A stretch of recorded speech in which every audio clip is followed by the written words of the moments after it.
June 1991. An entire country is silently watching TV. You see, history is about to be defined. Their hearts are full of pride. The Mazda 787B. Their hands clenched, eyes wide open. 787B did it in first 90. Every single channel in Japan broadcasts the same message. An entire nation's ears are perked to the broadcaster telling them for the first time in their lives, Japan is winning. Winning a fight thought to be unwinnable.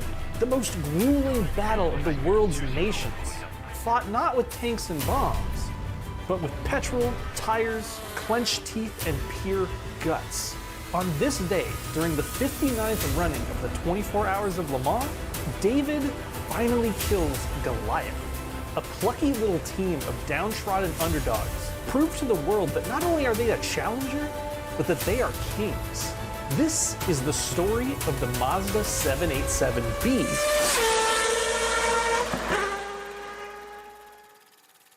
This isn't a story about winners, though. This is a story about losers that won.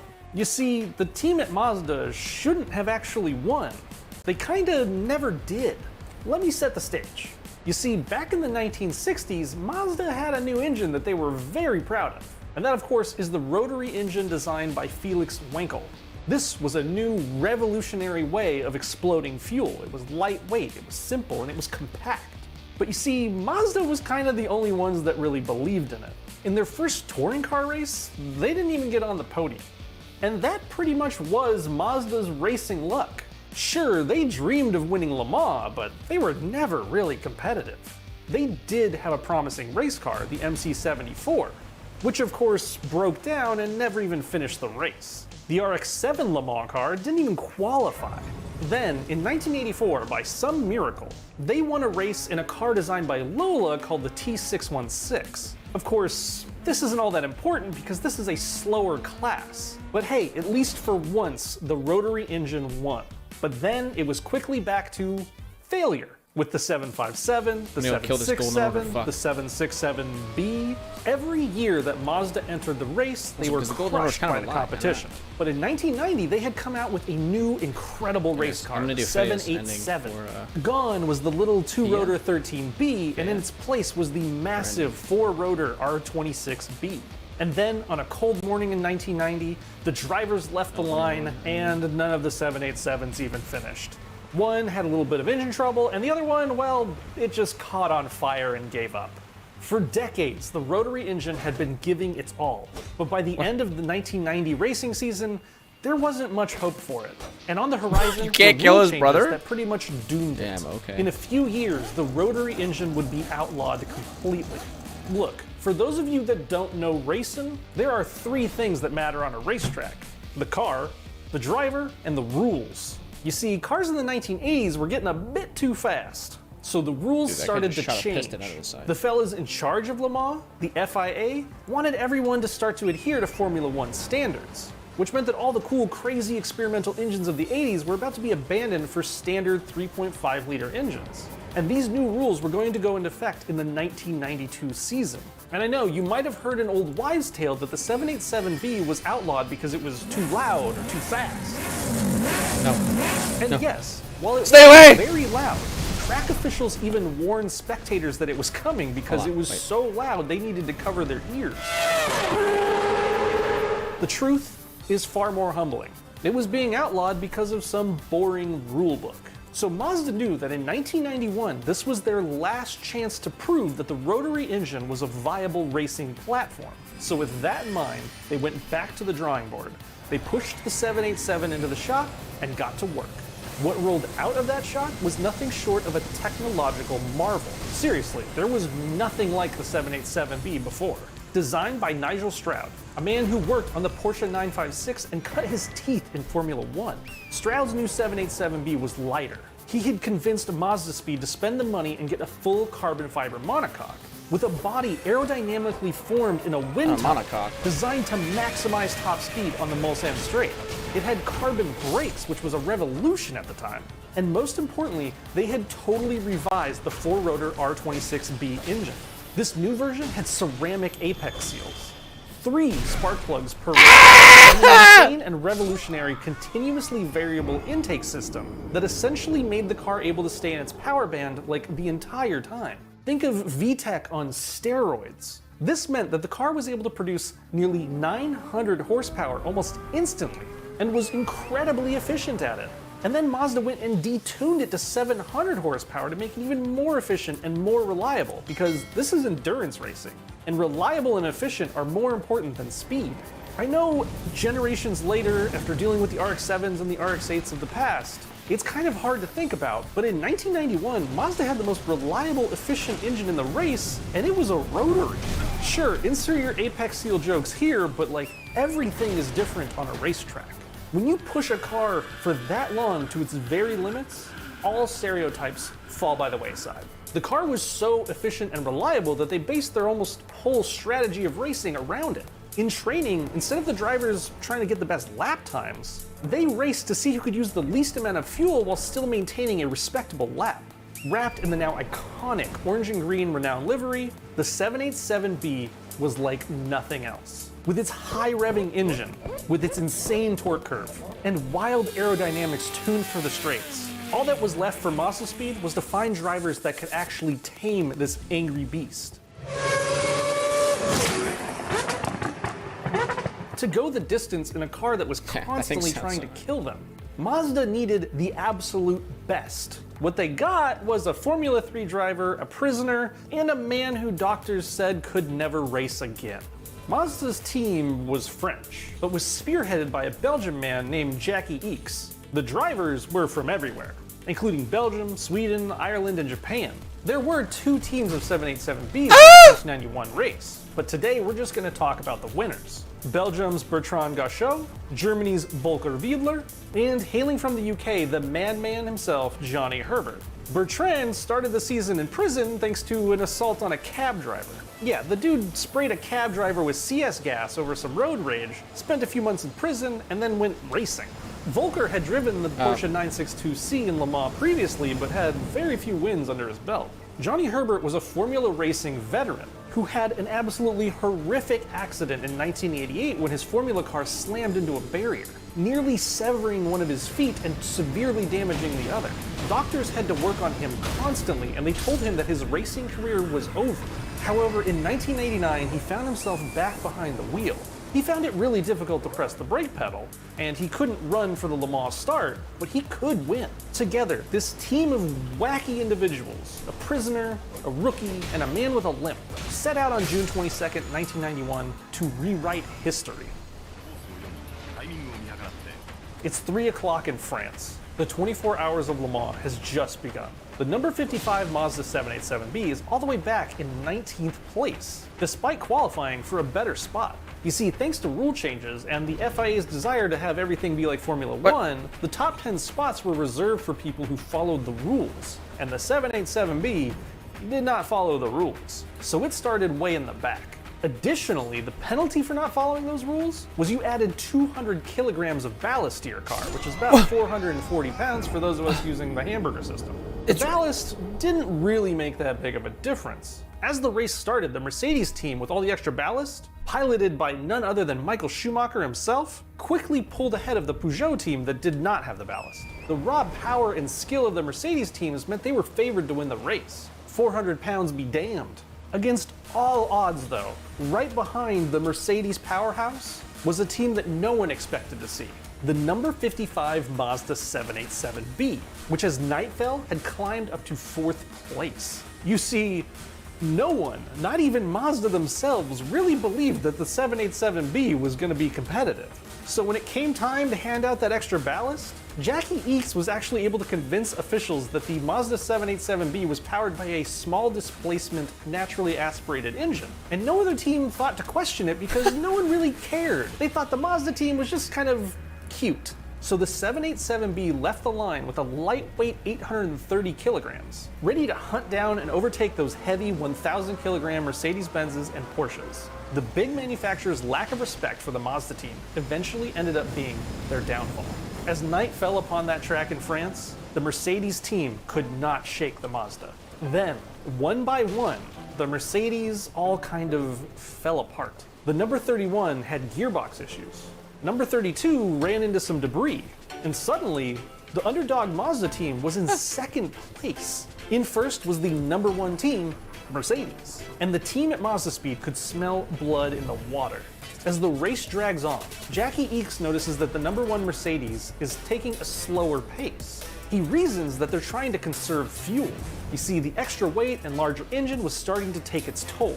And even though Jackie is usually very cautious, he tells the team to push it. And then in the 11th hour, or sometime around the 22nd hour, I guess, pushed to its limits by the angry pack of bees behind it, nipping at its heels, the Mercedes-Benz begins to overheat and has to pit in, letting the underdog Mazda 787B finally take the lead. Throughout the course of this race, the little loser team from Japan that nobody thought was going to be in the top 10 was suddenly number 1.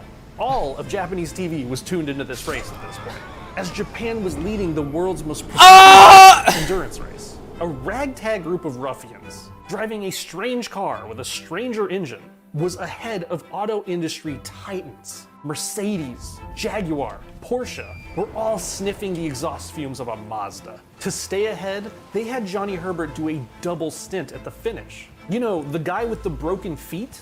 By the end of the race, he had no water. He was dehydrated as hell. His ankle was killing him.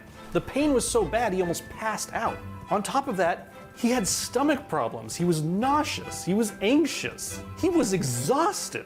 He was stretched so thin you could see through him, but he kept pace. The wild rotary engine had finally proven itself in its dying breath of the Le Mans series as a giant middle finger to the officials that outlawed it. The Wankel rotary engine pushed past everyone, and its horrifying scream echoed through the valleys of France as it finally crossed the checkered line. First place to Team Mazda. As Herbert finally passed under the checkered flag in the 787B, the newly crowned champion was in pretty rough shape. He had to be dragged out of the car and put into an ambulance. Herbert didn't even get to stand on the podium, but that's the beauty of endurance racing. It's both a test of man and machine. And on that day in 1991, Mazda and, in its place, all of Japan took that test. I'm gonna fucking kill myself. To become Jump! the first team in Stop! Japan to win the 24 hours of Le Mans. The cumulative effort of dozens of engineers and drivers. Okay, Matt, there's a random piece of fucking the end result loose. of loss after loss after loss. Not connected was right here. gold, pure gold, and that is the story of how Mazda and Japan finally won the 24 Hours of Le Mans. I hope you enjoyed watching. Consider subscribing to Ideal Cars, and as always, it's been ideal hanging out with you guys. See you in the next one. Later.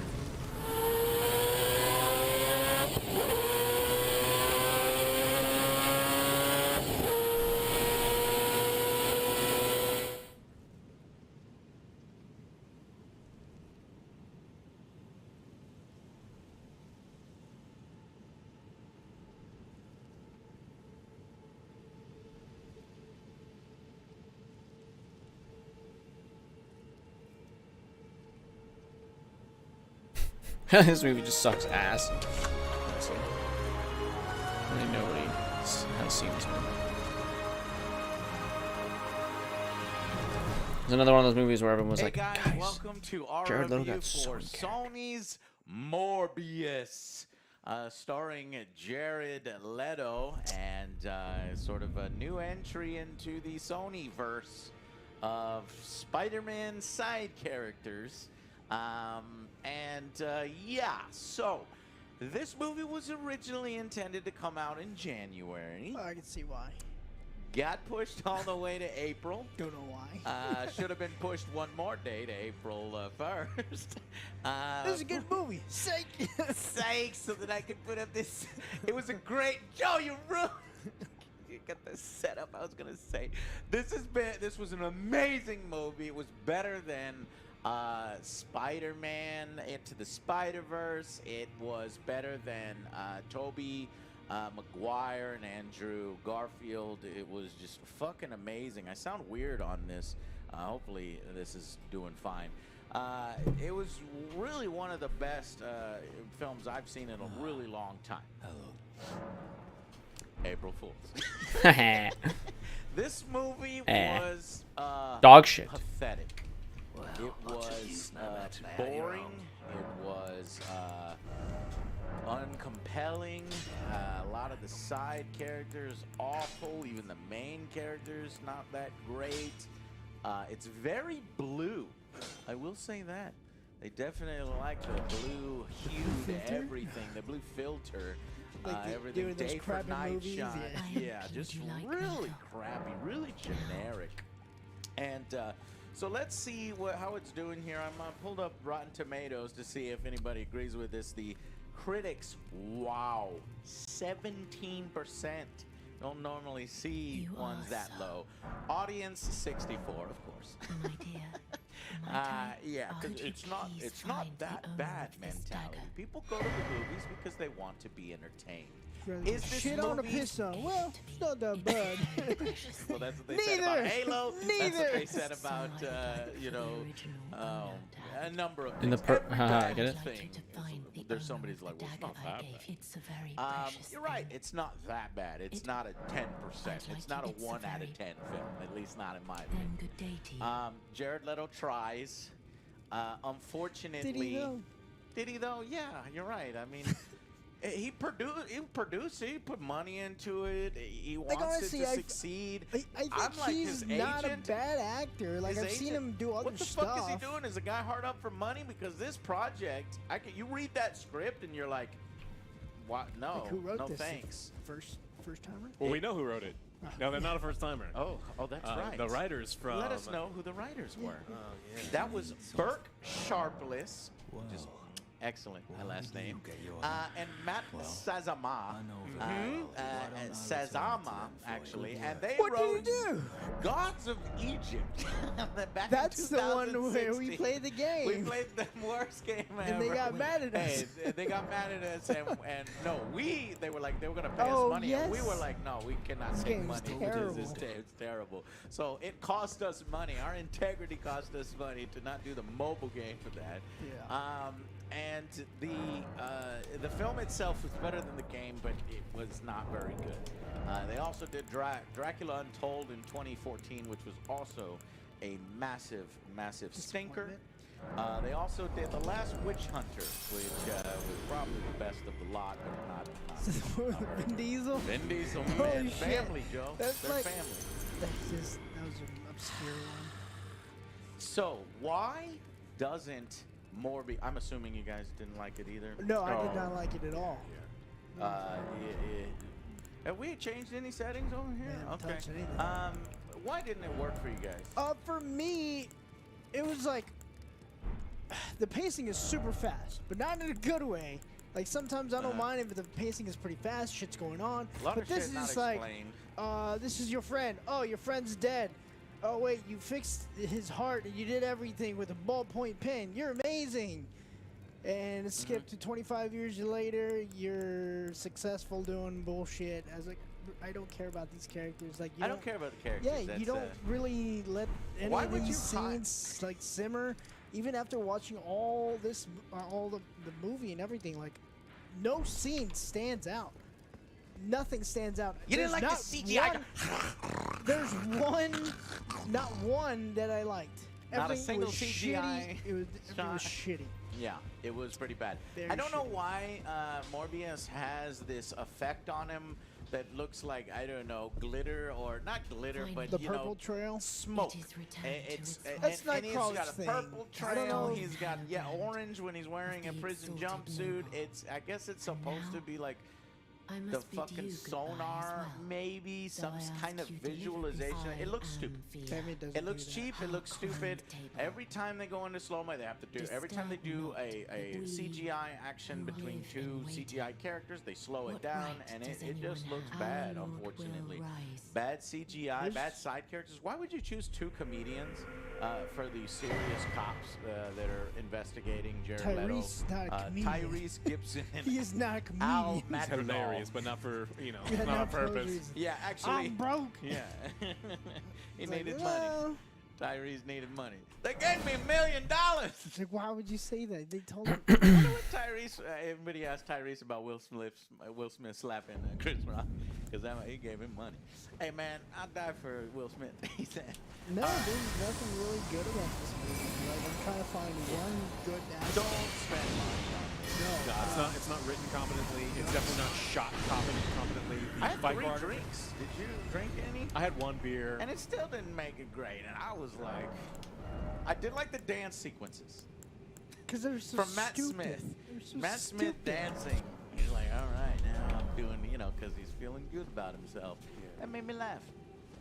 And that's the best part No, of the film. For Yeah, me, and even nothing. then, that's a That's that's a bad scene in other films. It's like it is a feel-good thing, but if you're expecting a 3D rendered spectacle that you would get from a Marvel thing, it's there. It's just not done in. You could tell. He's swiping at people from like this far away, and then they die. It's like, but they didn't connect. They forgot to do the thing. PG-13. They forgot to do the thing. Yeah, there's also There's no contact. There's no contact. There's very little blood in the vampire movie. Most of the things that he drink is the titty milk from last Star Wars. Yeah, from Star Wars. So he's drinking blue titty milk. They're calling it fake blood. blood. And It's artificial to the comics. Morpheus is an anti-hero though here. He's trying to cure the world and stuff and try to help those kids out. And he wants to drink blue blood. It's artificial, something he made himself. And it's really powerful. More powerful than red blood. And the blue blood is running out. And he needs to figure out how to do that. But that's what I forgot about because we have a bigger thing to worry about. We've got Matt Smith. Rogier, my friend. You die somewhere randomly. Everything was like, Ow. that's for that. no, he went from like normal kind of guy into like super villain immediately. And there's this one part. Sony. Sony villains are you think Marvel villains are bad. The Sony villains are even further down. Yeah, because like Jared Harris was the mentor. That's what they had Matt. They had Matt. But once he met Smith, he's like, hey, you'll always be better than me.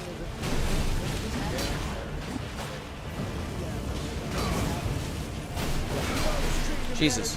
We don't see any Was her scene? Blade of Mikola, stop! You always loved him more. When did this happen? I don't know, but you know what I did appreciate? I wish he would have done more. Jared Leto is so nice. He's trying to play it serious. And Matt Smith is over here. Fuck my God, crazy. I got my page sandwich. I see shit. Honestly, I wish there was more of that kind of shit. If you're gonna fucking be a crappy popcorn flick that isn't a good vampire movie and isn't a good superhero movie or anti-hero movie, it's none of those things. The least you can do is try to entertain you with some of the fucking bombastic Matt Smith dancing. Even that and one stuff. joke was taken out. I was like, I'm Venom. No, just kidding. That was I know. taken out. It was awful.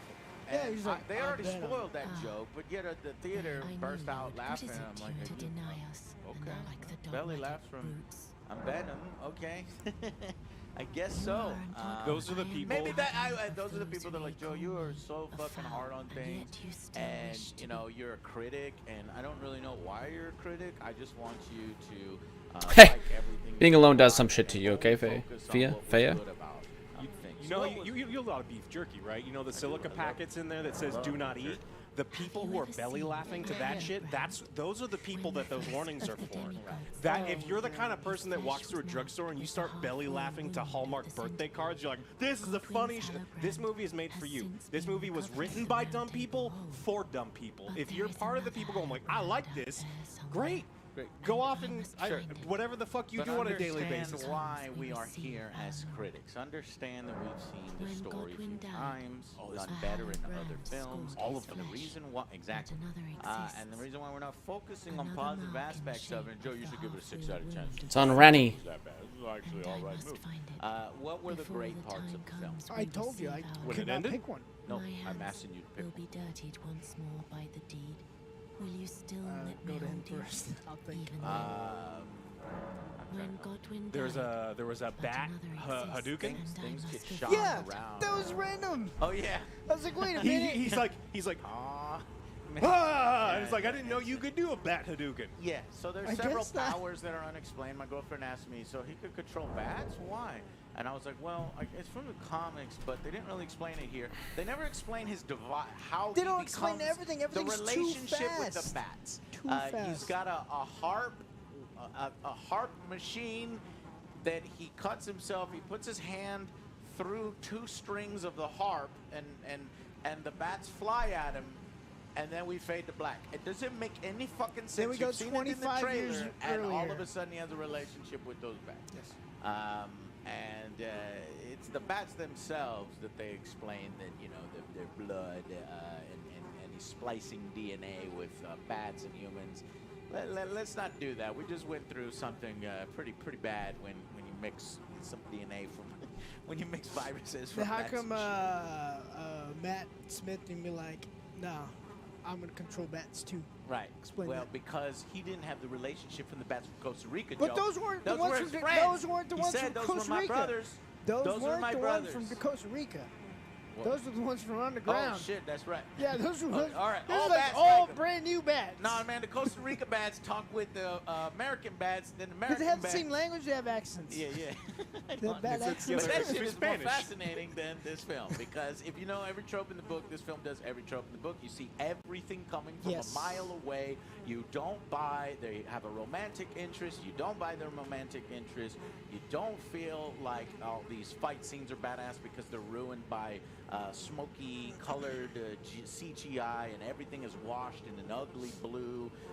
You know, it's unfortunately a pathetic attempt for Sony, and you can tell Sony desperately wants their own Marvel universe with their characters that they bought and they need money and they want it, and they're If they trying want to to get put better together writers, a team of get their better own, writers. a universe of their own. Venom, Morbius, now Craven's coming. We'll talk about more of it. And honestly, Sony just does not have the creative firepower and the good writers. Why the fuck are you using the writers from Gods of Egypt? Like, you look at their resume and you're like, yes, this is who I want in control. And Jared's like, yep, they're I probably those love people this that went in. project. It's like, this is a good movie. It wasn't that bad. Let's make a movie. That's not that bad. That's what happened. We made a movie that's not that bad. Only because I do think it's that. only because we've seen It it is. so many times, and there's so much better content out of there. It's like there's no point in this movie. There's literally no point in this movie. There will not be a Morbius 2. I guarantee it. And what Sony is teasing there's 2 stingers, and the first stinger is absolutely pathetic. The second stinger is even more interesting, but even more pathetic when you think about it. It doesn't make sense, number one, with what we've seen in the Marvel Universe. And then number 2, it reeks of desperation. How many times have they tried? I'm not going to spoil it. I'll talk about that in the spoilers. But how many times has Sony tried to do what they're trying to do at the end of this film and at the end of their other fucking films, and they're not paying it off? Is this the one that's finally going to pay it off? No. Because we don't want to see. I don't want to see it. I don't want to see it. They spoiled it in the commercials. No, let's not.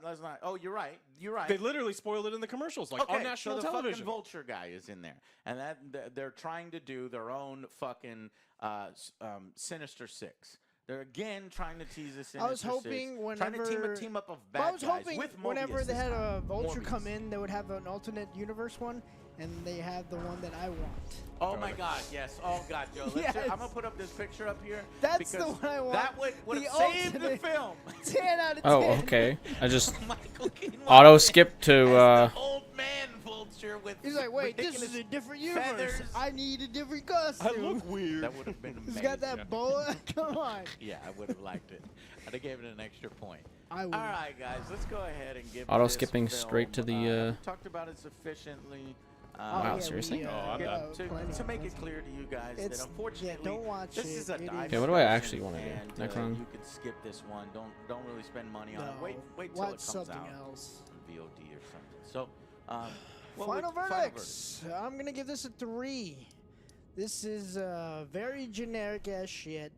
Fast paced. You don't care about any Okay, of the characters. we're trying to None. finish up Blood Running. No, Okay, not even hold the on. main character you don't care about. Michael Morbius. There's it was cringeworthy. Night's Sacred Ground. These, What the fuck is the Night's Sacred Ground? love scenes they were trying to Right here? have, and it's like these brotherly Night's Sacred moments. It's Ground. like, oh well, you know me from way back. It's like, no, we had a scene like 3 minutes. Yeah, you get the That's it. ridiculous bullies bullying the little kid. It's just so over the top, over the so top, it's so overdone. stupid. You don't buy any of it. Mm-mm. Writing was Unless you're told, dumb and you eat the fucking packets from the beef jerky. the This writing beef was jerky tastes poor. bad. The filming was poor. Music, I don't even know if there was any music. You're right.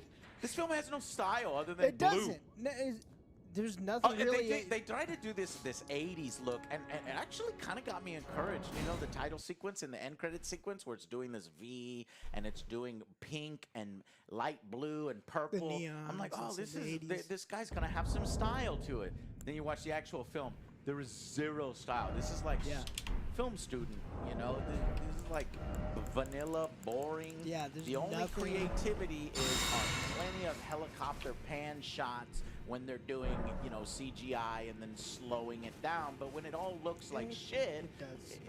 it doesn't. Oh, I'm sorry. No, it's this movie is not memorable, so it's not worth your time. Not at all. Yeah. Yeah, but what's your rating though out of 10? I did 3. Oh, I'm sorry. Yeah, this movie isn't written well. I don't think it's acted particularly well. It's not shot well. The fight choreography is bad. The CGI is muddied and all kind of blends together.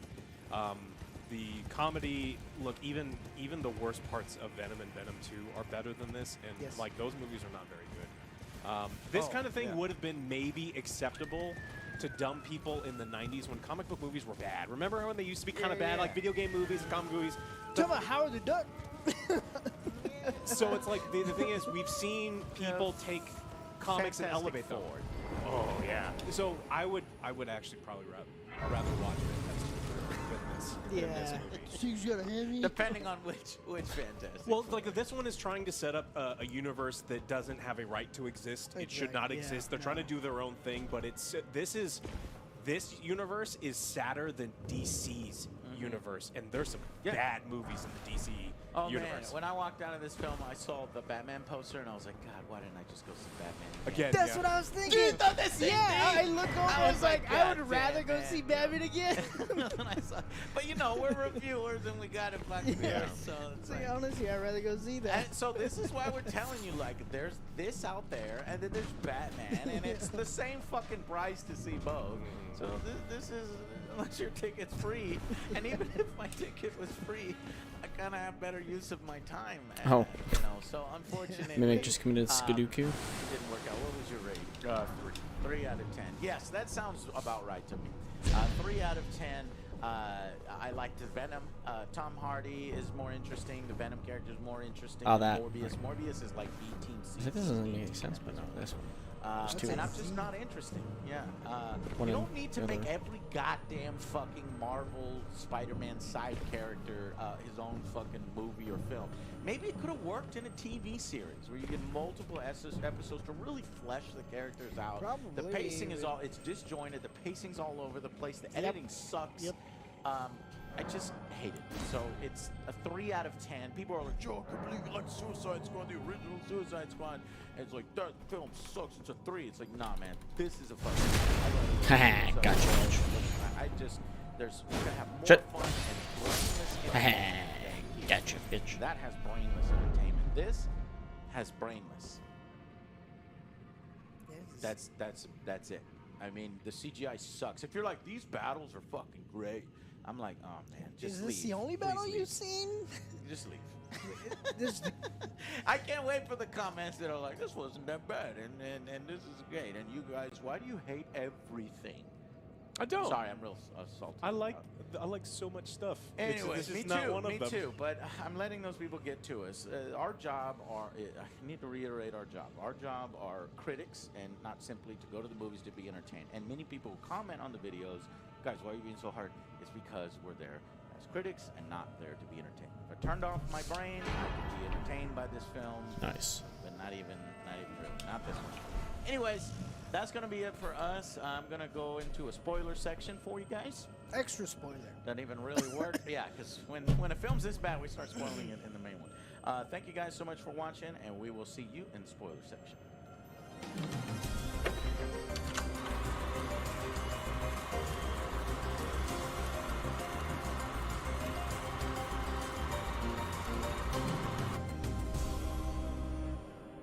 Hey guys, welcome to the spoiler section. So, please explain, the beginning of the film, Joe. The beginning of the film, you see him getting out of the helicopter, goes to the Batcave, and say, "Hey, I'm gonna open up my harp here and put my blood." Yeah, what is that machine? It's a bat trap. Tell me what the bat. That machine that's Okay, this big thank you. caught 500 bats. Yeah, all those. That was the bat trap. That's the bat trap. What? How does it work? It does. Okay. The movie also that's doesn't. what it came out. Yeah. They're like, Well, it's like suck my blood. Well, he also has zero. He the love for like the people who flew him out there. He's like trying to get them killed for whatever reason. They're gonna abandon him Yeah, on he this doesn't mountain. give a shit. So he's like this, He's a piece of shit. philanthropist, and he's a great guy, and he's helping kids, but he was just killing the people that actually would do the hard work to get him to this secluded area. But then he can't get off the mountain with his 500 bats because they left him there. It's like nothing about the beginning of this movie makes any sense. Yeah. So I had to point that out, and I guess he was not gonna. I mean, Batman just said, "Just go away." He was not gonna. That was the doorbell at Batman's house. He said, Yeah, and then after that, we cut back to 25 years earlier. He is in this hospital because he's got his sickness. He meets his best friend. He's like, "Hey, how long you been here?" "Oh, I've been here for blah, blah, blah." It's like, so dated. it is. It's like you've seen this all the time. Like, oh, and then your friends, and we both have the same position. One day I'm gonna change things. We're And gonna you be know- friends forever, right? And Yeah. then I'm you know done. All right. that's gonna be the villain because he's gonna be like, well, what, you get cured and I don't get cured. And that's basically what happens. He figures out a cure for But it. it's just so stupid the way He's they experimenting on rats. the way they set him up is like, oh, he's a genius. And his friend's dying, so Right. he fixes the machine with the pen. He's like, oh, you're a genius. I'm gonna take Go to the school. I. And then the next scene, he's already done so much shit. Sure. I don't want to watch it. This is like Hurry breakneck. out. You can hear him yelling. speed. I was Give a like, fuck, okay, Joe. cool, I'm glad it whatever. worked. No. That one. So then he goes into international waters after the fucking rat pops back up. He's like, okay, Yeah, we can do just this. testing. But I guess they did say human trials for number 41. It's like, was he experimenting on other humans that we didn't see? They never had stable cells Human before. Trials 1. And then he uses it, and he immediately turns into Morbius. And the guy, of course, the burly guy comes downstairs. I gotta go check up on the doctor. You're a Let me nurse. be a fucking asshole to the I'm a doctor. Guy You're paying a for everything. nurse. the people paying for everything. He doesn't know. He's like, your help. It's like, shut up. The hired This is gun. poor writing because it's like we have to hate this guy so that Morbius can come and fucking kill him, like a horror movie or something. And all the horror aspects in this film were awful. Every time I try to switch gears from action to, oh, there's spooky dark corridors, you're like, get to the point. Yeah. Yeah. Then International he waters. sucks a whole bunch of guys off. Then jump Sucks a whole bunch of guys then off. jump ship. Yeah, it was all on camera. He watches the footage himself and he goes, my God, I killed those people. And he felt bad about it. I think he throws up and he deletes all the footage, jumps off the ship, but leaves her on. Ready? And she's picked up by the police. Honey, obviously. They're all gonna pin it on my you. queen. And they're like, what did you do? What happened here? And But yeah. he left the most important clue. He does origami that Tyrese knew. He's like, oh, this is a hobby of yours. I was like, how do you know? Because these two cops They are never the fucking worst. met. This He was is like, so oh, I know you like doing origami. I found this. Bat. Look like a bat. I looked at that thing. I said, that don't look like a bat. I don't know what the hell that is. This is you. Shitty work on. Well, you're pretty good, Tyrese. So then you get the difference between the blue blood and the red blood. He tries to do blue blood. He's experimenting on himself. He's like, how long can I go without blood? This is when Matt Smith shows up. His character shows up, who is not blithe, it Milo? seems. Crown. Yeah, something Milo. Crown. Even in Milo my Crown. slumber, I and sensed we it. see the camera It is pans in my specifically possession, to is 2 it not? vials left. And I'm like, okay, hidden that's treasure of interesting. So Nokron. there's Matt My Smith's obviously thanks. going to get one. Finally, And, all you the know, he has a pieces are scene. in He's like, give me place. it. He's like, no. He's Soon like, must I "You begin some my journey bullshit. He's like, get the fuck out of upon here. the dark And they path do this only thing. I The may problem tread. is vampires can look good on screen. They but don't need to before be the hot boy glitter My thanks vampires, for thy right? sturdy Prime but example, strange gift, Dracula, perhaps. Dead and Loving It.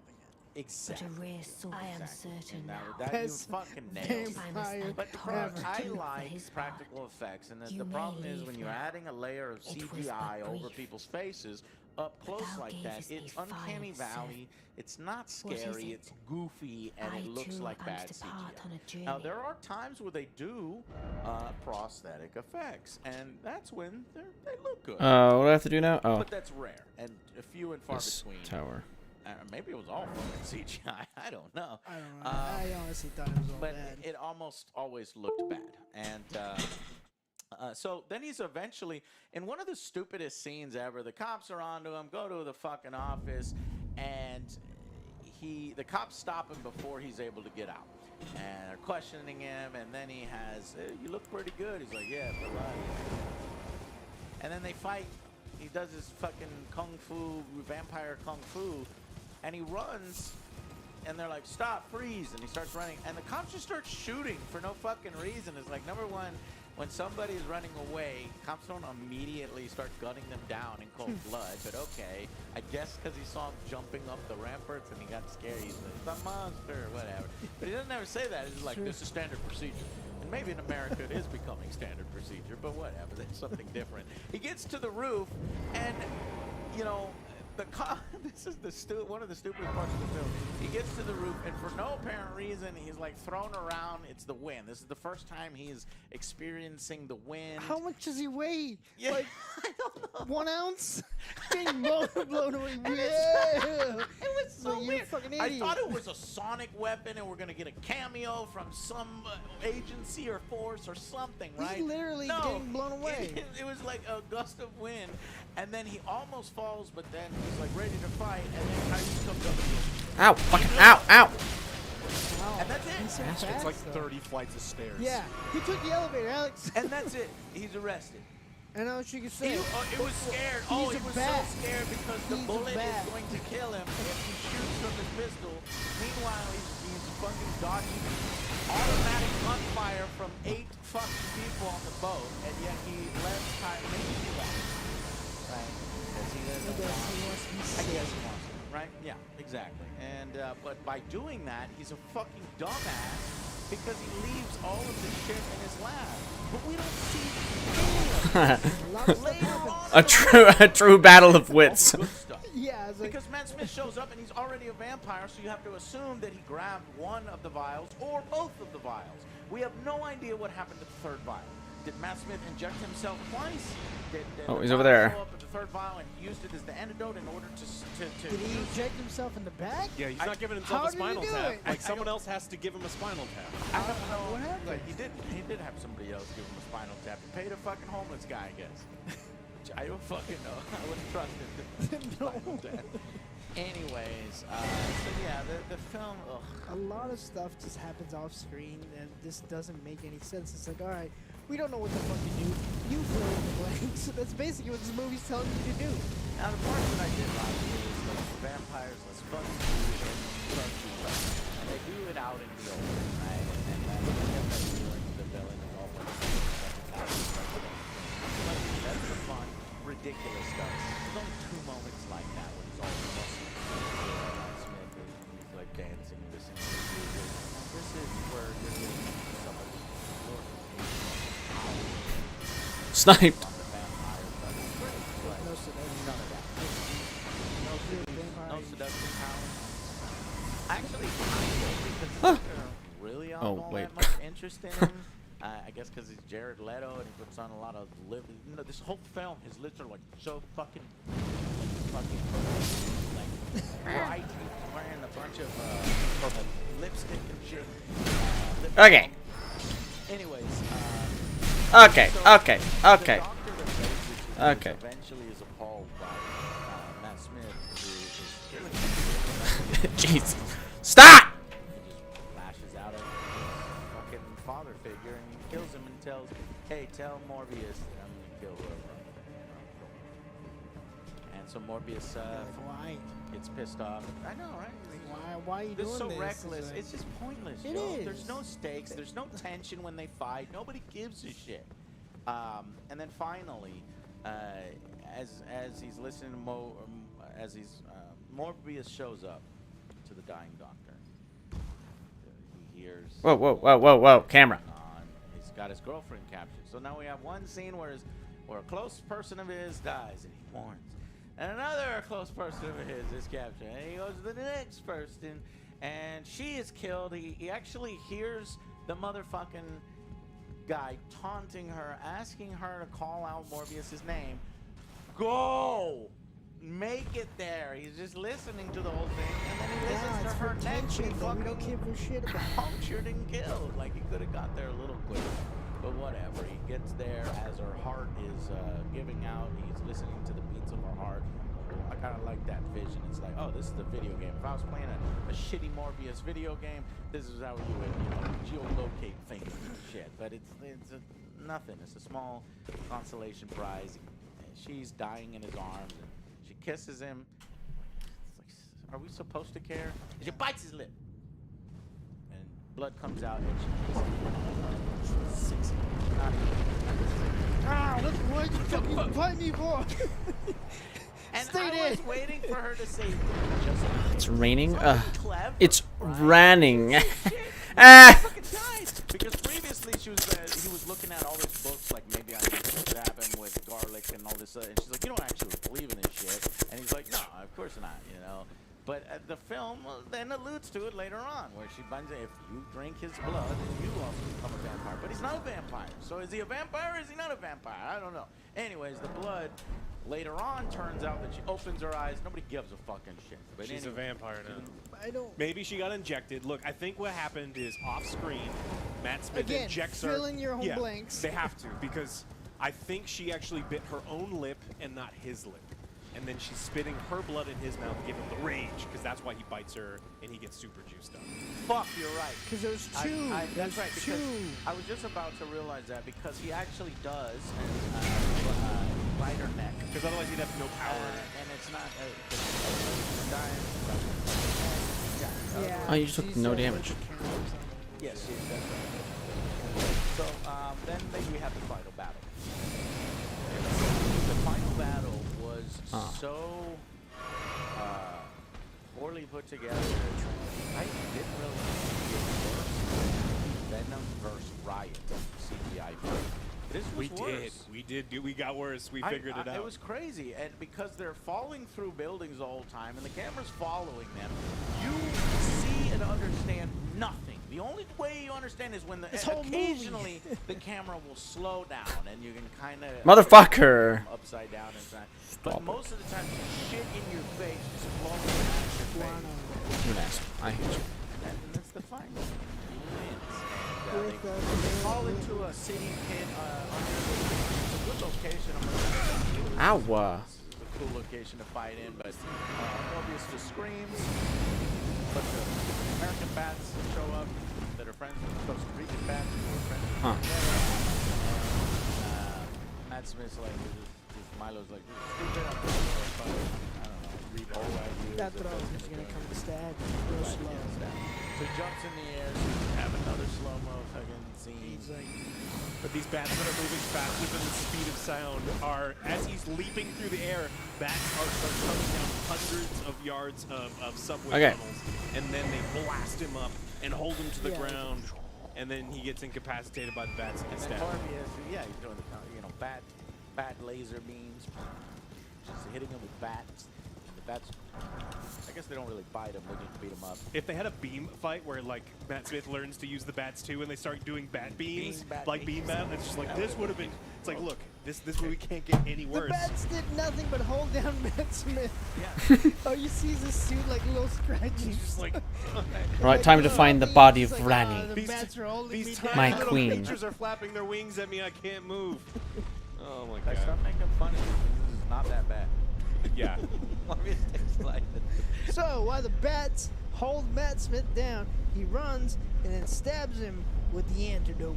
which maybe he And made kills from the him. third vial. Somebody clarify it for me. Alex, do you have an explanation? Oh, Matt Smith definitely stabbed her with the third vial. Okay, that's what it was. Because he knew, and then again, I'm making this all bullshit. I'm making this entire thing up. Okay, Matt Smith I'm trying knows. to figure out Matt what Smith happened to the knows third for vial. sure that the only way to win That over there's gonna Morbius. be a sequel. Well, the only way to win over Morbius, and the only way for him to not like kill everything, is to take his love and pervert her to their side, and maybe he'll see the way. Okay. But no, that Clever. didn't happen. That at all. sounds clever. That doesn't happen at all. Though. It doesn't happen. No, yeah. we're making all this up. It Yeah. would have been nice if they kind of alluded to that, but no, she does open her eyes. It has to be that way, though, because how did she open her eyes? Morbius's blood? I think it was her blood. We need to go No, back. it's not. Watch the tape She- off screen. No. Just- I don't fucking know. I No, don't give a seriously, shit. like This it does is not Lady say- Rani. it's not- In her true form. And look, the same mark bequeathed to her as to Godfrey. Godfrey.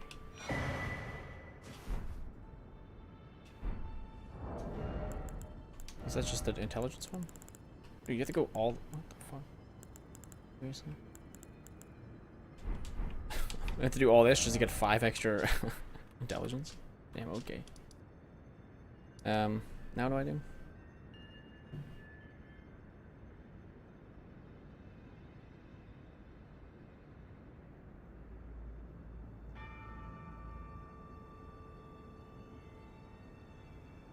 Oh, Godwin's. Sorry. Wasn't Godfrey. Godwin died, and she died at the same time. Her body died so that Godwin's soul could die.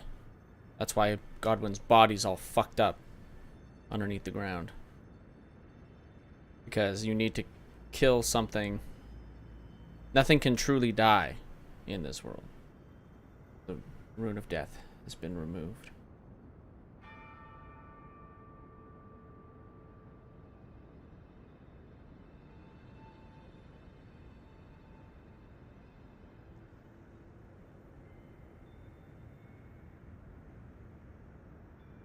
Okay, let's go back to what's her face for a quick second.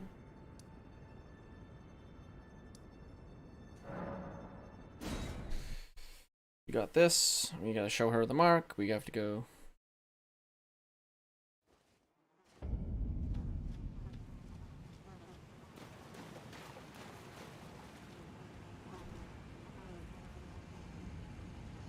Oh, to me. This is the body of Godwin.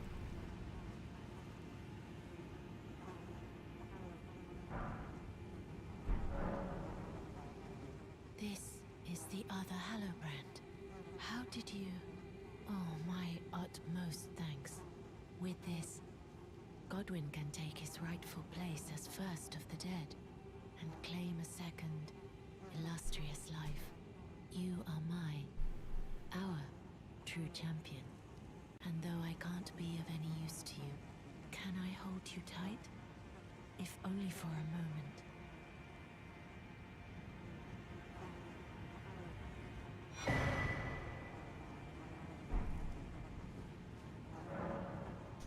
I will soon lay with Godwin, and it will surely stir within me the new life of the Golden Prince, and first dead of the demigods, as the rune of those who live in death. Please, do one thing for me. Brandish this child, my rune, and take for yourself the throne. Stay the persecution of those who live in death by becoming our Elden Lord. I will soon lay with Godwin to conceive. Brandish my rune. stay the persecution by becoming. I will to conceive. Brandish stay the by becoming. I think her ending is there's like two good endings to this. You can become Elden Lord and allow death to happen in the realm,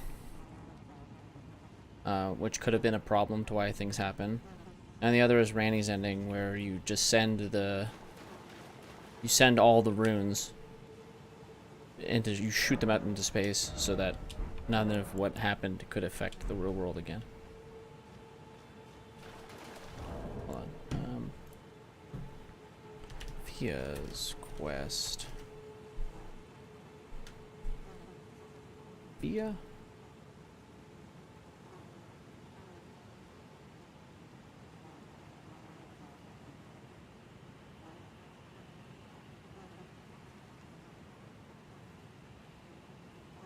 Okay, well, I reloaded the area and she's still sitting right there, asshole.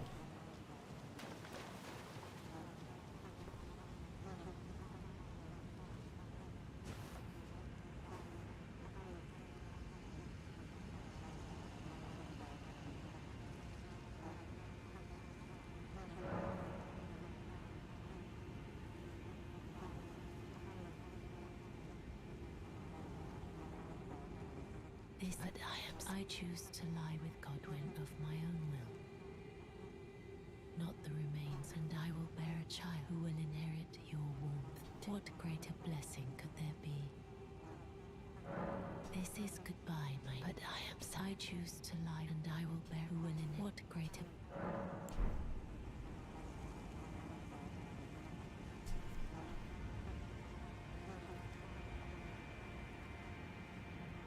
Because I think her ending allows people to die, right? You're adding the rune back of death to allow people to die in this world.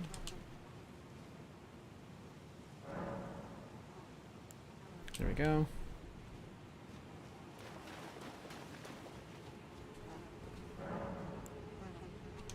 Enter the deathbed dream, where I must kill a big dragon.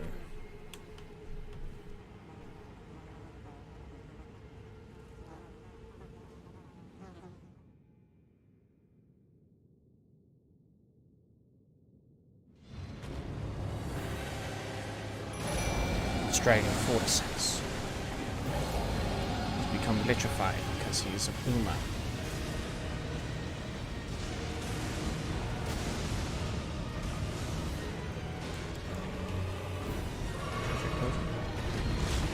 Alright. Distract. Charge up the laser beam.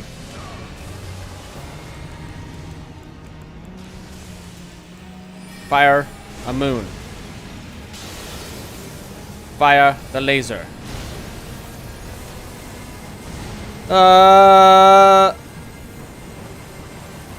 No. Stay inside. No. Holy shit.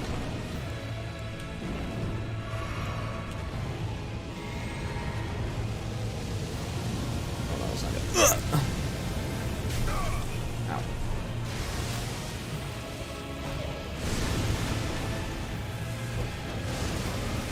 Only 1 HP. Just hit him! Fuck! Yes! I don't know why I rolled.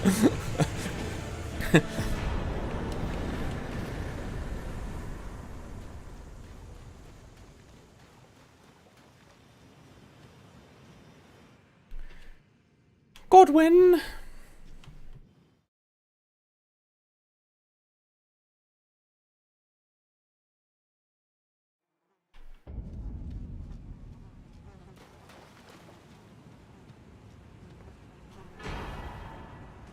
Mending rune of the Death Prince.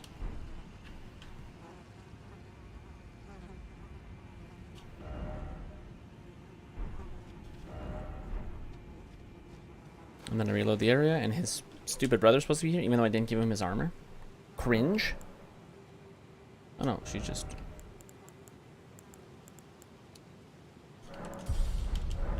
She's just dead.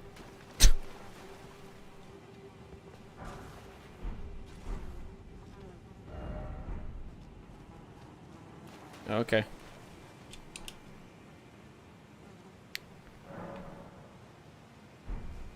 Yeah, she's just on the ground now.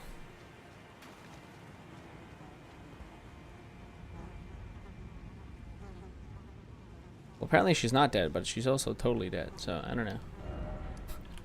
I don't know what to believe anymore. Okay, anyways, I have the rune to end the game. I can honestly just go end the game right now, and it'd be fine, but I'm gonna do some other stuff. I want to get the spell before I do anything. Ronnie should be gone. I'm assuming she is. I don't need to check. I don't care.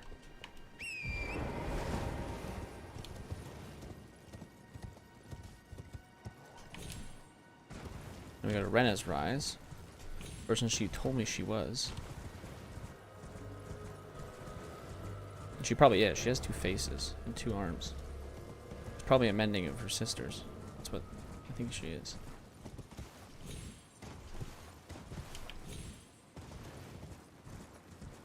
Probably a combination of herself and her sister, Rena and Ranny.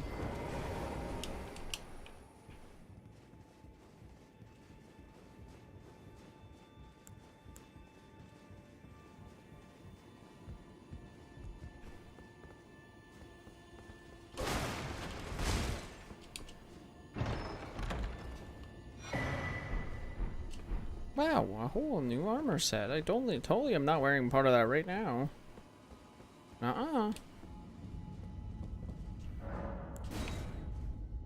Travel to a new location.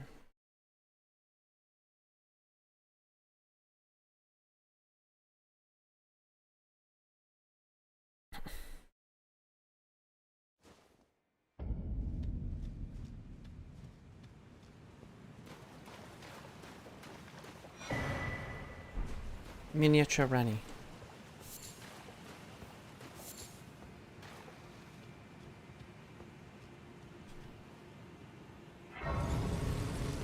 No, I actually know where I'm supposed to go this time. I think I went the wrong way every single time. I'm supposed to go through the... No. Yes, no, yes, no, yes, no, yes, no. I have to get here. However I do that. Oh, sorry. Ranny! Ranny, my queen!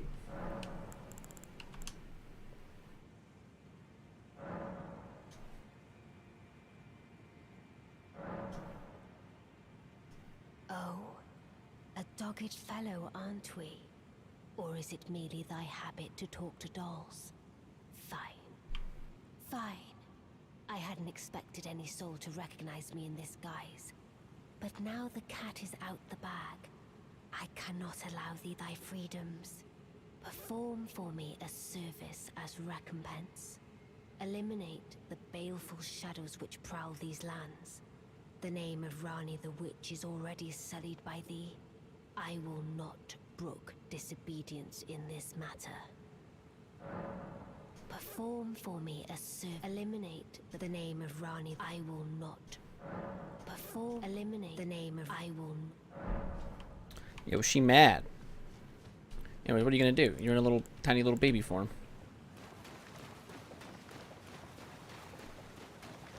Look, here's a preview of the motherfucking loser fuck. We have to fucking kill. Fuck this. Stupid fuck. I think I'm supposed to go out. I think I'm just supposed to follow the water.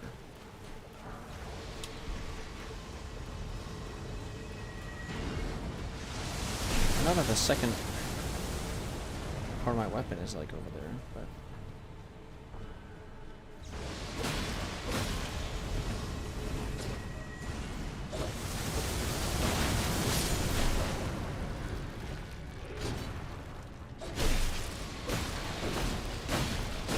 Dude.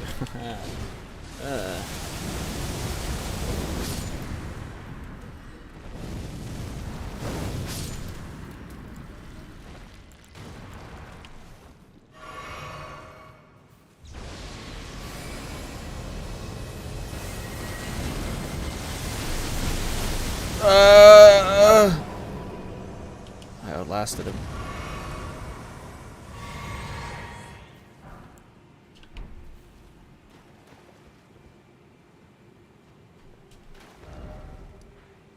that way, it goes somewhere. If I go this way, it also goes somewhere.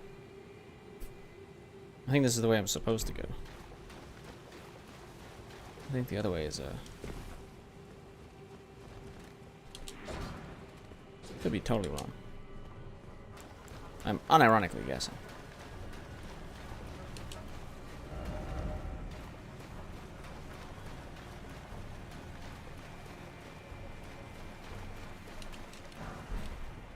But there's something else that I have. Ow. Jesus fucking Christ. Stop! Oh, is it that way? I literally don't know.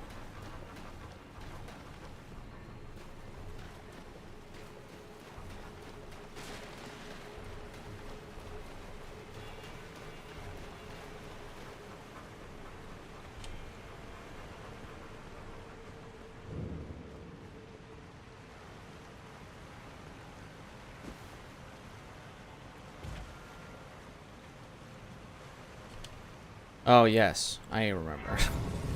Yes, this is the wrong way. Because I screw around and look around at everything here and I don't ever find the exit. Or am I supposed to go over here? I really don't even know. I think I'm supposed to go here.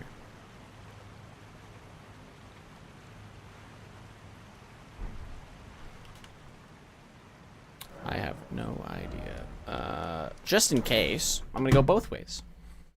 What can hurt? I know that way just leads to the rest of the fucking place.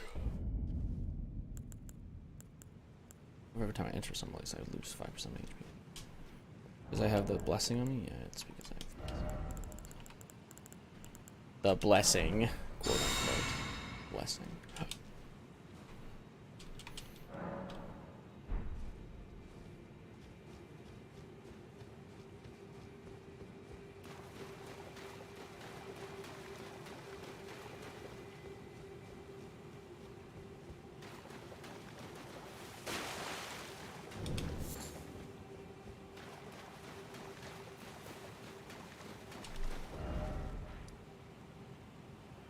Yeah, if I go down this path, I think I'm supposed to go straight and then left.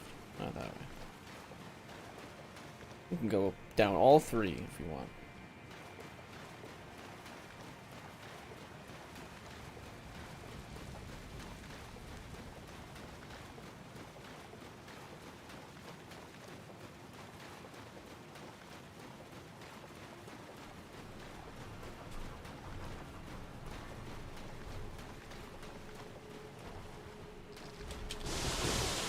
Ah, fuck you, bastard.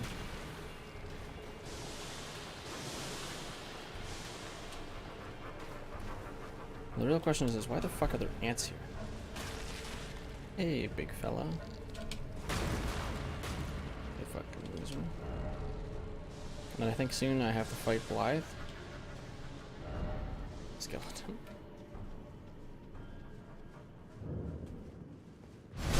What is this asshole?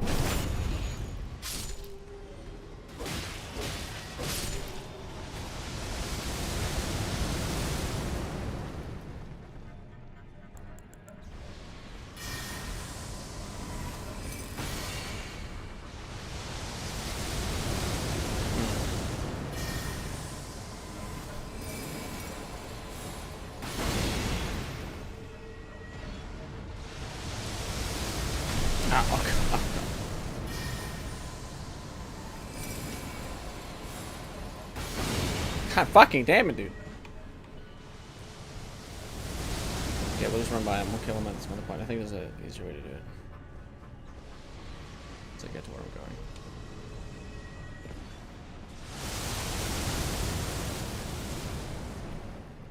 I don't think I go down that way. Pretty sure that's just death.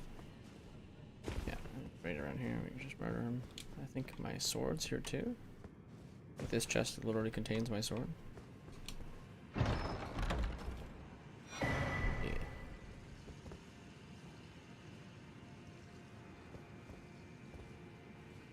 Anyways, I had to blast the shit out of this bitch.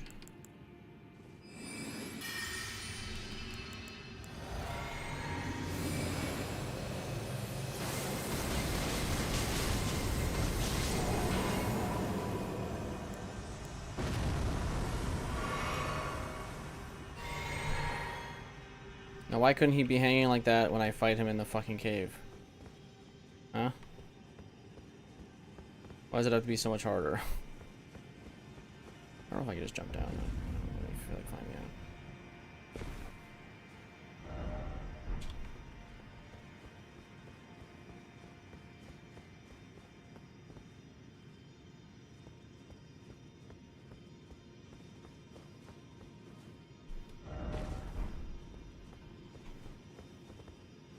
I know there's a merchant in here, and then I go over there, there's a touch grass over there. Is someone accustomed well?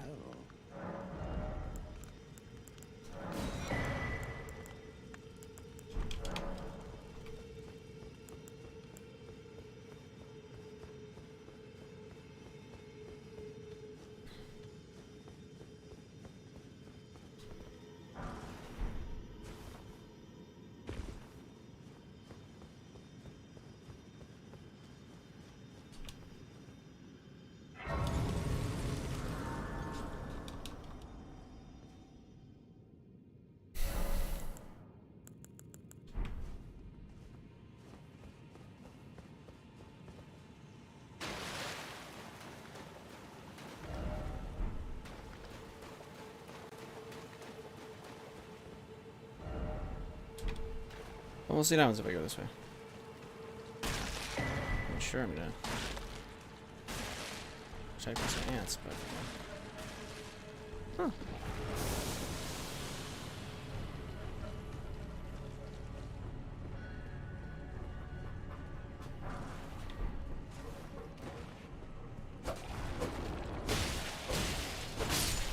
What is this, just an aerial view of the fucking death I'm about to consume?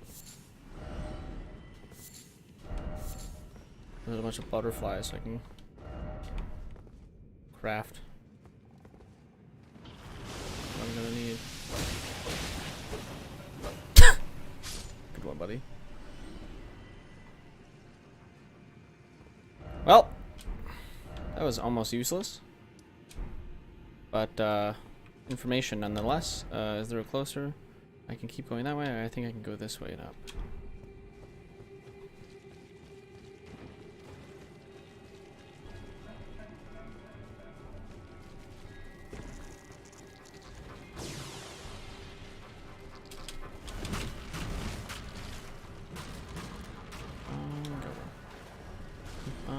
Keep on. Just keep on going. Keep on going. Ignore everything. Ignore everything. Keep on keeping on. I don't remember that anything that way.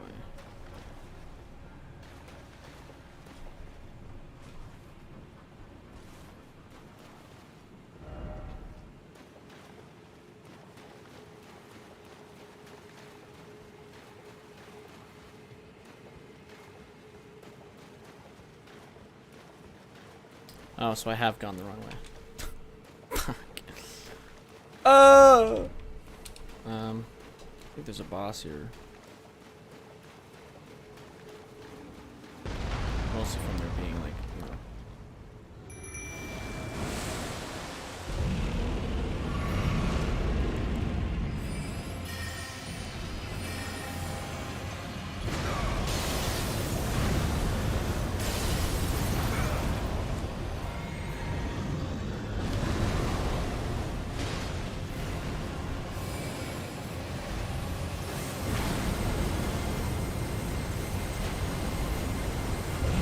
Just hit him. Just fucking hit him.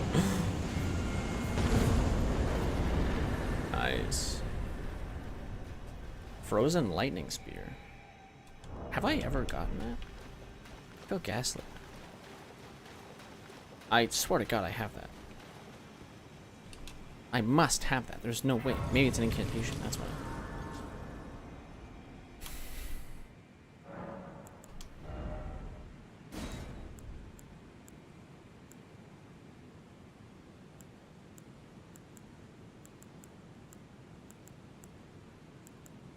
Yeah, it is. Okay.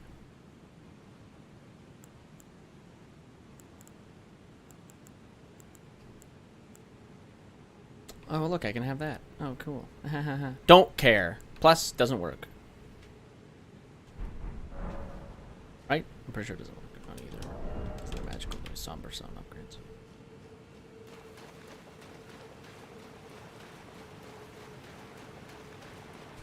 What would I use as like my...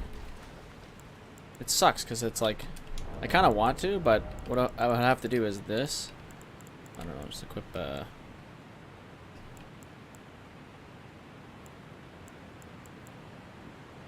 You don't have the claw mark seal, but maybe this. I don't know, it scales equally with both, right? So you equip this, and then I go to it, and I can't use anything, but I have the same memory slots. And so basically what I'll have to do is I'll have to like, I don't know.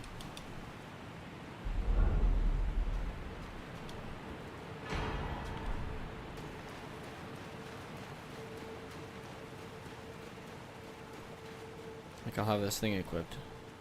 It's like, oh, I can't cast any spells. Oh, what the fuck? Cringe. Hyper cringe. What the hell? But I just come over here, and then I would equip... I would just have to equip, like, the best ones, but, like, it's only viable once I have, like, 99 each, right? Not much of a point. Like, look, it's pure intelligence. So it's like, this is going to switch for the thing. I might even switch this, or, like, this, because I think it technically might do more damage. I'm not sure. This could be switched out. This could theoretically be switched out. I don't know if I really want to, but, like, it would be like this. No. This would get switched out for, what, this? Probably. And then something for this, and something for this. I don't even know if I can use this. Shooting star that stars at SL area, like whatever, 47, this, 46. It's like I would want two. I want one of these each. So maybe I get rid of the meteorites and I use this instead. And maybe I get rid of, I don't know. Like, I don't know. Not enough memory slots in the world. Okay, so I went the wrong way. It's okay, we learned.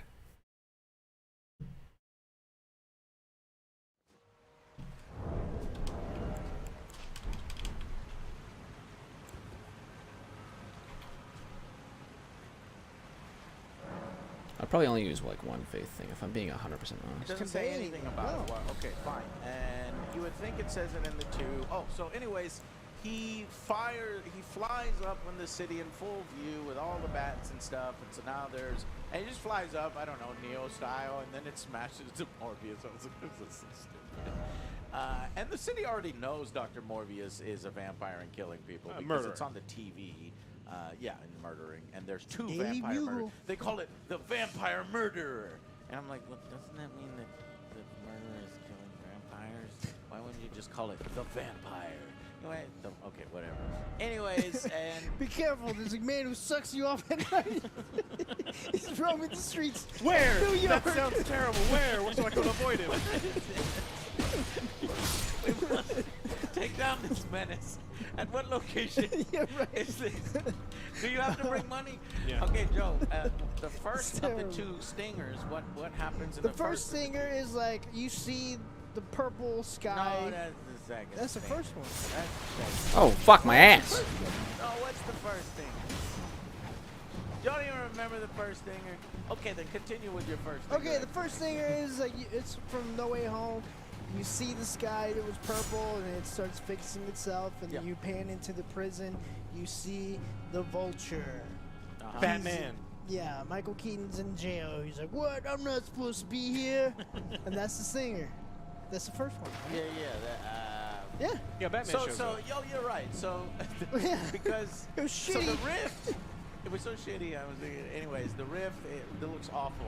It's like the Sony guys are like, hey, Marvel, can we borrow the Rift effects? And they're like, nah, they just put like a purple highlighter. Yeah. Like, all right, well, then you guys are jerks. He shows up and.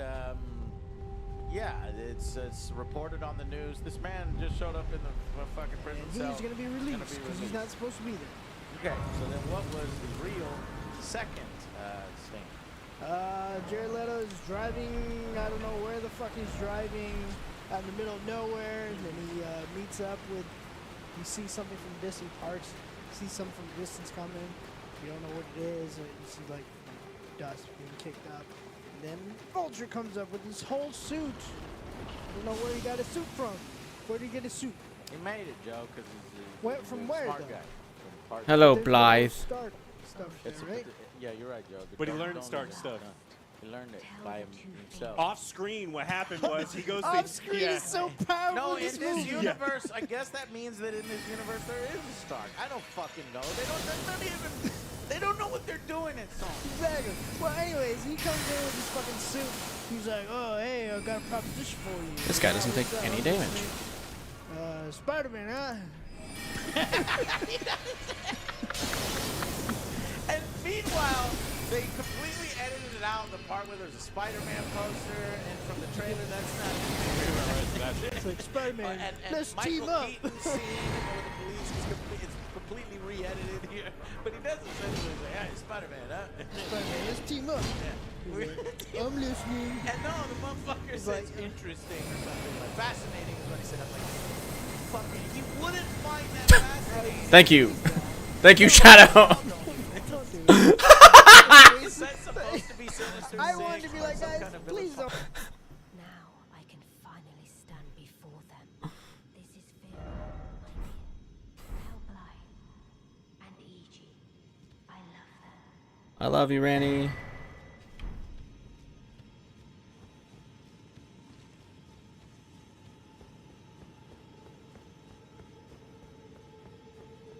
So she's gone, but she's just gone to become... She's just gone to do her mission, to kill the Two Fingers. Or at least a version of the Two Fingers, I don't know. Lake of Rot. A rotten lake. Don't do this. It's a waste of my time. It's a waste of your time. I don't want to see your movie.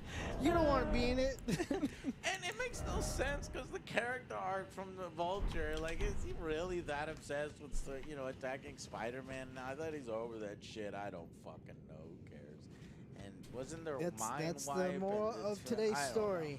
Who cares? Well, I can't really tell cares? Blythe that Yeah. you So, love him because unfortunately, a Blythe huge is just dud. gone until he And if decides a to bunch of, turn against us. superhero films come out like this, no 'Cause he wonder gets Martin angry. Scorsese and all these fucking people are talking shit. 'Cause he finds It's out that like, he's supposed this to is the kind of stuff try to that kill they're you. talking about, and this is the kind of stuff that they're wanting to kill. Sony's single-handedly doing it. I'm glad Sony's killing their own Spider-Verse because this shit sucks. Yeah, hand it off to somebody. It's embarrassing. Craven's coming out sometime soon, right? In the next year or so. They're probably already like That's too. embarrassing. It's too late for them to cancel that one. But they've got like 3 other movies planned Is it? already. It's, So they're going forward regardless of whether they're gonna.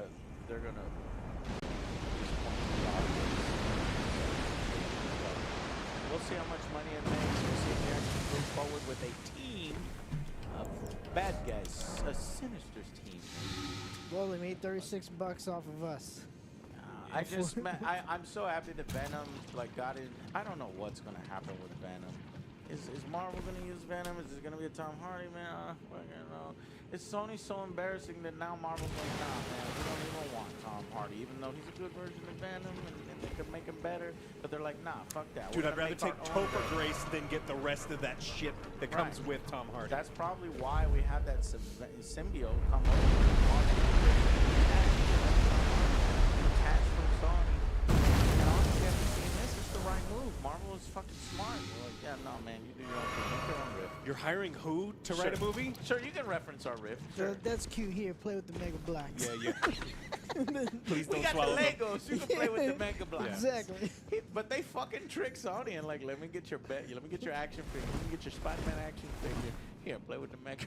They made him $500 million. No, It's just they like- did. They are making money. Yeah. They're making money together. So, anyways, Sony is never letting go of the Spider-Man license, and they're gonna milk the fuck out of every goddamn side character Don't you've watch ever it. heard of. Don't What is watch the it. most obscure side character in Spider-Man lore? Put it in the comments. Let us know because Sony is going to make a trilogy on that character. Son of Rhino. There's gonna be something like I even know. more ridiculous. All right, guys, that's gonna be it for us. We'll see you on the next Angry Joe Show. Bye, guys.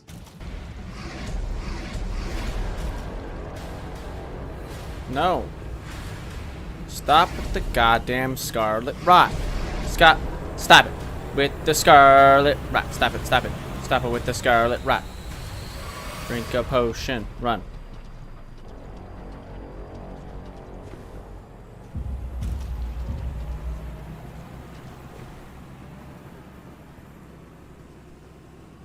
Drink a potion, run.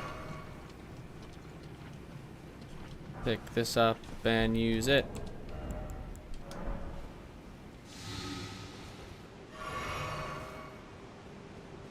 So, guys, someone, a multi-billion-dollar corporation, has gotten a little upset with little old Angry Joe and his friend's opinion on their episode. We have been blocked worldwide for our Halo Episode 2 Angry Review. And this is a manual. I looked it up. This was been a manual block by CBS. It is blocked in all territories, blocked on mobile by CBS CID, and this is a manual blocked. I'll put it up on the screen right here, meaning somebody went through and got fucking pissed off that we did not like the episode and gave it such a low rating. Because what is the content in question that is unacceptable to use? Well, let's see. 13 seconds of a scene. 13 seconds of a piece of a clip used is their excuse to completely block the entire video. So you know what? If that's how they want to play this, I'm going to go ahead and counterclaim this. But at the same time, I am rendering a version of our Angry Halo Review Episode 2 without any clips whatsoever, because I want to get the video up so that you guys can still see it. So that's what this is right now. While we see what the hell we could do about this. Probably nothing. I cannot believe CBS is acting like a petulant child because their Halo series was not well received by everybody in the world. And you want to know why this is hypocritical? Because our first Halo review used clips of 14 seconds. 13. The stinger. I always keep my clips to 10, 12, like 11 seconds binger. in order to avoid this situation. But that first one was perfectly fine because we were positive about how the battle looked cool and we were hopeful for the future, even though we were worried. That one's fine, but apparently this one, oh no, this one can't do the same thing, and we've got to block it worldwide because somebody is fucking butthurt. All right, so here's our opinion that butthurt a billion-dollar company. Check it out.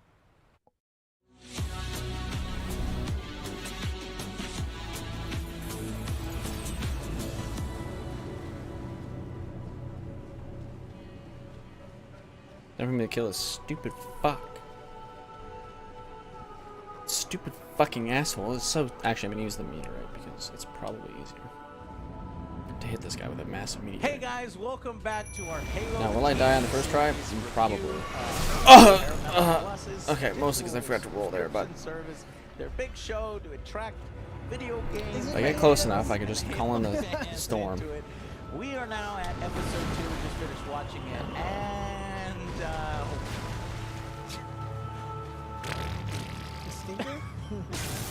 no action, all exposition, all stuff that I forgot about the stupid AoE everything. And I do like some of It's so annoying! John. I do like his connection to Soul, ultimately, because if you give him the full comments,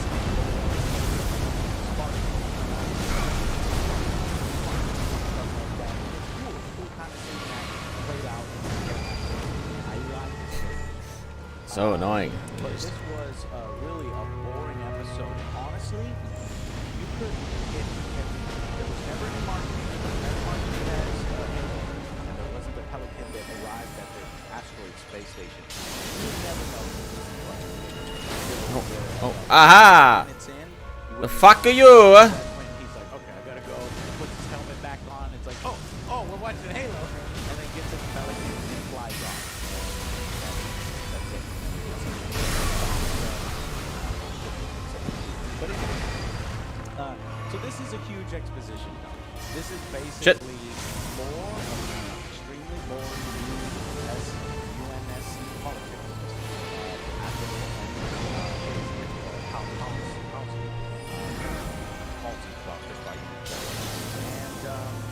And then John looking for somebody that he trusts because essentially he's fucking wrong road.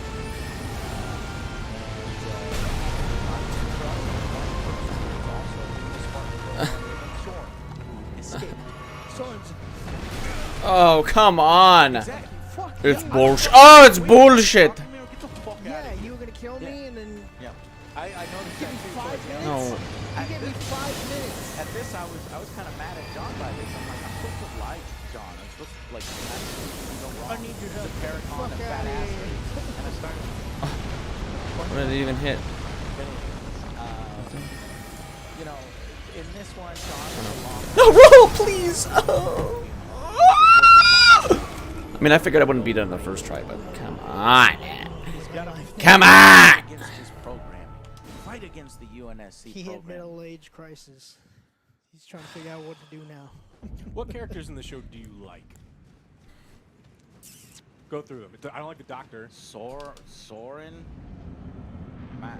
That was about it, only because So, yeah, I don't like. Oh, Sometimes. get Representation fucked, that's a little bit of a buddy. I definitely don't like Quan. I don't like the I don't- Doctor. I don't Don't really like the like Quan. Admiral. Don't like The the Doctor. Dodger's Oh, did stupid you whip. know oh, damn it! I should have mentioned this episode. I like that stuff. Oh yeah. Like, I'll tell you, this guy, you got- Aha, I'm fuck like, you. That guy, guys, I'm out. Oh, that's why he gave. And Just because of that guy. Yeah, I can't think of any characters. It's like, or factions. It's just like, all right, well, in this we've got factions. Dude, his stupid AoE is so Amanda Keys, unbelievably cringe.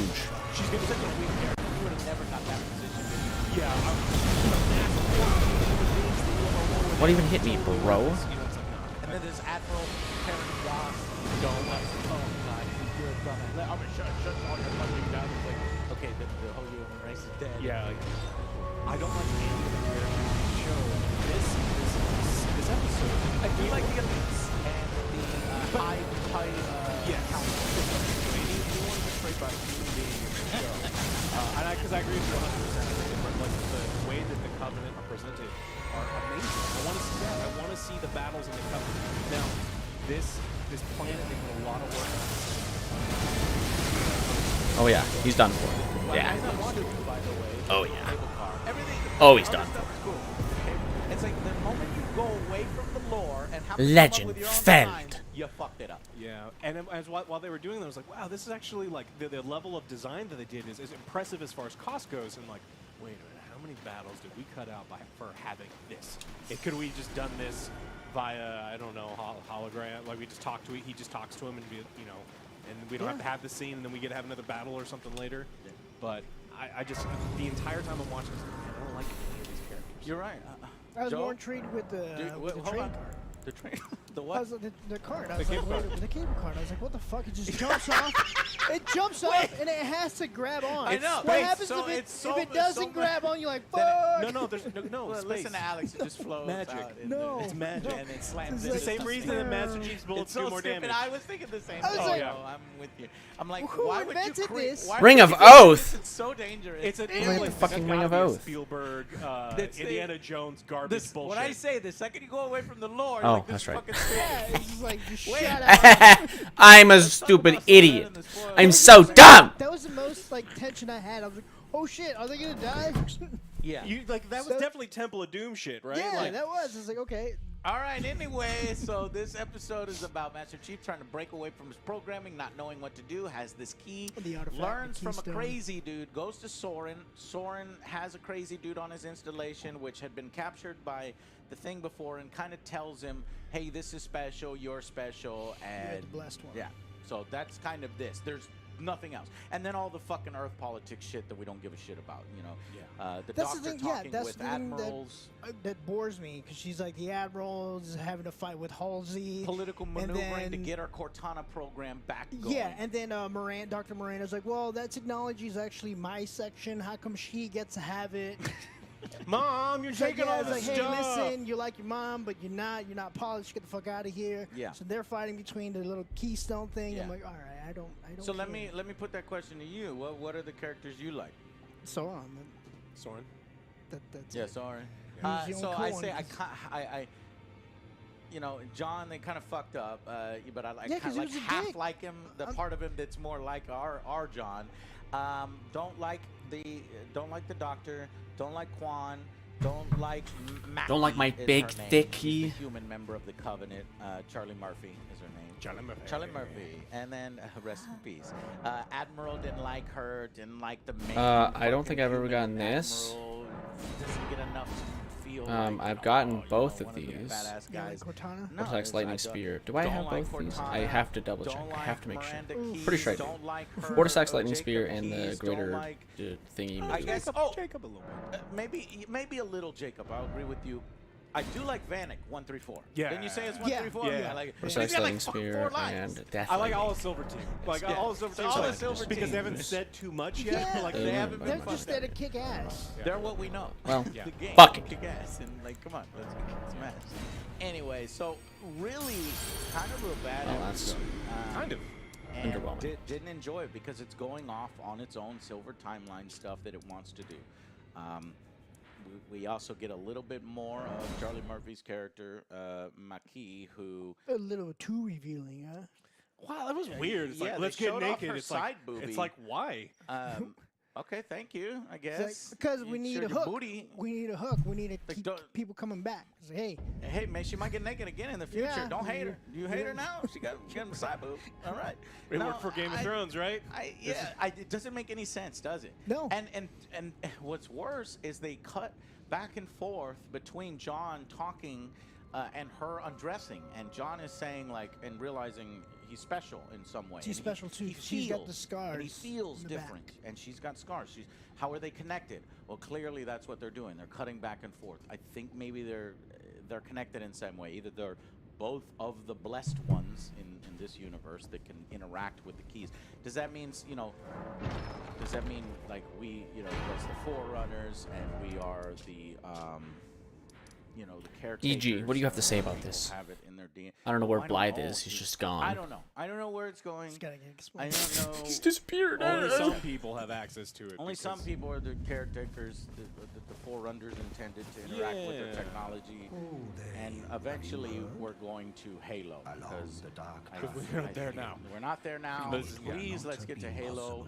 I'm like screaming and running. Let's run to Halo because this is not working. It's not working.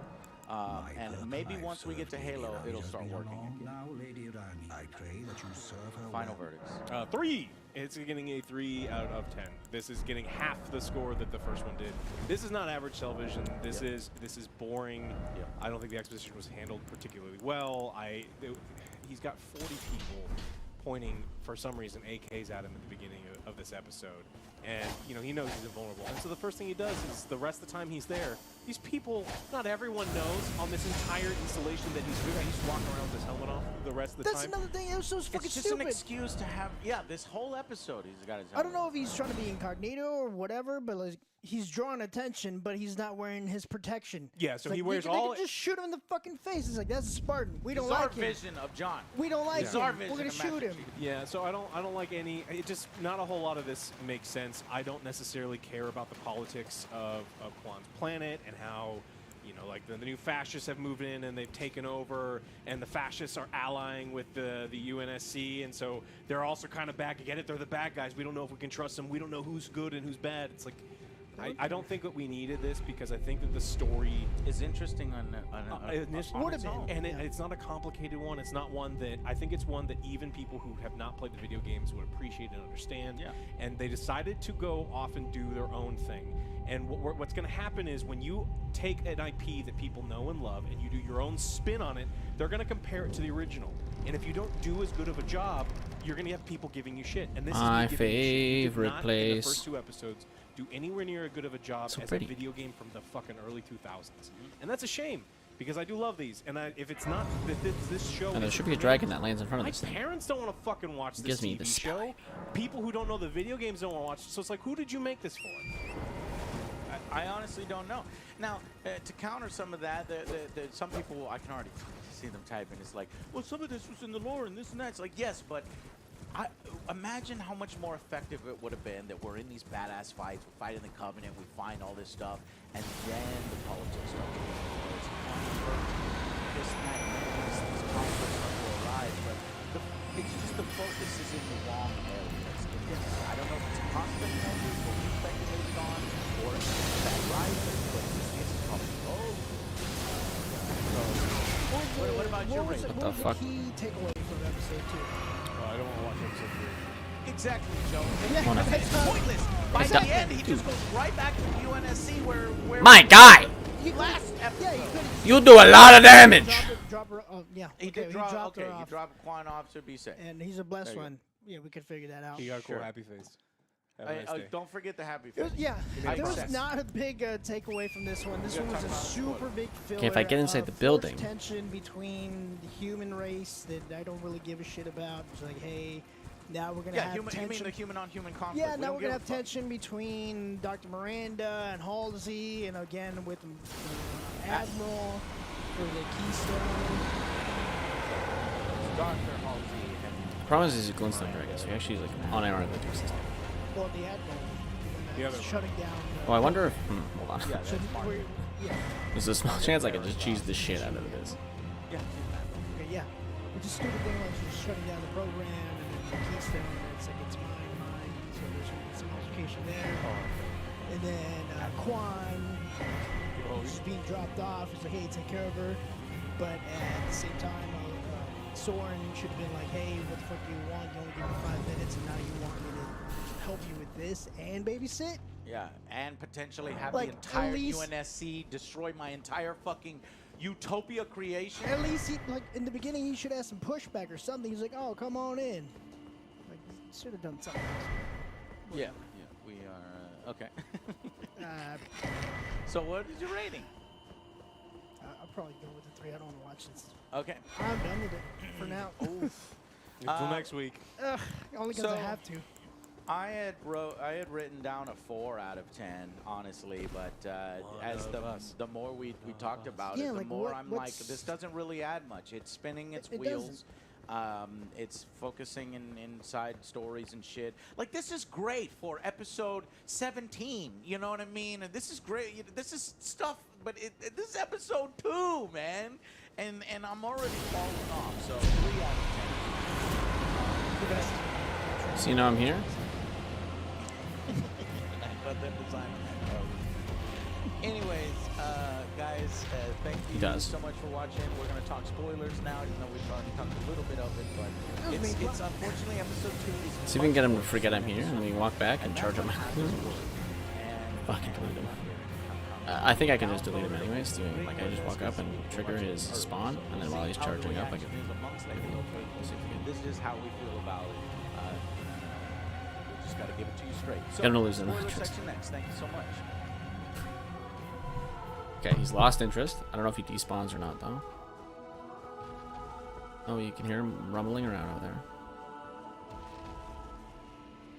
Hey guys, welcome to the spoiler section. So, I don't think there's too much spoil here. I mean, is we there? kind of went over most of it, but He you know, finds out he's a chosen one. Yeah. And we find out that the Covenant have been kidnapping human beings for years. well, there's a lot of Soren and John stuff Yeah. here, where John goes to. It looks like he's gonna escape, but he's actually trying to stop Soren from escaping because he's the military boy, mama's boy, and he's like, dude, this isn't training, this is programming. Come with me. John, stay here. But you don't understand. My gun. 5 minutes. Give me 10 minutes. He's like, no, 5 minutes. I don't know, look, whole thing.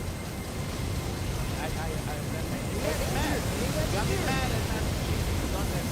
For months. He said that he was living in the woods, barely surviving, being hunted for months. Because John is a piece of shit. Then we get the asteroid. Holy fuck my About ass! how to get him back and have a backup plan for when they get him back, which is going to be quick. And then he goes to the asteroid. The shot is cool as fuck. Why can't I spawn my mid? I guess there's one tiny action sequence where they're flying amongst the asteroids and they kind of film it like NASCAR flying. Yeah, we're trying to get- but even I kind of forgot about it. Yeah, So, me too, so he Very finds, forgettable. goes into Haunted Planet. This is another 17 planets. They're going to fucking kill the Spartans. He's never been there before. He has no idea where these are. What's going on with his sword? Oh god.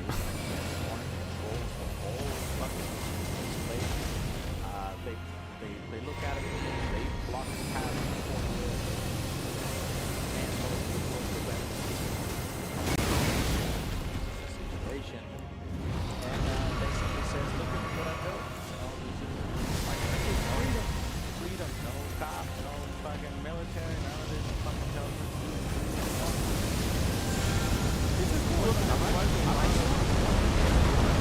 You got him.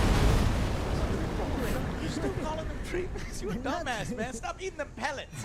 They give them like rabbit pellets or something to suppress your Adula's emotions. moon You're an blade. idiot. And then The greatest idea is weapon cool. of them Yeah, I all. complain about the car, but I do Yeah, we'll like get rid of the the bow idea of- because it's the very bow is simple. nice and House. it gets me good like It's your snipes and own stuff. Yeah, little but I fucking don't need asteroid it, house, and then you drive, and I like and I but- don't want it. And then, so then you talk. We do the blessed one stuff, and like The guy was we go kind back of to over the top. which one? Reth, the guy who knows about the keystone. Oh yeah, that was really fucking He was a embarrassing. little over Joe. the top. That was super embarrassing. So we go back to High Charity. I was looking for the name. So High Charity, and we get this blessed one car. It just doesn't make sense to me Damn, that's cool why as fuck. the Covenant have the humans. I guess this version of the Covenant, because the Covenant is a collection of alien races, and they all like all different species, and they believe in this. So I guess maybe this Covenant doesn't mind that humans are a part of their species. So as long as Oh no. they no, please don't risk your life. Don't go amongst humans. And it's just, Well, I she's don't the know, Keymaster. It doesn't feel like, because the Covenant and humans, they fucking hate each other, and I don't know. So, but Mercy is the one that took her in when she was younger, and we just don't know enough about her character yet and the way she fits into the Covenant to understand why she's there and why we have to have that They wanna character. keep her Other mystery, than but you don't budgetary care. reasons, that once she leaves the installation, they're like, oh, thank God, we don't have to do all this. We just focus on her. I can't think of anything else. Well, I mean, we know if we're going back with the Forerunner stuff, they could just say that human beings are going to be, the stewards of the universe going forward. So There it only is. human beings can activate And the only keys. certain human beings. And so they've been we know that they've been kidnapping human beings for decades because the guy that we meet on the planet got kidnapped decades ago, and they're testing people with like psychic powers. And and so what it is. and You're so he can't activate it, and so apparently they kidnapped her. She can activate it, and Master Chief. So as of now. Very important. Rani. Ditching her fair robes.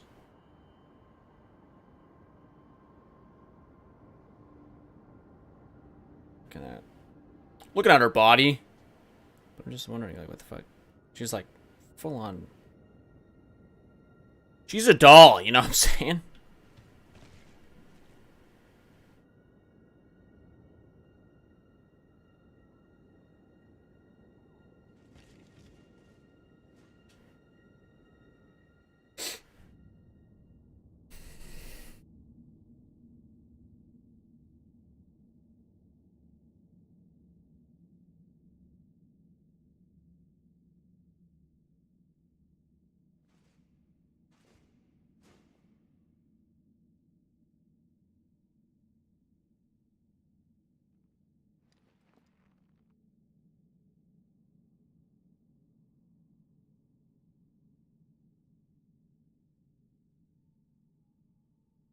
We're getting married. Oh my god.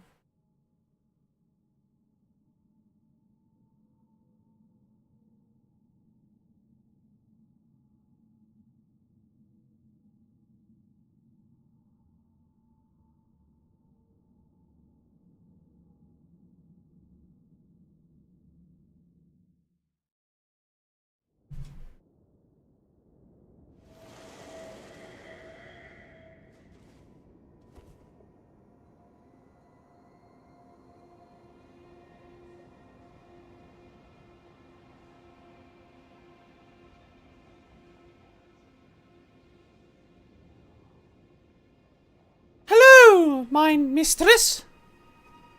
So it was thee who would become my lord. Perhaps I needn't have warned thee. I am pleased, however. Thou art a fitting choice. I go now to the night sky. It is there I shall find mine order. I bid thee travel the path of the Lord, and once all is done, we shall see each other once more.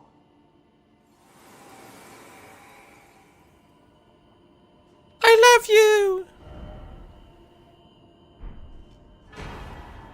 Yeah. The double dark moon.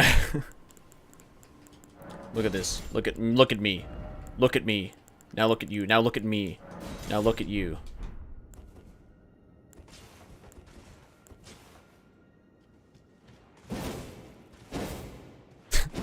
Now this is what I want to do. Fuck faith. I might just go rebuild just to put my faith back at thing and just get my strength to 16. Fuck it, dude. Just look at this. Look at this monster. I only need 16 actually, so I actually might not. I think it's mostly scaling with intelligence anyways. Just the pure wonder of the world. The pure. Anyways. Oh, what? I'm not even heavy loaded? I have to be. I am. Okay. I was like, there's no way. Anyways, can I use just the... I don't think so, right? Oh, a medium load there. Can I use... I don't know. I'm realizing this sword is... Oh, it's pretty good. It's kind of good. The weapon art is pretty good, but I just never find a use for it. I'd rather just fire lasers at people. No. Oh, and this also gives me frost buildup. Oh, but I am heavy loaded the moment I put it on. So that's cringe.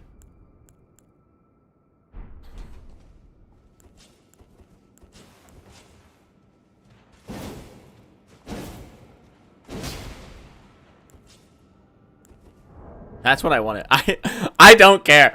That's like the perfect. That's like the best of both worlds. I've always wanted to like be a beefcake, and man, it's just perfect. It's unironically perfect.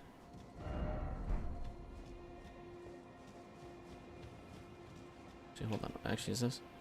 Oh, this has to be where I need to go because I don't know how to get to Randy in the first place. Rani.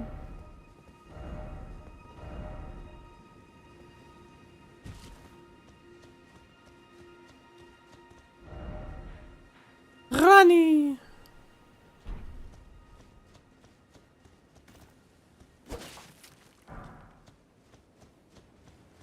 Rani, mind the Lord. Anyways, let's equip my original. Don't know where I've gone.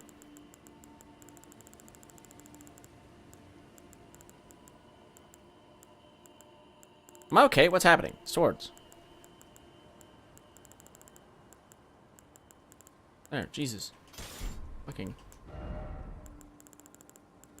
Jesus fucking. Jesus do be fucking, that's for sure.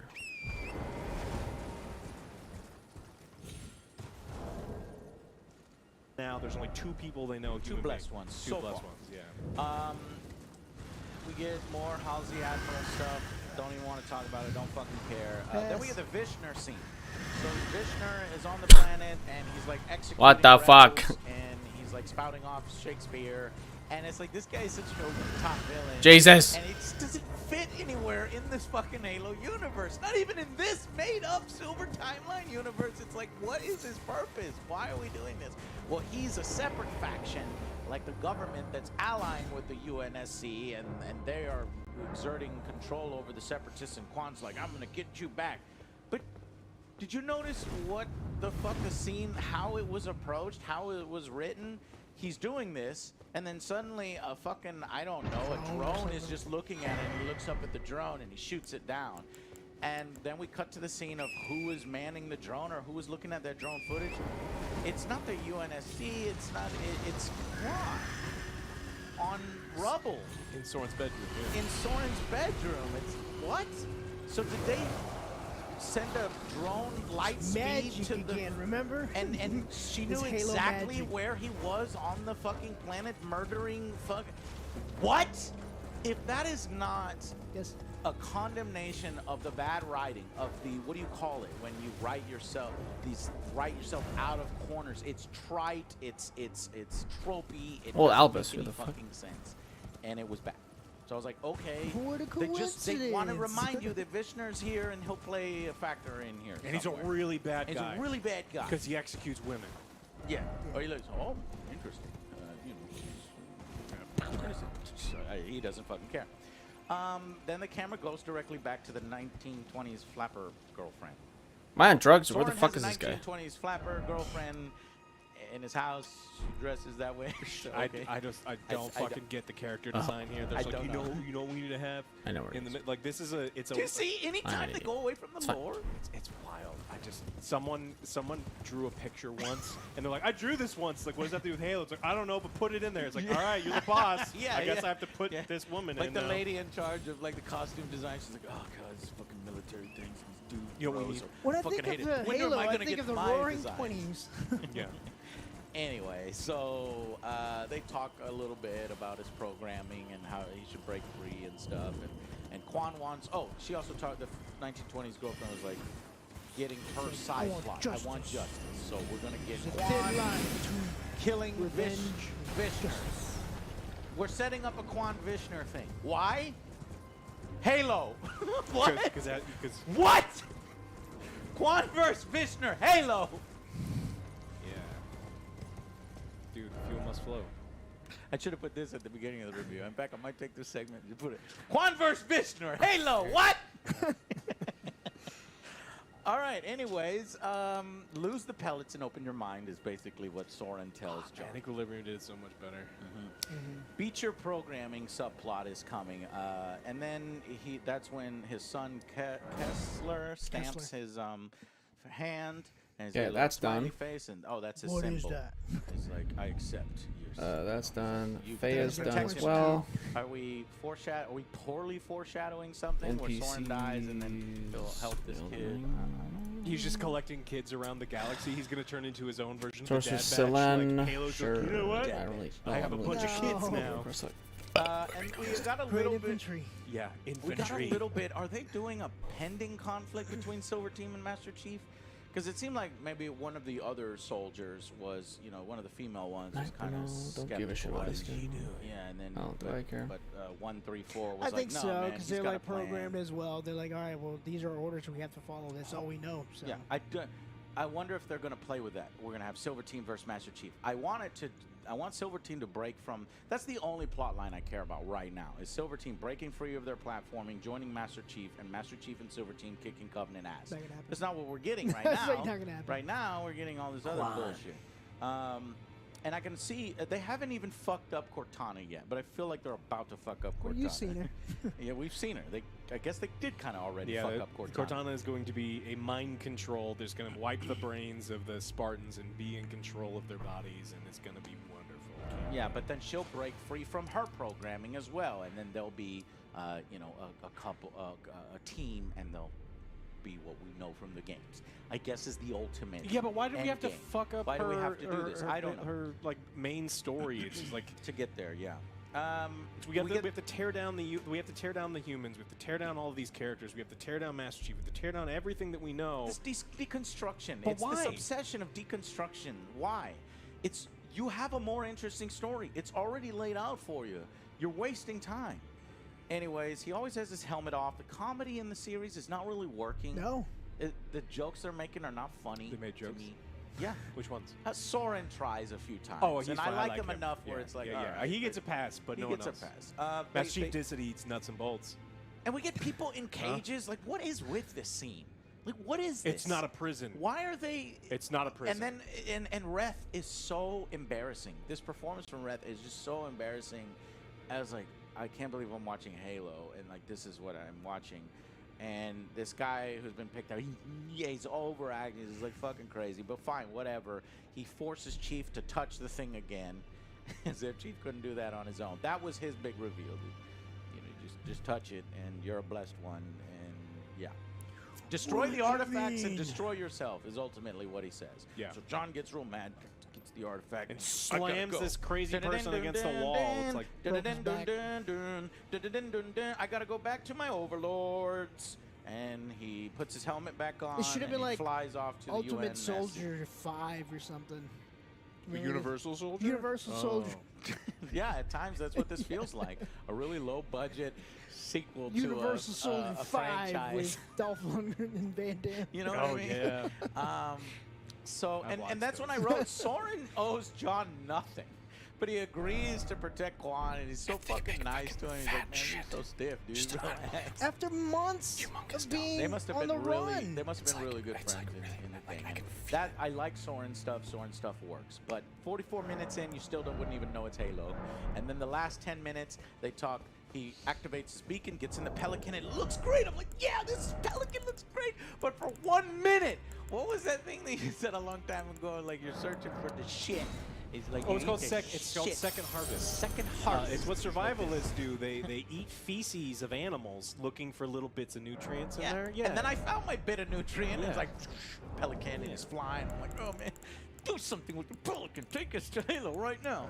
And then Stalwart Dawn picks up his beacon and he lands and he gives himself up. And Silver Team is escorting him while he's has his helmet off, of course, and has the handcuffs on him. And we get that sort of scene of the Blessed One undressing, showing her titty, her side titty, not full titty, side titty, as John explains that he feels different. And as soon as he starts talking about, I keep getting these flashes of like, Shut the fuck up! yeah, the doctor's like, let's not talk about that. Quiet. Yeah. And that's it. And then the scene ends with she opens or she presses a button on Cortana's thing, and then they smash to the credits, and you're like, She opens her eyes. Cortana's been awakened. Yeah, she did. whatever. She's been awakened. UNSC politics are boring. Yes. Nobody gives a shit about the political maneuvering, and Correct. whenever the show isn't focusing on the Covenant threat, it doesn't work. Yeah. This is a different chief, and you know, he's damaged, he's conflicted. That's what they think we want to see: a damaged, conflicted chief, and UNSC politics, and Quan getting revenge for her father's dumbass death. Correct. Who cares? 12. Who Yeah, I'm gonna. cares? Well, When are we what, getting what are my When are we stats? getting to the Halo stuff? What do I When have are we messed getting up? to the Yeah, I Covenant wanna stuff? see That's this the Two stuff levels I higher wanna than it see, should be. and that's the only reason why I would keep. So I watching could the put 2 show. more levels And also into because we're the Angry Jojo. endurance. I don't know if that'll help me. It's the dullest possible I just need to approach to buff the universe. endurance up I a don't lot so that I understand can why you would take such an uninteresting not heavy roll. entry point in here. I mean, I could Where are the really farm here grunts? if I want. Oh yeah, I want the grunts. Why are And the they better- Covenant not shown as diverse as they should be? The humans are as diverse. The cast is diverse. We're doing all kinds of things to show how diverse we are, but not even the Covenant are diverse. They could have just at least had like a grunt or some wormy dudes. One and then, grunt. And then just a big pile of worms up there. Yeah, just doing something weird. That would have been satisfying. The issue that I have is if you had any momentum after the first episode, if you were I'm on board, let's go. Any momentum that they had, they just absolutely obliterated. Destroyed it with And this so episode. the issue is even if you're a fan of the show and you want it to go forward and you're willing to see what they do in the season 2, you have to be upset that we started off on a relative, for me, because my expectations were terrible, right? A relative high point for the show. 90,000 runes. We are free falling into obscurity. I just don't give a shit about the show right now. Like, who watched episode 2 and this is where we need to go? And you have to wait a week. And we're going Cortana. We know that may not be the right Cortana. What'd you say, Joe? No, it's not. No, I was just confirming. Yeah, development was supposed to be. It was planned to be released. 18,000 runes. So it's way been in back in the development day. hell. Yeah. So producers, so I could see. Damn, man, this has been messed with. Yeah, big time. Quite a bit. Even with the second episode, there's no confidence. I told you it was Spielberg. It was. That cart scene's definitely swear to Spielberg. God that Neil Blomkamp's Halo would have been better. Oh, for sure. I'd rather watch watch this that. Halo I'd short rather watch film. that.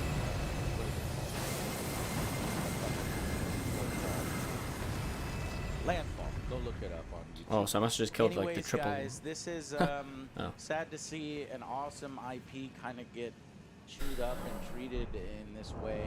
Is it good at times? Yeah, but it's more boring and bad at times than I can almost carry every weapon now. Hour. Oh funny. man, I can't carry this maybe, one, though. Maybe Need towards the 24 end of the decks. season, maybe like it gets good, Should I and script then the season thing? 2 is where we really need to start. Anyways, If I'm that's not the gonna case, we'll really care report what it to shit you. about the But if not, if you want to go through the misery Okay, of every episode, which way with us, do I actually want we're to on go? board, man. Come visit us every week, okay, guys? So we will see you. Because I'm already at the next capital city through Angry like Joe one Show. way, Thank but you. I need to go here to get the other blood thing.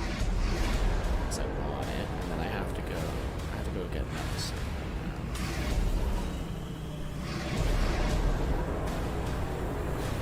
I have to take a big fat shit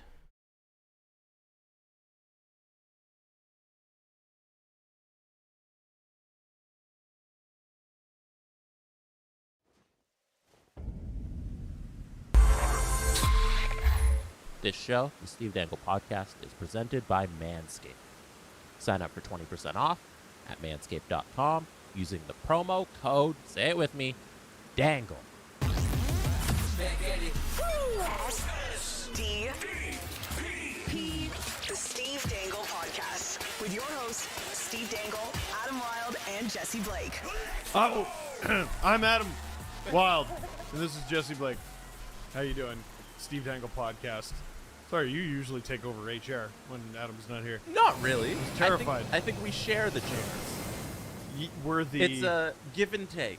Yeah. Yin and yang. The give and take chair. Shake I think and that's a different bake. chair. Oh, Talladega Nights. am I bake? Funny. And you can be shake. I can be shake, but then I kind of screw. No, you screw me over. In the end, you steal my wife, Oh. John C. Reilly. Well, I don't want to steal your wife. Well, He's very understanding about it. if you gotta, it's Such a ridiculous It's the movie. cost of doing business. Now we have to watch it together. Oh, we should. We should get we should take a trip to a weed store in Oshawa, Okay. and then watch Talladega Nights on a Saturday when there's no hockey in the summer under the lights. You should get a backyard screen projector thing in your curved backyard, your slopey black backyard, where you have new patio shape. furniture. Yes. Pizza shaped backyard. That's what I was looking for. Piece of crap backyard. It's the worst backyard But in the universe. you could throw a projector there. There's enough length where you could do that, and then you got new patio furniture. And I do have cool neighbors. That's very important Yeah. for a projector. Yeah. You need to have cool neighbors. I think you need to invest in a projector. You know what's wild? I have one. What? I have one. I got it in one of my, hey, you have a Twitter account, here's some free shit boxes. What? Yeah. Is it like a decent one? I don't know. We What- haven't used it. Oh my god. Yeah, we'll try it. The Is it- weather's been garbage. That's true. That's true. When did you get it? When the weather just started turning to garbage. Oh, okay. So like last fall. Yeah. Yeah. Yeah. Okay. This summer under the stars, Steve Dangle Podcast watches Talladega Nights. Nobody else, everybody listening, you're not invited. Can't come. Don't come to my house. That's weird. Stop that. Now I don't even know what camera to look at. This is, I love Kids Table episodes. They're always off the rails. The most important question of the day. What's better than beating the league? Nothing. Can I play it? Nothing. Can I play the infamous Mark Scheifele? Please play it. After what day? When was around the first time the Jets beat? the Early Jets? December. It was right around Christmas because people were talking about my quote, like I just said it, ignoring the Christmas decorations all over the table. Right. Yeah, here, just Here we go. play it because I have thoughts. Hey boys, is there anything better than beating the Leafs? Hey? Anything better? This goes to this guy.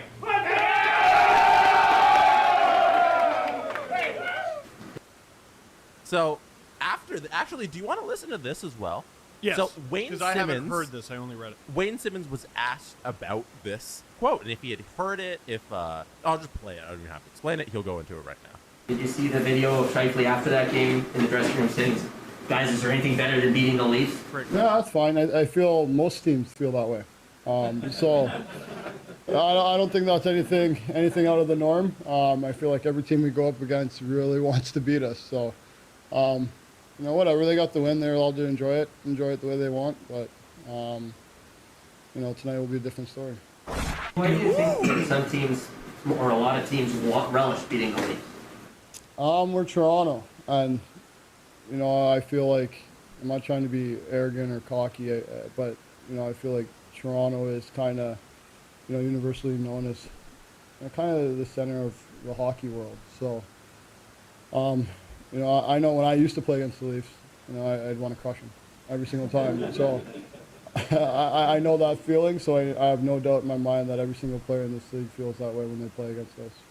Well, I'm glad the one thing missing from what he was saying was the perspective of someone who used to play against the Leafs. Mm-hmm. And I'm so glad he said it because, Jesus, Wayne, you could tell. You could tell, especially when you were on the Flyers. He used to make Dion Phaneuf's life a living hell. Oh, yeah. Every time they played each other. So I really enjoyed him saying I'm glad somebody finally said it. Yes. Because every time the Leafs play anyone, all the Toronto guys come in and they're on a heater and they're so intense about that one game. And there's Wayne admitting it, saying it's true, it's a thing. And that's why the Jets are so happy about beating the Leafs, because we are the mecca of the hockey universe. So I have some friends who are Jets fans, and they're from Winnipeg, and they're like, by the way, like, do you understand that your reaction to that clip is exactly why everyone loves beating the Leafs? Listen, I get it. I totally get it. But now the shoe is on the other foot, and I get to really, really enjoy this. And it's so funny how a season changes and how a mood changes. The Leafs lose to Montreal 5 days ago or 6 days ago? 1 week tomorrow, because it's Saturday night, right? Okay, and then they play a nasty game against Florida the next night. Win. Beat them. Play a nasty game against the Bruins. Win. Beat them. And a nasty cannot lose game against the Winnipeg Jets.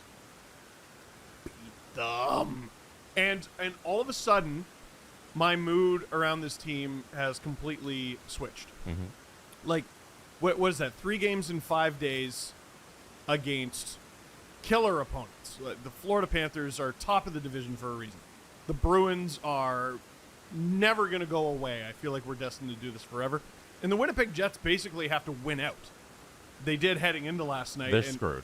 They're pretty screwed, but it's possible. So the Stars are playing too well for me, for them to drop off and relinquish that spot. And also ahead of them is also Vegas. You know, so like who they beat, and then lost to Ottawa. Yeah. Boo. And then you lose to Toronto. It's just the math doesn't work out, I think, for them and Vancouver. It's a 2-horse race for me between the Stars and Vegas. I think the Stars got it. But it felt really good. It felt so good. What a great win. That's about as satisfying a win as this is about as satisfying a week as the Leafs have had in a long time. Yeah, and the win looked even more impressive considering how they started. Because the Leafs struggled so much coming out of the gate. Like those first 2 goals were not great. No. They couldn't. You said in the LFR they couldn't complete passes. Okay, am I alone? Because I watch. People don't realize I watch the vast majority of Leaf games alone by myself in the basement. Like I'm lucky if my wife sits next to me on her phone. Right. She's usually upstairs watching Bridgerton or some shit. Like I watch them alone, and I'm just like I'm sitting there. I'm like my kingdom for a pass. They couldn't complete a pass, right? I don't know why they started so slow. Maybe it might have been coming off like the Boston game 2 nights ago. You know, you're a little slow coming out the gate.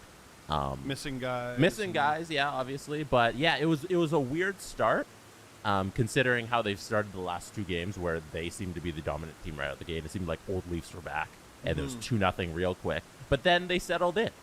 You know? Well, and the Jets couldn't. It's a weird thing to say, considering they got a 2-0 lead out of it. But it just felt like they couldn't capitalize on the Leafs being shit. Mm-hmm. Like, they managed to get 2 goals while also looking like the worst team against a team that was playing poorly. Does that make sense? I don't think the Jets are that great defensively.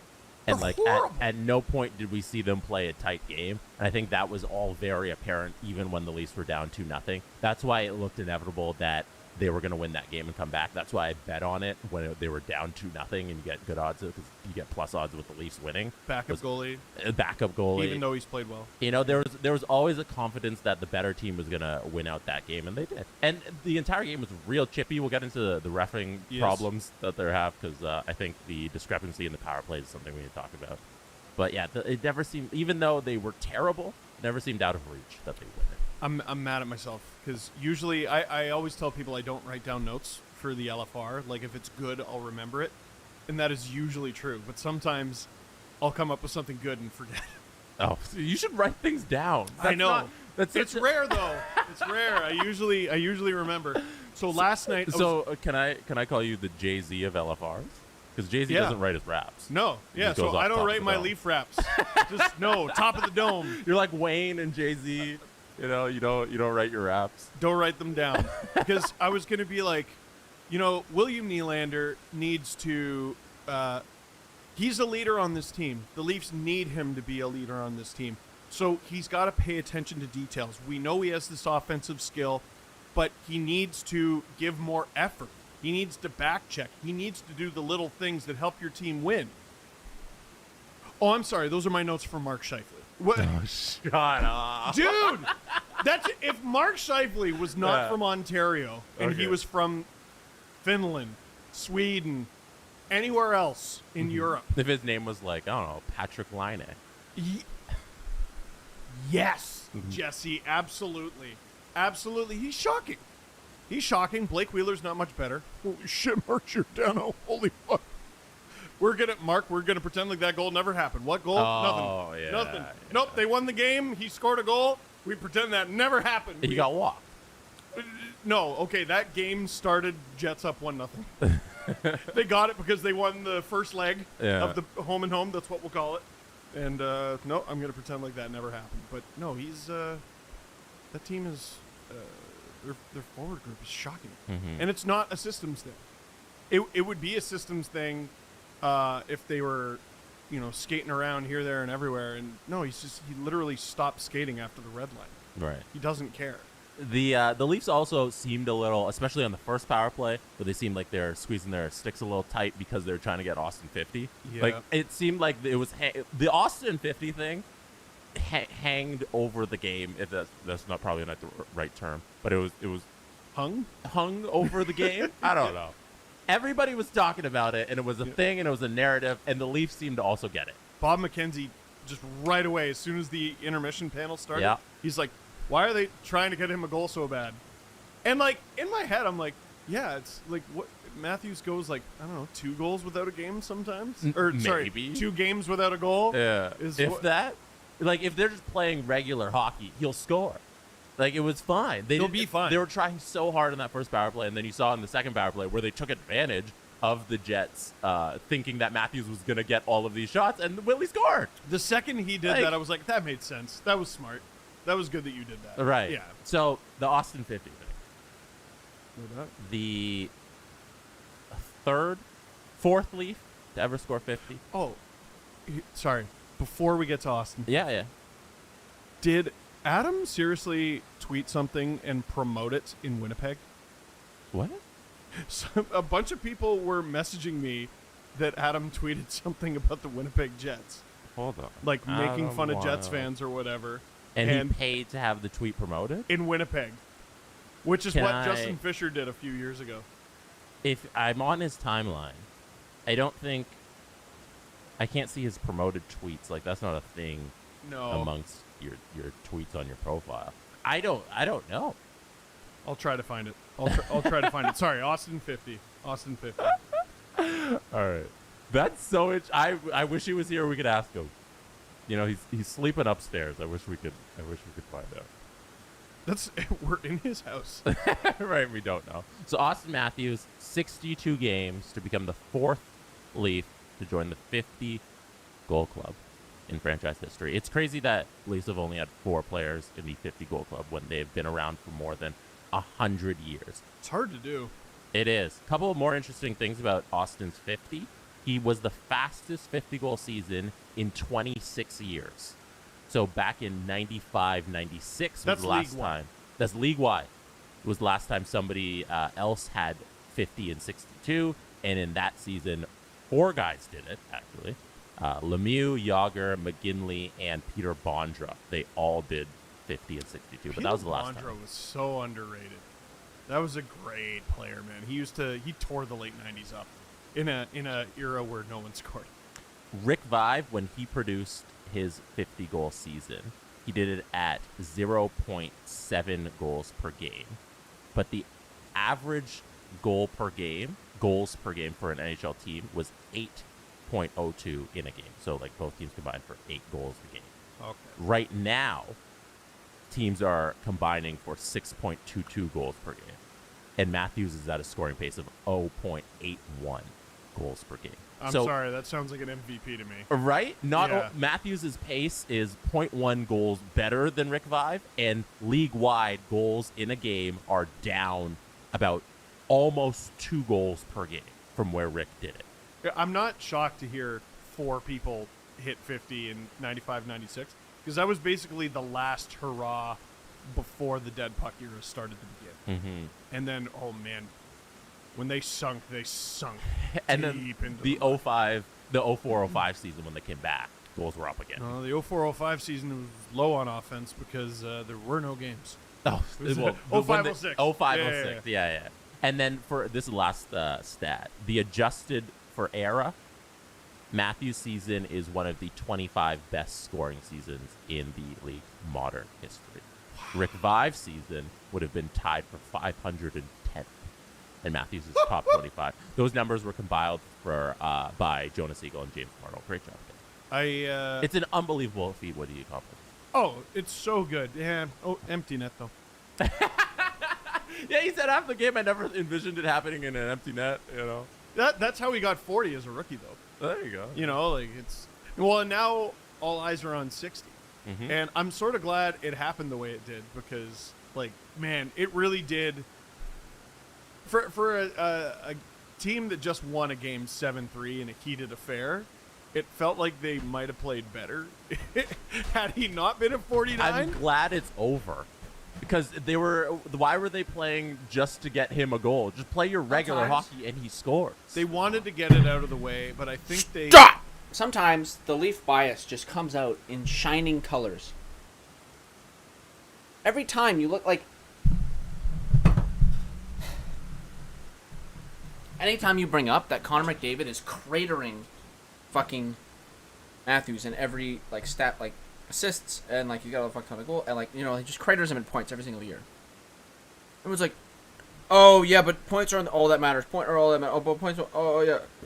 Points aren't everything that matters. And then what they look to, and then this happens. Look, wow, 50 goals. That's an MVP right there.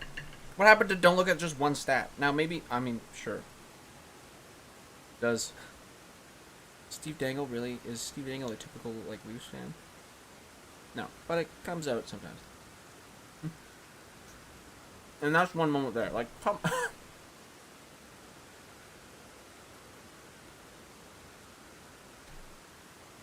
And, like, just look at something like points and be like one stat of points, goals. When someone is tied with him in the name of Leon Draisaitl. Sorry, I think he's 1 point back, actually. 1 goal back. Right, okay.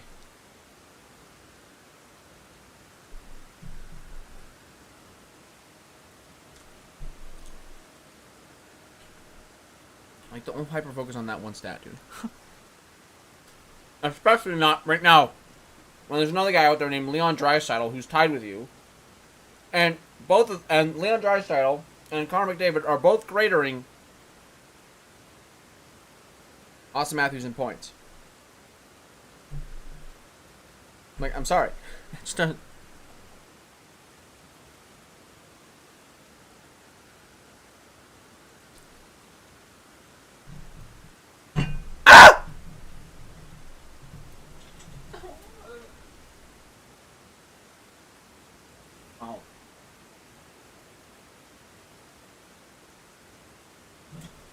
You know.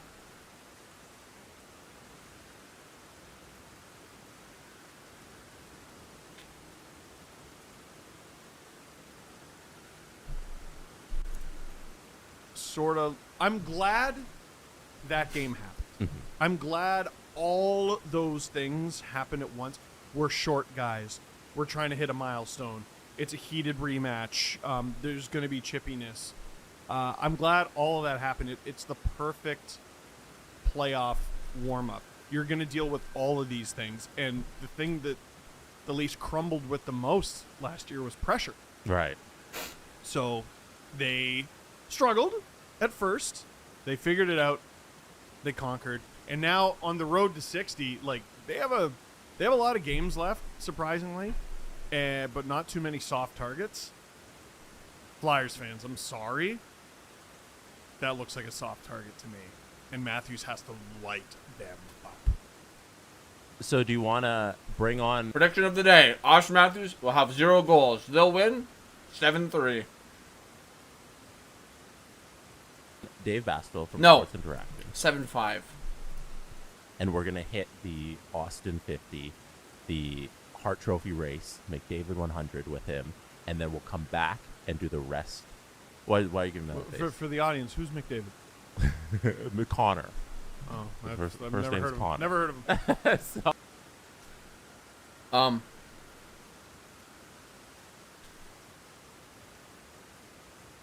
Yeah, I feel like another bold prediction. Rest of the season, because Kallgren's in net, Kallgren, it'll just be like him getting pelted. The Leafs will squeak out more wins than losses. But the save percentage just won't be good. And then Leafs fans will say, look, we don't need a goalie. We don't need it. We can just outscore our opponents, and then they'll hit the playoffs and fail. Oh, so we're going to bring on David. The problem is that too many people think the Leafs will fail this year, so they're probably going to at least get by the first round. They might get 4-0'd in the second round.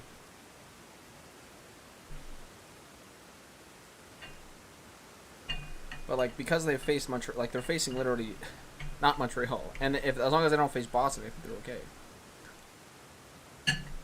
So probably beat somebody. Sports Interaction, and as always, it's 19 plus. Please play responsibly. Hit up sportsinteraction.com/SDP to sign up. We still have our $500 free bets bonus going, so do that.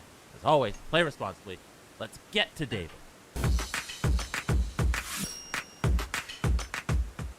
All right, welcome back, David. It's another Friday, which means David's back. No. Link again is sportsinteraction.com/SDP. Once again, it's 19 plus. Please play responsibly. So Austin hits 50, but I can't say arguably. That's the biggest storyline. The underlying storyline of the game is 6-3 on the power play opportunities for the Leafs, but as you said in your LFR, it should have been like 400 to 100. Yes. Because the refs don't call all the penalties because they can't do that because refereeing is apparently an art in hockey. Why not? It's a thing. Why not? You can't call all the penalties because you can't spend the entire game on a power play. This is how refs think. Like, imagine if like we raise kids, like the way that the NHL calls penalties. Like, imagine if I started breaking shit around the house, and my parents got me in trouble for 6 of the 10 things I broke. No, most people could expect to get in trouble for all 10, because that's how life works.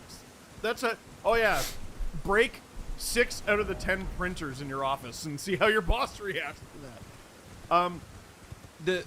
There was a stat going around about the myth of no penalties in the playoffs, and it is untrue that there are no penalties in the playoffs.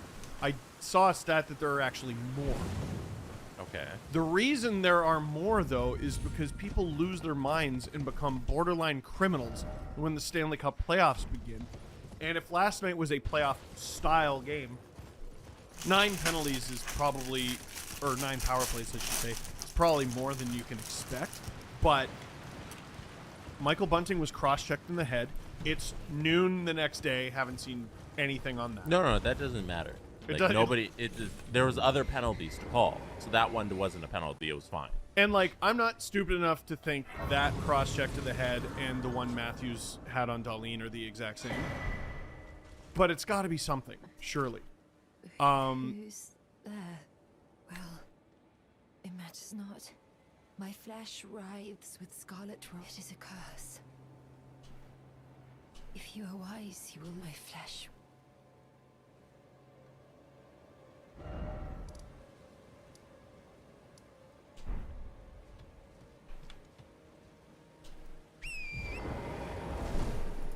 The trip on Engvall, all right, it's a missed trip.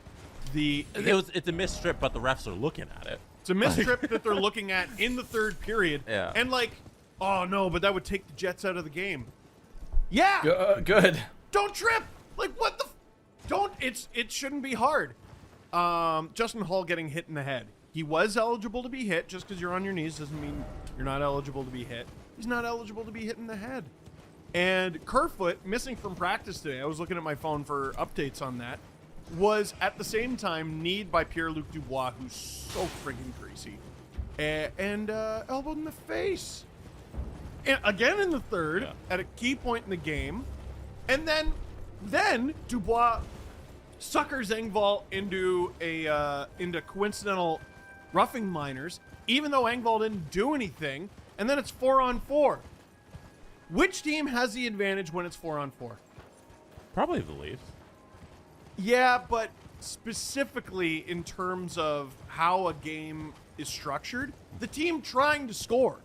The Leafs are trying to park the bus. The team that's down. Yeah. The Jesus Leafs are trying to fucking park the Christ! bus. The Jets It are was an trying to ambush! Crawl back in the game. That's how it's always worked. Score effect. Score effects. That's how it's always worked. So it's like I remember a few years ago in the playoffs, Brad Marchand took himself out of the game to take Morgan Riley off the ice when they were trying to tie Game 3 in 2018. And yeah, Brad Marchand has to sacrifice himself, but he takes off one of the Leafs' best defenders. No, the best defender on the entire team. They didn't have Muzzin. I'm trying to think of who was even on the team at the time. 2018. It's like Ron Hainsey and Roman Polak out there closing out the game. Like literally, how did that team make the playoffs? So all that to say, if more penalties would have given the Leafs an unfair advantage at the time, I would have. Steve I would called say that team it's amazing. a perfectly fair advantage. They were better. Yeah. They were better. And Last night, the Winnipeg Jets couldn't hang at all. They weren't in that. As soon as the Leafs tied it, 3-3, that game was over. They weren't in it for a second, and they should have been in it for even less. I think it's funny that on the same day that all of this happened, the NHL canceled an AMA on Reddit with Wes McCauley. Did we ever get a reason why? Like, it No, could have just been like he couldn't do it. Yeah, he just got busy. But I think I'm gonna conspiracy theory this. I think they realized once the announcement that this was happening went out there, that they realized it was a bad idea. Because they were only gonna receive troll comments, they were only gonna receive hate. Because the referees have become such a part of the National Hockey League because of how they ref these games. So they've become this third team within the game that dictates a narrative of how the game is going to go. You know, they set out, okay, tonight we're going to call these types of penalties, or we're not going to call these types of penalties. And if there's a whole bunch of infractions, we're going to call a lot of them, but not all of them. And I guess this is just how we have to accept that hockey is played now. Like, I think the players understand it. The players work their relationships with the refs. No, we have to hold them accountable, Jesse. You taught me that. The players understand it. The coaches, they get it, but they get mad about it. And as fans, I don't think we should accept it. But right now, it's not going to change. No. You know, like going into the playoffs, we gotta when there's actually 10 penalties, when there's 10 infractions, all 10 should be called. Yeah. But our expectation is that the players know that all 10 won't be called. And I hope the Leafs play the type of hockey where they commit 15 infractions their first round series, and they get called for 3 of them. I hope they know that everything that we know and how the refs are going to call the game, and they play dirty hockey. That's what I want to see on the game. Just get in the muck. Get in the muck, man. The whistles for the cross checks are going to go away. Slash is still going to be there. Hook is still going to be there. Tripping's still going to be there. Interference. Tripping sometimes. Yeah. Because when tripping, depending on the moment in the game. They didn't call the trip on Engvall because the Leafs just came off the power play like 3 minutes ago. Yeah. And they're like, oh, we can't have another power play. And for any Jets fan or any other fan who's like, but there were missed calls against the Leafs. Oh, yeah. Okay, great. We're talking about those too. Yeah, we are. Like, genuinely, I am. Like, I am talking about those two. Listen, they had an opportunity in 2005, 2006 to establish a new precedent with 2 new superstars, 2 generational talents at the helm of the league. And they stuck to their guns for, it wasn't even a full season. It was like 3 months before reverting back to the old shit. Go back. There was a game, Sidney Crosby's rookie year, Penguins Flyers. Penguins were awful. Flyers were good. And the Penguins won. Crosby's face as a grown-up today looks different because of that game. Darian Hatcher smashed teeth out of his face with a cross-check to the mouth. And not only did he not get I don't think he got a suspension. I don't think he got a fine. I don't think he got a minor penalty And people looked at that as, all right, because Crosby, I think, got the overtime winner. And, oh, way to go. Way to go to the kid. You know, he powered through it. And now he can hang in this league. What? Why? Why did he have to do that? Why did that have to be? Hockey. Why does it got to be this gauntlet? Like the NHL's not hard enough as it is. When? In what era? Like, I'm not even asking. When did this for become wild popular? rule It's changes. because In people what era has have brain cross-checking damage someone and in the want team other people to ever have been brain allowed? damage. That's what Well, it is. I don't know. If you go back far enough, everything's kind of allowed enough. Yeah, That's how we've gotten to this point. Sports is a gateway for all your dumbass You know bullshit the to be Maurice Richard projected riot? onto others. No. You don't know. So you think I what it believe is, was what it suspended literally on- is that you think that you could take it, or you did take it as a kid, and now it is your given right that a hockey player isn't a hockey player until he gets fucking destroyed. Now let me have a look at the. Well, the work of a true. Can you give me some time? As well made as it is. I'm gonna say for a playoff game. Okay. And fans got very upset and they like protested. He like broke his stick over someone's head. Like, come on! There's got to be some accountability. Yeah. Oh, let them play. And this is like, you know, Jeff O'Neill, who I like, on the panel last night, he talked about the Taylor Hall, Ilya Lyubushkin slap, punch, bop, whatever you want to call it. And he said, back when I played. And I'm not listening anymore. I'm not listening anymore. You disqualify your opinion. Back in my day, yeah. Bullshit argument. Jeff, it's not when you played. It's now. It's 2022. Yeah. It was from behind and he caught him flush in the jaw. Like, I know back when you played. I know. I watched. It was crazy. The Leafs were terrible. And the Leafs were terrible. No, they only missed by 1 point. They only missed by 1 point. How dare you? They needed a goalie. That was the one where they missed on the last day of the season, right? See, they did that 2 years in a row. Holy crap, dude! It was the what was it? The Islanders. They missed both the 2 seasons that preceded my first LFR season.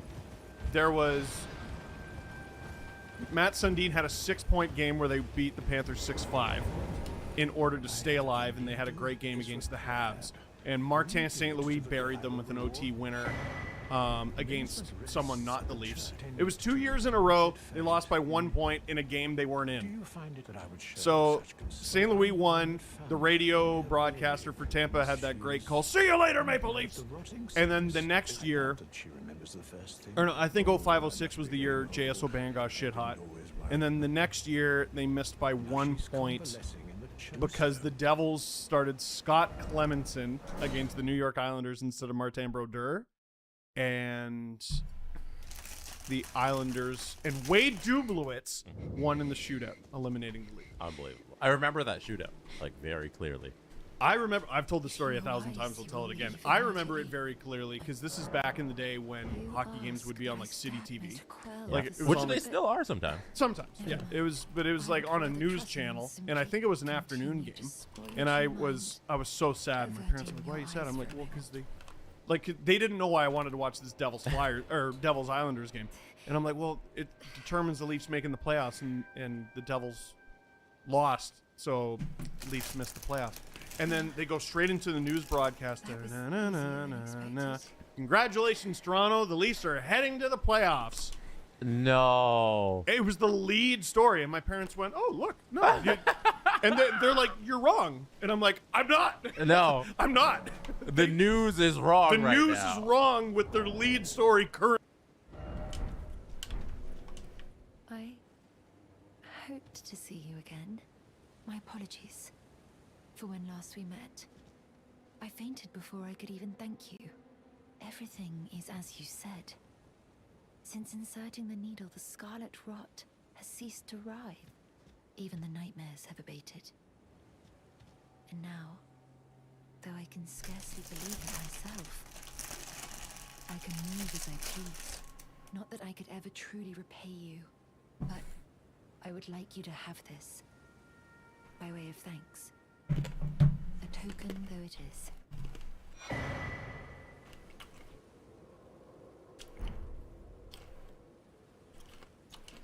I'm considering with the needle buried in my flesh. My destiny. It's all thanks to my name is Millicent. I pray.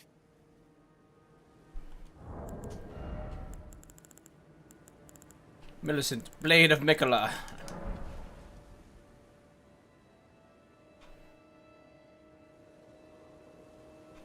I was not really looking at the characters. It's a babe show. But what's wrong with their eyes? Nothing? Okay, weird flex, bro. I'm considering the needle my destiny.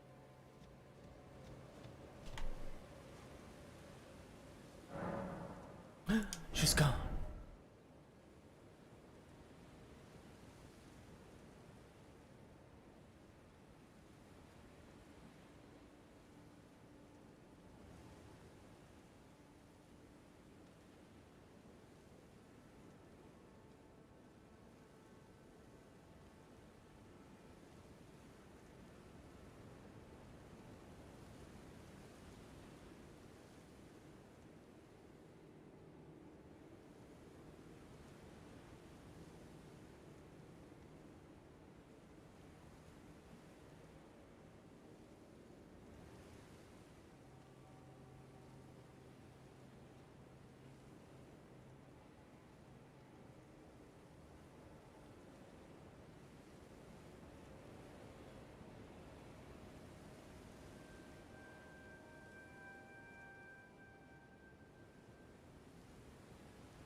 Currently. Oh gosh. And I've never been able to find the footage anywhere, but it's 1,000% wrong. Now that we put it out there, maybe somebody can find it, track it down. I think, like, we're talking 2007. The only way to Maybe. find it would be to, like, work in the archives.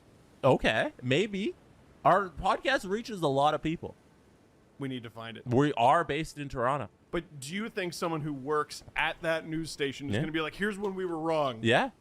I think they might 15 years ago. slip Steve Dangle a little video of that. I just want to see it. If we can find that, that'd be cool. I And just little wanna see old Steve Dangle can be correct. Yeah. So many Anyway, years later. it's all that to say, it's not an insult against Jeff O'Neill or any other former player, but it isn't when you played. It isn't when you played. Like, Mike Johnson is able to do this. Ray Ferraro is able to do this, where they think back to their playing days, but they're able to go, well, it's not then, is it? Yeah.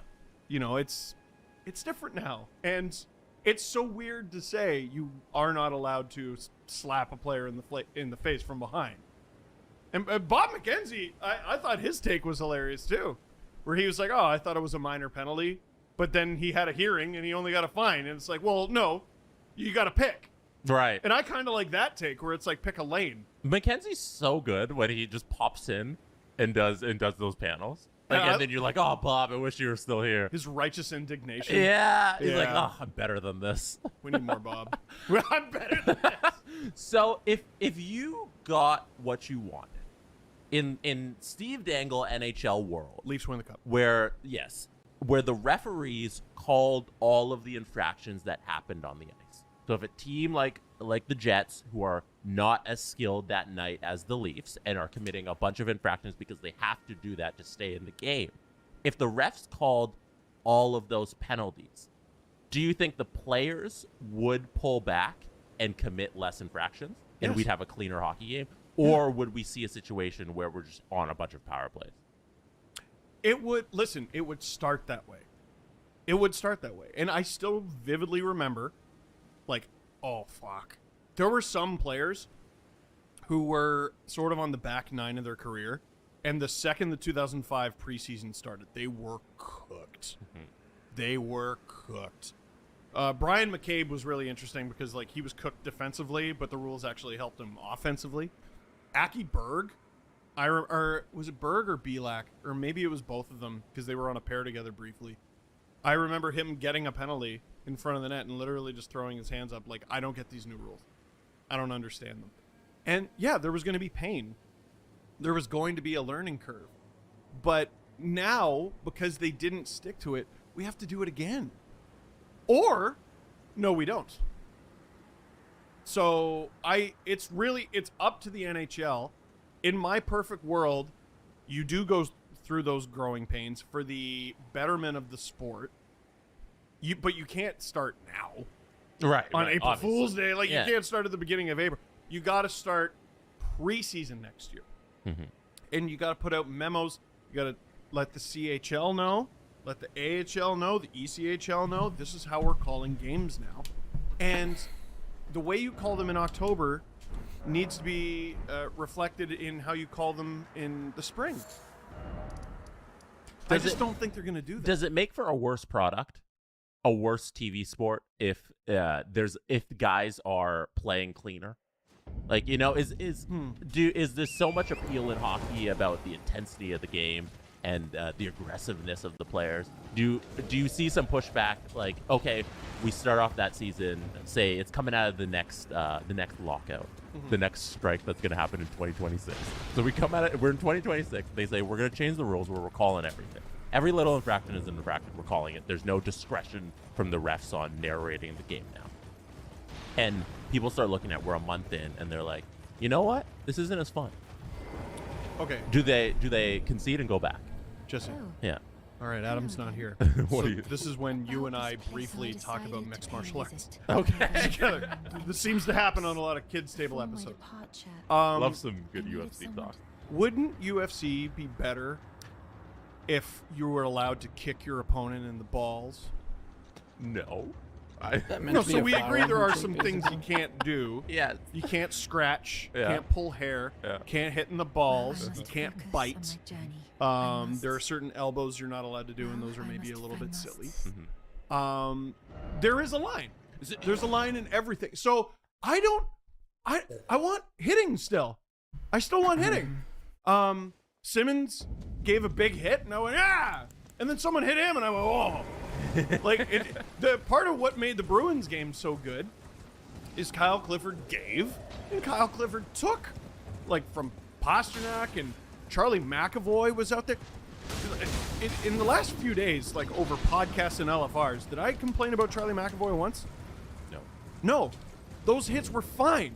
They're totally fine. But you complained about JT getting cross-checked in the head because you can't do that. do that. You can't do that. But the McAvoy hit, it's a clean hit. What you can do shit, that. the law? Like, I feel like I'm on TikTok here. Like, again, it's, you know, don't you want this in the sport and that in the sport? Yes. Yes. What the?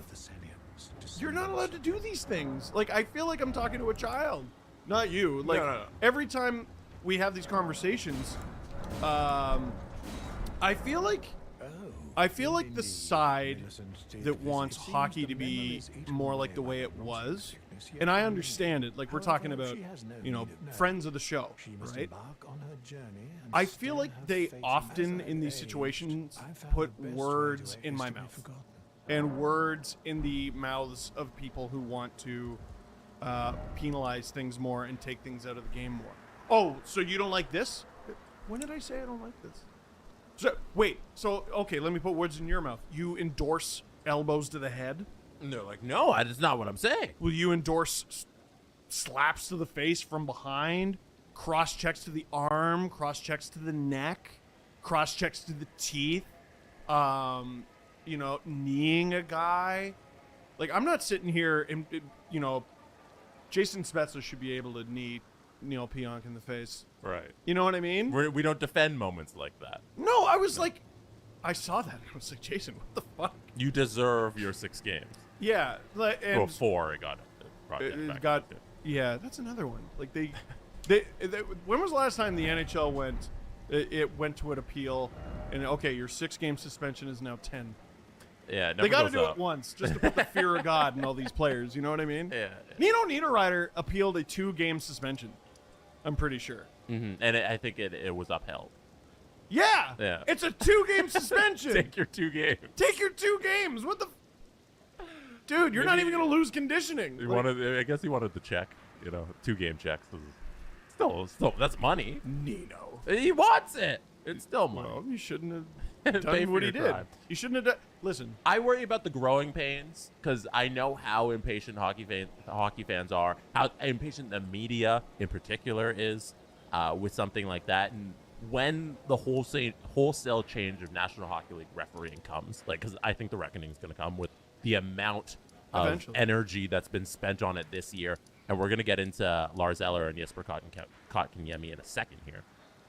But with the amount of energy that's been spent on refereeing this season, I think a change got to come, even if it's next CBA negotiations 5 years or 4 years from now, you know? And I just worry about the growing pains of people not enjoying the product that first month of the season when they try and make the change. And hopefully we can all just push through it. I worry about people's abilities to push through. It's like any chore that you leave too long. You know what I mean? Like, it would have been better if you did it before. The best time to plant a tree was 20 years ago. The second best time is now. Yeah. Dude, I don't like doing laundry. But you know what happens when I leave it for a week? It gets worse. I don't want to lose fans. I don't want the older generation to be like, I miss my game. You know, I don't want to lose those guys. They're still important to the hockey community. They already say that, Jesse. That's true. They already say that. Like, the NHL, like, what if it's okay that they make some sacrifices on account of their, like, generally last in most markets? Should I not care? Should I just be like, okay, just make the changes, and if we lose people who hate the new product, whatever, at least we're better in the end for it. I guess that's where we should look at how we should look at it. You know, we make all these changes, and in the end, we're better for it because the game is called on a more fair basis. I just feel like I'm not asking for the sun and the moon here. I feel like you are. Yeah? I'm asking for it too. You know, I feel like what we're asking for is like so far gone from where hockey wants to be. I think the referees, the players, they understand the narrative stance of the game where the refs dictate how what the fuck was I looking for? Call and how infractions that aren't infractions don't get called and all those things. I think for us asking them to change that is a whole big ask. It's a lot. What if it's incremental? Like, okay, let's take a look at the 4 things that I highlighted as non-calls. Mm-hmm. Okay, Paul Stastny hits Justin Hall in the head while he's down. I mean, you'd like to take hits to the head. This is a problem. I'm having trouble selecting them because they're all not allowed. Pierre Engvall you can chalk up as a missed call. Those are going to happen. Okay, fine. Yes, also, he was looking straight at it, but... I don't know. What's the rule on hits the head if a guy's on his knee? You're not allowed to hit them in the head. But if you're never allowed to hit a guy. If in he's the head. going at a player and the player falls to his knees and the body hits you, and the person's head hits your elbow, whatever. Right. So you know? there's judgment there. Yeah. Did he have time to change course? Was it intentional? Was the player injured? I just don't want people to pick on you for that one in particular when there's like 3 other egregious ones. You know. Like I'm not dumb enough to look at what Stastny did to Hall last night and what Spezza did to Pionk and be like, these are the same.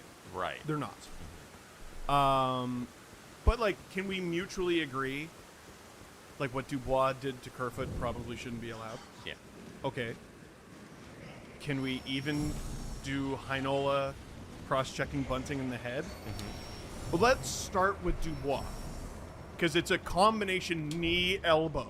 Turned himself into Gumby to hit Kerfoot to get a piece of him because Kerfoot was gonna friggin' pants him. He was gonna blow right by him. That's the one I want to get rid of first. Heinola, it's a cross check. They already said they're going to crack down on that. LOL. It, I think, hits Bunting in the upper back and rides up. He needs to have control of his stick. But if we're going to take them one at a time, what's wrong with taking out what Dubois did? Right. Targeted blows, predatory blows. Can we start there? Predatory blows to the knee and face. Oh, well, he barely connected. Well, he connected. Huh.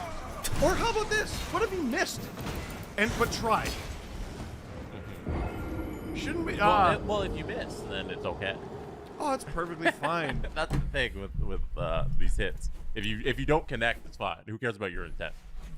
If I go into a store with a knife and I say, "Give me all your money," and then I go, never mind, and I walk out, I'm still probably going to jail for something. I just don't know exactly what. Yeah, you didn't rob a store. I did not rob a store, No. Your Honor. I walked out of there. Yeah, but you also went into a store with a knife. I think so. an even easier place to start might be with tripping calls, because it seems like even on the Matthews one, when it was do you remember when he's coming on, they scored the 3-on-3 OT goal where Matthews got hooked. Yeah. Yeah, like even that, like that And one. this guy's ass. Regular Let's go. tripping calls that refs look at, like I'm 2 feet away from you right now, and refs will see a tripping call. And it's like, okay, we can't call that. You know, even starting there, where we have these egregious fouls, they call those. You know, Mhm. that's a good starting point.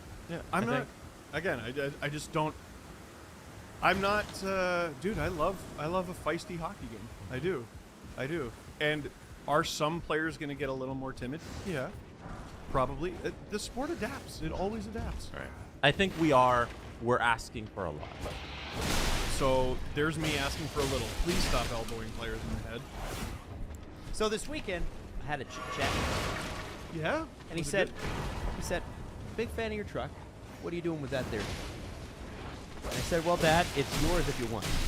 He said, I will buy out your lease. And I said, that sounds great.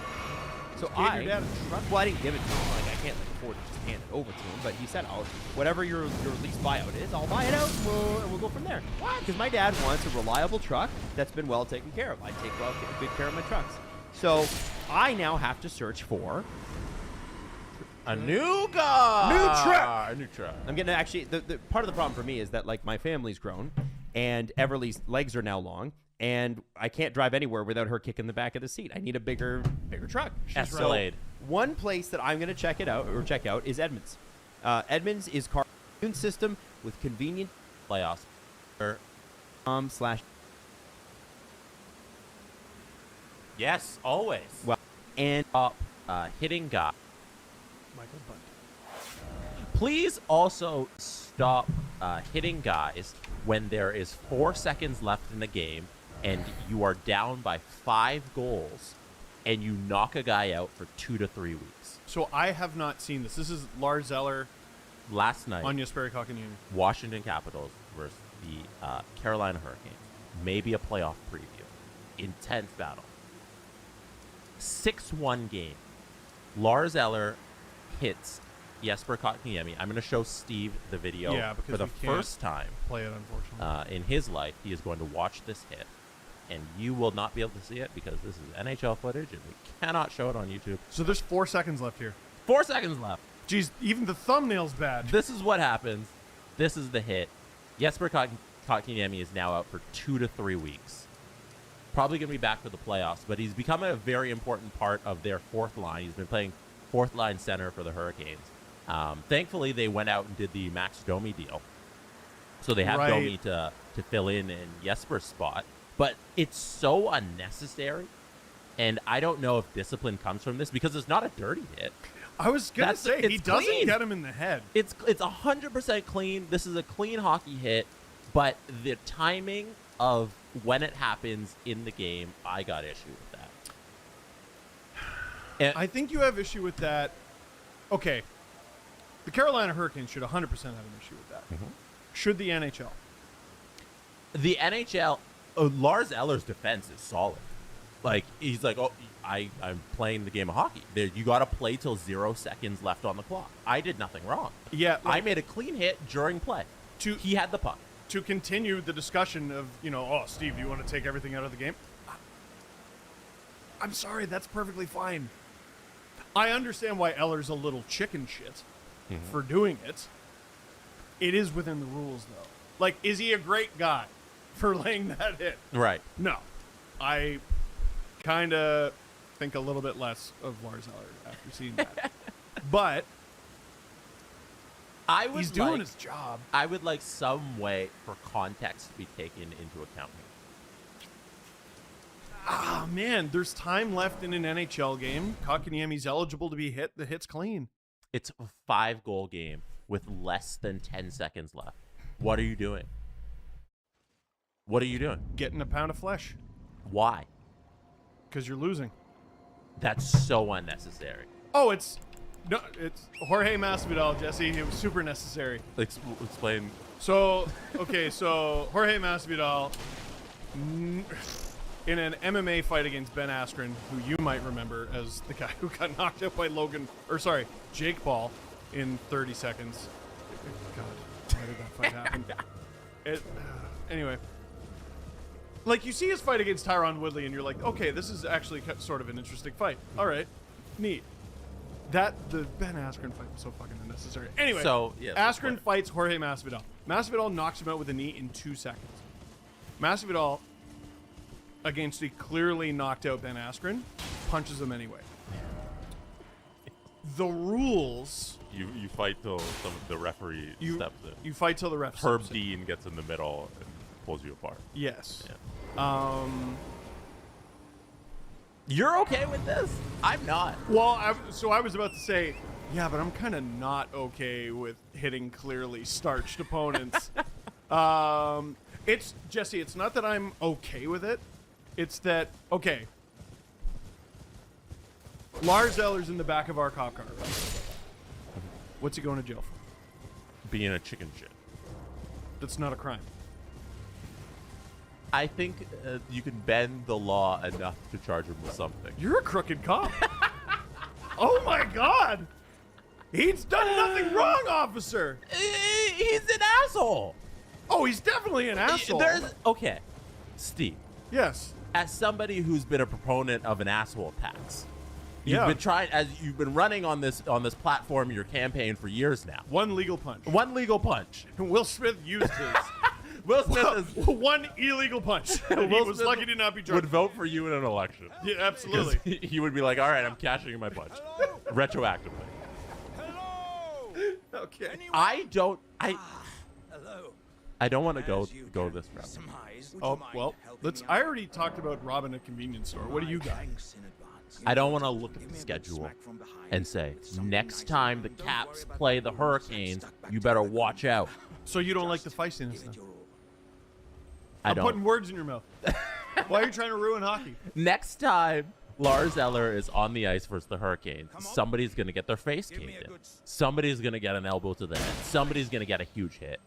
Somebody's going to push him around. Yeah, but you're not allowed to elbow people in the head. Yeah, somebody might do it. If you want to get back at Lars Eller, or you want to get back at the Capitals, pop him with a perfectly legal hit. It's going to be dangerous. Yeah, but it's on the Carolina Hurricanes to literally not break the rules. You know what I mean? What if they don't care about breaking the rules? Like, okay, let's go back. Let's go back to the first Leafs-Jets game that got out of hand. I was mad at Brad Meyer for not for letting that game get out of hand. And it got out of hand with a dirty knee. I think it was Pionk, and I don't remember if he was fined or suspended. He got something for it. The on Capitals Rasmus Sandin. and Hurricanes do not play again this entire regular season. Not till the first round. It's starting to look like it. It'll probably be Panthers. Maybe actually it could be right. Could be Cavs. Anyway, So go ahead. I was mad at Brad Meyer for letting the game get out of hand. But we understand where the Jason Spezza hit came from, but it didn't make it legal. It didn't make it allowed. You know what I mean? So if the Hurricanes were to do something dirty in the next meeting between the Hurricanes and the Capitals, we know where it came from. It's still not allowed. If you're gonna pop a guy, you got to do it legally, like Lars Eller did. Chicken shit as it was. It's chicken shit.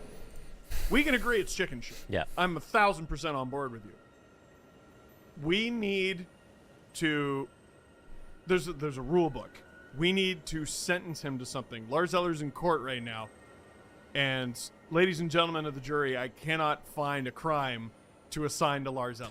You know, you can get fined or like get community service for like disturbing the peace. Something like Yeah, but we all know that's a bullshit charge. Exactly. So you want to give him a bullshit charge? I want to give him a fine. For what? I would fine Lars Eller if I'm the Department of Player Safety. I fine him. For what? There's some rule where if you can call it like too aggressive in nature, or what? You know, Absolutely not. In hockey? I want something in the rule book where I can say I can give him a misconduct. Unnecessary roughness. Too aggressive in nature is how I rephrased unnecessary roughness. I prefer it. I want to give him a retroactive unnecessary roughness fine of $3,500. The maximum fine is $5,000. I'm not even going that far. $3,500. I want to give him a $3,500 fine for unnecessary roughness. That's I'm not on board. Five goal game. Oh, it's bullshit. 4 seconds left is unnecessary roughness. That is literally unnecessary roughness by definition of the word. Do you hear me? Can I throw this out there? Rod Brindamore, if we're going to talk about back in the day, Rod Brindamore knows the potential for the final moments of that game to be shit. What's Kotkaniemi doing out on the ice? This fourth line. He literally did the right thing. He put his fourth line out there. It's the final minute of a 5-goal game. Literally throw out 3 random players. Don't throw out your fourth line. The Leafs' fourth line was like all 6'3" and up last night. It's Jason Spezza, Wayne Simmons, Kyle Clifford. Clifford had a wonderful game. Where did this come from? It's sometimes like, I don't know. It was his vibe. Yeah. It's like the Leafs and Clifford aren't the greatest fit, but there was sort of a something in the air where like him and Wayne Simmons were like a pig in shit. They were just like, this is awesome. So you're blaming Brindamore for putting Kotkaniemi on the ice, even though that's his fourth line. Well, I'm not blaming anybody.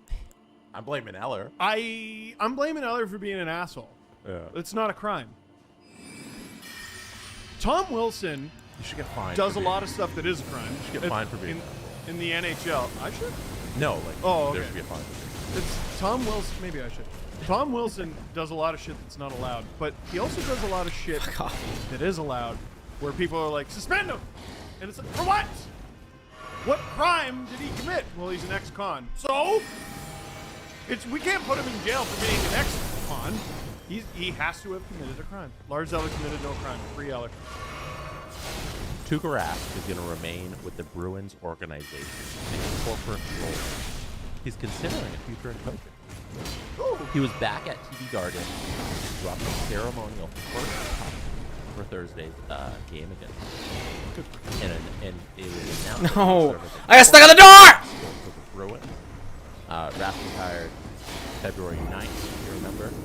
After his 15-year NHL career. I realized 15 years. So long. 2005 Leafs first rounder. He said, I'll be hanging out with sponsors, golfing, and shaking hands in suites. Oh, he's a schmoozer. I was intrigued about the business side of things.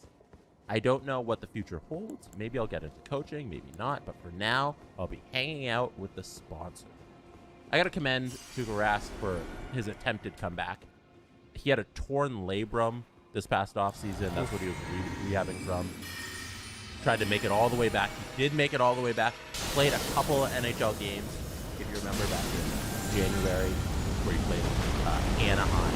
And then he was stretching, and he tweaked his groin. And now he's men Tuukka Rask.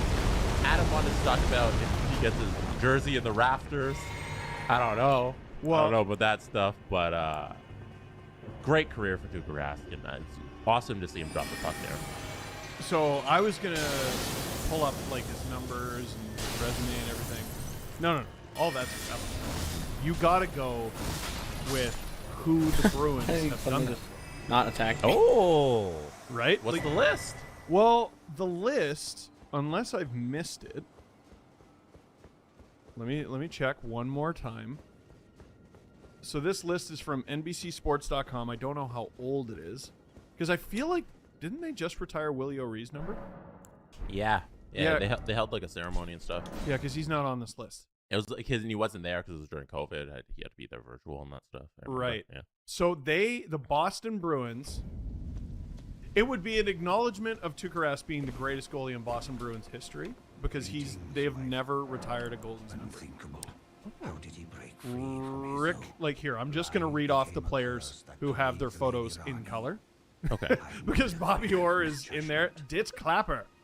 Phil Esposito? No, those are all guys with black and white photos. Cam Neely. Who else have we got? Terry O'Reilly. Ray Bork. They don't have a goalie. It doesn't feel right. It doesn't feel right. It's weird. It's so weird that I would sooner give Tuukka Rask the Hall of Fame than give him a retired number with the Bruins. What? Is that weird? You don't. It sounds weird when I say it. You don't think he's done enough? I guess it'd be the situation where you honor his jersey, like the Leafs love doing the put the jersey up, but we don't retire the number. Boo! I'm so glad they stopped doing that. Boo! You don't think his career was enough to get the number retired?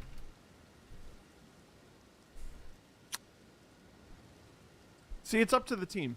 Mm-hmm. It's up to the team, right? Is Pecorine a Hall of Fame goalie?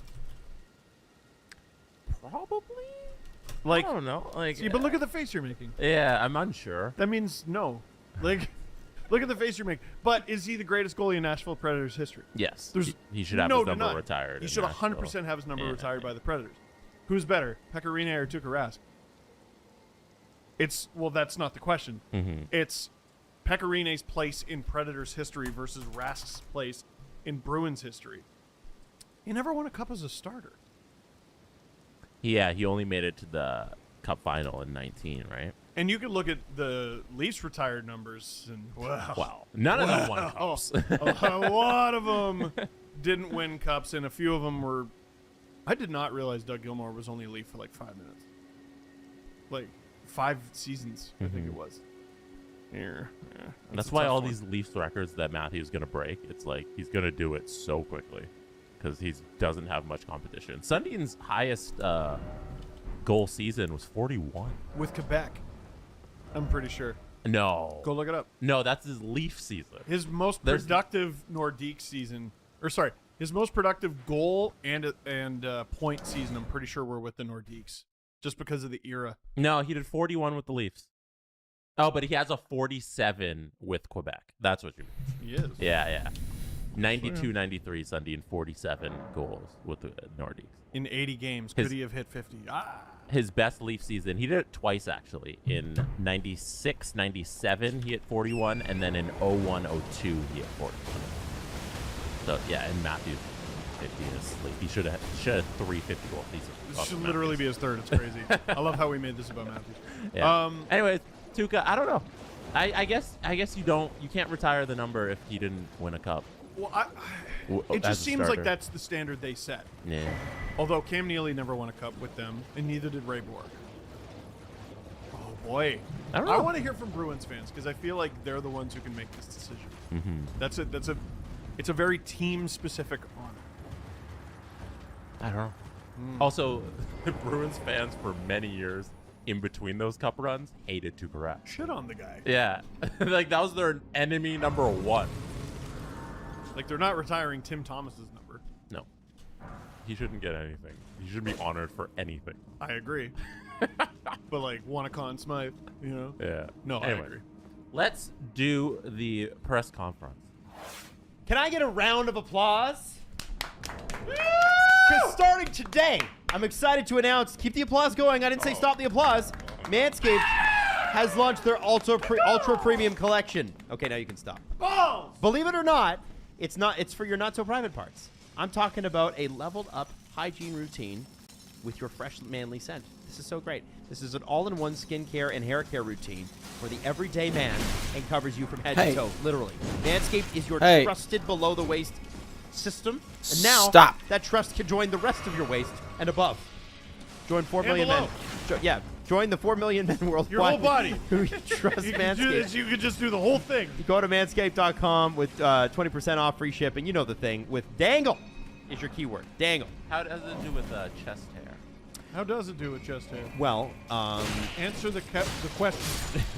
It actually does really well with chest hair because that's what I honestly. Okay, so I'm in need of it right now. But I actually use my Manscaped tool to do the Lawnmower 4.0. That's what I use on my chest. Let me tell you about the stuff that's not below the waist, though, in this new package, okay? We got the Manscaped Premium Deodorant. We got the Hydrating Body Spray. We got the Body Wash, the 2-in-1 shampoo and conditioner, which Steve uses, and it smells great. And I can always tell when he's used it because I can smell him. And a free gift. It's a 3-pack of lip balm that's made up with ingredients like vitamin E, peppermint, eucalyptus oil, and it keeps your chappers feeling moist. Manscaped. Get 20% off your chappers. What are your chappers? That's another old man way to say your lips. Like when you wear buttless chaps. Yeah. Those are your sideway lips. Those are two very different parts of your body. Get 20% off and free shipping with the code DANGLE at manscaped.com. That's 20% off. Free shipping with the code DANGLE at manscaped.com. The power of attraction is now in a bottle, thanks to Manscaped. You should smell it. It smells good. This podcast is sponsored by BetterHelp Online Therapy. Relationships take a lot of work. Just ask us. Yes. All three of us. Been through a lot together. And you know what? We've all gone to therapy separately, and it's been really great. And a lot of us will drop anything to do anything for everybody else, but will we do it for ourselves? Obviously, we take care of our bodies, but do we take care of our minds? And BetterHelp is so great. Known in mental health is whenever you need help, you get it right away. No, that's not what people do. Not how it works. Yeah, you always get it at the very last possible minute. And my therapist always says to me, why didn't you check in before this blew up in your face? Yeah. We saw a man reach a break, and we don't want you to reach a break. That's fair. So here's what we do. We go to BetterHelp, and this is what's so great. There is video chat. There are phone and ass. Like live chat sessions with your keyboard, with your therapist. You don't have to be on camera if you don't want to. It's about what's comfortable, and it's more affordable than in-person therapy, and you can be matched with a therapist in under 48 hours. Give it a try and see why over 2 million people have used BetterHelp Online Therapy. This podcast is sponsored by BetterHelp, and Steve Dangle Podcast listeners get 10% off their first month at BetterHelp.com/SDP. That's BetterHelp, BetterHelp.com/SDP. Take care of you. The Presser, SDP. The Steve Dangle Press Conference. Today is Friday, which means it's SDPN Fan Friday. You use the hashtag SDPN Fan Fridays on Twitter, and you tag at SDPN Sports, or use the hashtag on Instagram, and you also tag us on your story, and you will be entered to win a $50 gift card to the SDPN shop, which is sdpnshop.ca, where you get a whole bunch of fun merch like this equal hoodie I'm wearing right now. That's a nice... Ow. I'm not gonna lie, I saw you upstairs and I was like, I think we need a crab people hoodie. I think you do. We make some good crab food. But today is a special SDPN Fan Friday because normally, like as I just outlined, on Mondays we come back here and winner. But we are gonna have 2 winners. Ooh, we already have 1 winner. And then we'll announce the winner on Monday. Okay. We have to give a massive shout out to Chris Johnston's unofficial fan club on Twitter, @InsiderJMoney. They tweeted, "Early SDPN Fan Fridays for all the hosts on SDPN Sports. I decided to get all of the hosts together in the Simpsons living room as Simpsons characters. Can't wait to see them all in one room together in person. Thanks for keeping me and the rest of the SDPN family going." So, Chris Johnston's unofficial fan club put us everybody on our lineup. So you got Julie in there, you got Noxie and Cax, you got a whole Chris Johnson show, you got us, you got CJ's Alan. is alarmingly good. It's crazy good. Yeah. Everybody looks fantastic. So, Everyone does, but CJ's is alarmingly good. I want to get Alan. Look at Alan. Alan is also very good. I think those are the 2 best ones. Yeah. So I want to give you a special shout out, and a $50 gift card will be headed your way for doing this amazing Simpsons SDPN family. Go look at it's out on our Twitter. If you're watching right now, you can see it on the video. If you're listening, go check it out on our Twitter. They did a fantastic job. And get your entries in for SDPN Fan Friday. That's so good. Also, sorry, I made a face while you were introducing that because I got like I got in my head for April Fools. Oh, by what? LeBron James tweeted, "I'm out for the season. I'll see y'all in the fall." And I was like, wow. Oh, I'm a dumbass. Did he tweet that? Yeah, he did from his own Twitter account. "I'm out for the season officially. See y'all in the fall." There's no way. No, I think because he has. So that's a bad April Fool's joke because he has a sprained ankle. So like I could believe that. I mean, he could be telling the truth. There have been a bunch of things today where people are like, "Is this true?" Did you see the Pierre Maguire one? Like Pierre Dorian stepping down, and now Pierre Maguire is the GM. No, somebody tweeted that. Yeah, and it was from like someone who's verified. I think if you're verified, you're not allowed to participate in April Fools.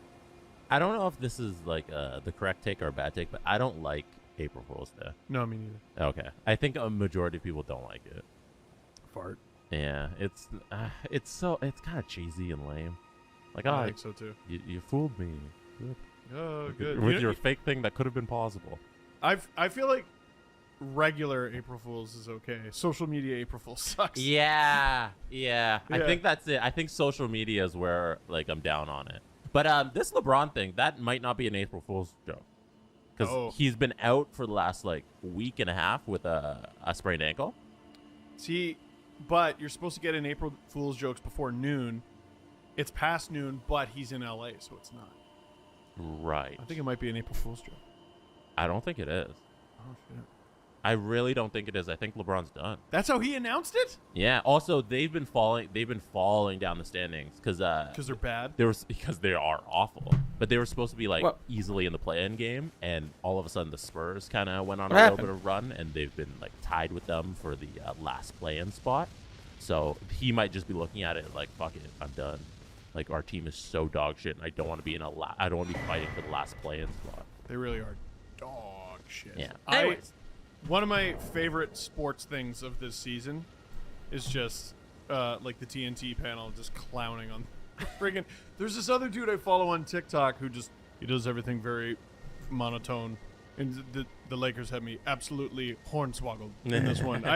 Frig, what's the guy's name? I gotta follow him on TikTok. I don't know, but that's your minute basketball corner. But for our first question of the press conference, and I think might be our only question. This one's from Wham876543. For our first question, we are also going to be straying into other sports that are not hockey. Because Wham876543 wants to know, Steve, will you be doing, I pray the answer to Some this Black question Knife is Assassins just murdered this man. Steve, will you be doing a WCFR, World Cup fan reaction after every Canada World Cup game? When are they? The World Cup is in July. This year? Yeah. Qatar. So everyone's dead. I know it's 2022, so why did I say this year? Let me see the start date. Oh, yeah. I forgot. the corrupt nature of FIFA. So they'll be holding the World Cup in November this year because one, Qatar is too hot to hold the World Cup during the summer. Right. And they are a incredibly corrupt place. Yes, I'm following. I don't know how to say this nicely. I'm trying to drag this out because they're doing the draw as we speak. Yeah. So can see where they're holding the World Cup from November 21st to December 18th. So we have some time here. But this will be during the regular season. So you will have to be doing double LMRs. Yeah, that decreases the odds dramatically. And keep in mind, Jays. What do you mean? What if they're in the playoff? I want to leave that option open. The only way this comes into play is if they're in the World Series. Exactly. Because the last week of November into like October is the World Series. Jesse, that's how I'm trying to be. All right. So no. Go Jays. Is the answer. The answer's probably not. Probably not. No World Cup. I have to fan know reactions. something about soccer, dude. Like, no, you don't. What do you want me to get my father-in-law in there? No, Like, you don't. I think you'll watch the games. Like, we're all going to be watching the games. Canada's in the World Cup. Oh, my God.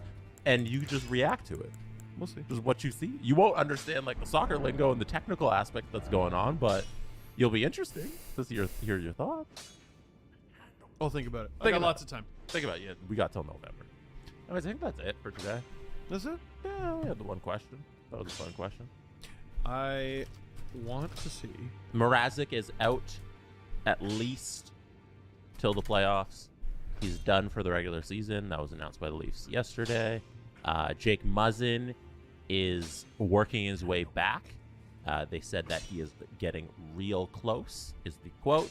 And Kerfoot, we do not have an update on his status. Same with Ilya Labushkin.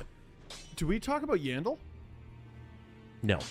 So there's 15 games left in the season. Mm-hmm. Elliot Friedman just tweeted, with those 15 games, Flyers management is in discussions with Keith Yandel about how to handle those final games because they want to get some of their younger defenders in. And let's be honest, if Keith Yandel didn't have this Iron Man streak going, he wouldn't be in the lineup. He wouldn't have been in the lineup for the last 2 years. He would have been taken out a long time ago.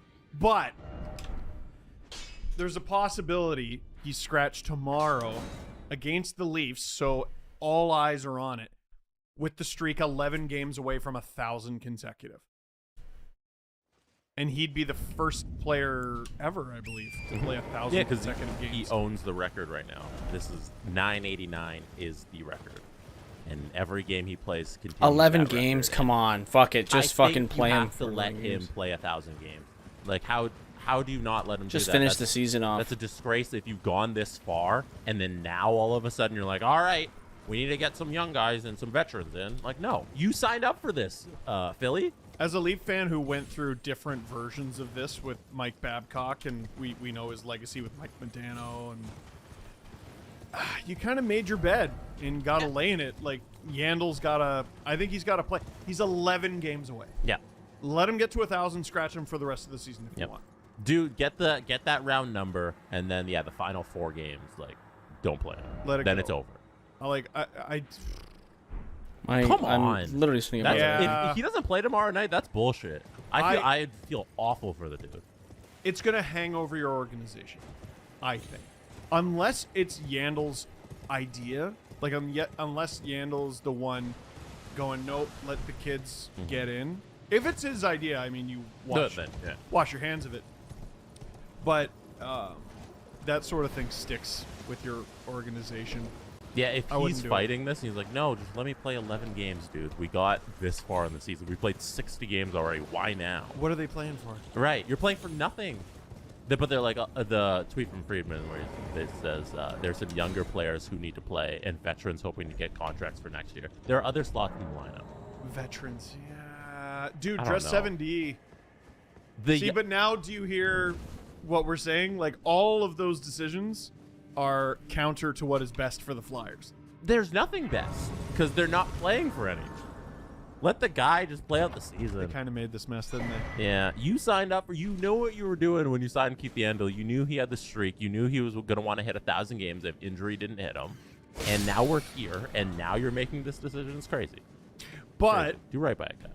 But Now, if he plays tomorrow, based on past experience with threatening to take Keith Yandel out of the lineup, tomorrow you get Super Yandel. Yeah, he's gonna score. You get minimum 2 assists Super Yandel. Yeah. Yeah, that's an interesting one. I think the Flyers have awoken the beast, and he's gonna crush the end of the season. Yeah. It's not just the end of the streak; it's the end of his career. Let's be honest.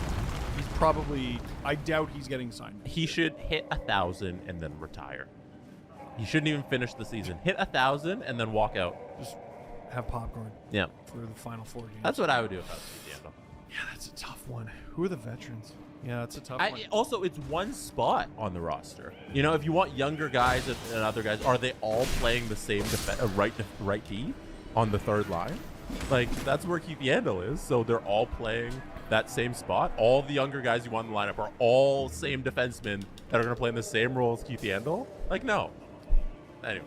Just before we finish the show, Okay. we got there. What do you want? From Elliot Friedman, which is hilarious. Okay. Canada plays Belgium. Will be in a group with Belgium, Croatia, and Morocco. I don't know how to feel about that. I know Belgium is. Aren't they ranked number 1? Yeah, and Croatia. Croatia's a good team. They're a good team. I don't know if Belgium's ranked number 1. I didn't even know their flag when it came out, and I like to think I'm pretty good with that. But it's red with a green star. I'm trying to see. Did not know that. I'm gonna. Yeah, Croatia men's ranking. Oh, okay. Belgium. The problem is that's 20,000 runes gone as well. Saying you can't do World Cup LFRs. There's Belgium number 1. You nailed it. Oh shit! And then who else we got? You said Croatia's 14. 14. Canada's 38. Yeah, and then Morocco's 34. Ooh, wow. tight. So Canada was 33, and then they lost their final game to Panama because who gives a shit? So they're pretty evenly matched with Morocco then. Canada. Here's what we're looking for. This is Canada's second ever World Cup. They made it in 1986. They lost every game and did not score a goal. They got to score. That's all we're really looking. Canada's ranked 70 in total points for the men's ranking in the FIFA World Cup, according to FIFA.com. I don't know how updated that is, but they are ranked 70 right now. So they're the bottom. I think it's out of date. Yeah, they're the bottom team in the group. And last but not least, I'm glad the show carried on an extra couple minutes. From Sheldon Keefe, Jack Campbell will start against Philly. I'm shocked. Really? They said he was cleared to play like on Wednesday. Yeah, I don't know. It just feels like there wasn't enough fanfare behind it. It was a 2-week window. This is exactly on schedule. He's actually a little late. It was a 2-week window 2 Thursdays ago. He's a little late. And on Wednesday, he said it was clear to play. It should be their expectancy. Go Leafs, go. Great. Canada. Go all kinds of Leafs. Toronto, Canada, pot. World Cup is always so much fun in the city because it's so multicultural. You see all of the flags everywhere. What a time November will be. Oh, man. Hockey. World Series. World Series and World Cup. The Steve Dangle Podcast. Follow the guys on Twitter at Steve_Dangle. So here's the problem. Because everything's open now. LDE and at Jesse Blake. I don't know where the final one is. Probably this one.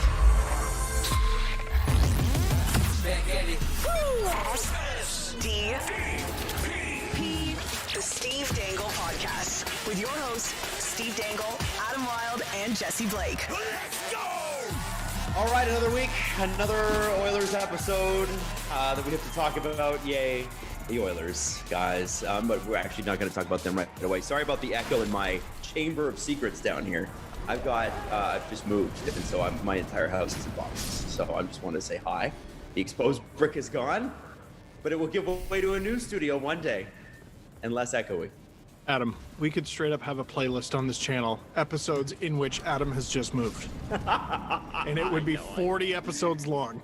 They're probably longer than that. maybe. So, listen, there's a few things I want to get to before we get to who wore the crown, guys. First off, we did want to mention there's been an account that has called themselves the Steve Dangle Podcast for a few years, and it's been pretty harmless. Still is. but they were sending out tweets about getting Joe Bowen back on TV and stuff like that. And we just want to let you know that that's not us. We don't actually have a Twitter account associated with this show, except for our own. So Steve, Jesse, and I. And so we wanted to give you the heads up on that because a bunch of people were retweeting it and being like, Steve, I agree, 100%. And then it's like, well, hang on. It's not Steve, and the person doesn't sign it their own name either. I just wanted to make sure because, like, I was looking at like mutual follows, and I'm like, oh, my boss follows this account. Oh, Myrtle follows this account. Oh, lots of people seem to think this is actually us. I think CJ does too. Yeah, exactly. They think it's us. We do, however, have an Instagram account that you can follow. Yeah, we do. At Steve Dangle Podcast on Instagram. Boom, boom, boom, boom, boom. So there you go. Not verified though. It could be fake. How the fuck do I get out of here? It could be, but it's not. You can follow that. The other thing that I was watching the clip of us talking about Mike Babcock last week, guys. And one of the things that really kind of stood out to me was the fact that Mike talks about in the interview that he and this hunting in Ohio. Well, no, he talks about he didn't even know what mental health was, and one of our commenters intelligently pointed out. He quoted, "I didn't even know what mental health was," says the man with postgraduate work in sports psychology. And I was like, oh, I forgot about that, you know? Me too. I mean, this is why we didn't catch it in the moment. Like, it wasn't a good look for him. It wasn't a good look. And, you know, like we said off the top, the people mad at Sportsnet for even giving him the platform. No, I think if you don't like him and you don't want him to be a coach again, for example, that interview was a good thing. Oh yeah. He didn't do himself any favors. No one, I don't think any NHL team saw that interview and came away with, you know what? Now we can do that. We can go get him. People will get behind this. I just, you know, it blew me away. I was kind of like, oh man, this is bad. Like this is extra bad, worse than I thought. So if you want to go see that, it's a breakdown of the entire interview, and you can check it out either in a clip form or in the full podcast form. And there were some people complaining. March 1st last year. What the fuck?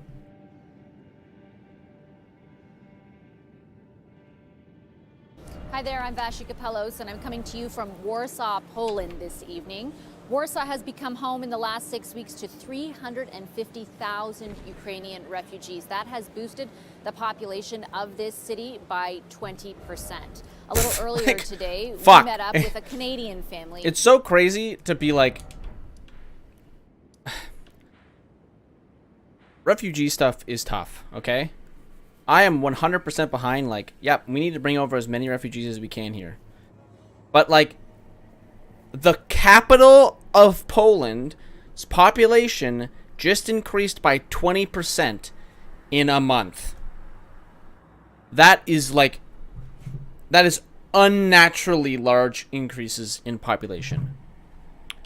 And it's just a stability thing. It's just tough. It's just hard. Fuck people who say like, oh, no, we shouldn't take in any refugees. That's what makes it tough, is people like that.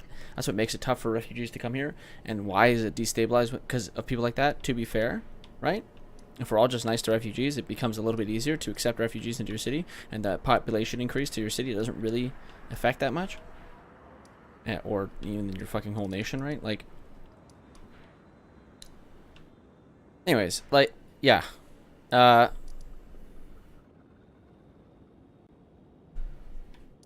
It's mind-blowing. Your city. Imagine, like, my city. If my city received 300,000, we would 3x our population. Who is housing 10 of those refugees. We wanted to find out what life was like for them. Meet Kasia Smith and Yana. Thanks very much for doing this. Kasia, I'll start with you. How did it happen? How did it come about that you were able to take in refugees? How did you get involved in this? Yeah, so, you know, we were watching on TV, everything unfolding, and both my husband and I were really horrified, and we just said, okay, we need to take people in. We have space in this house. We're really lucky. We have a lot of extra room.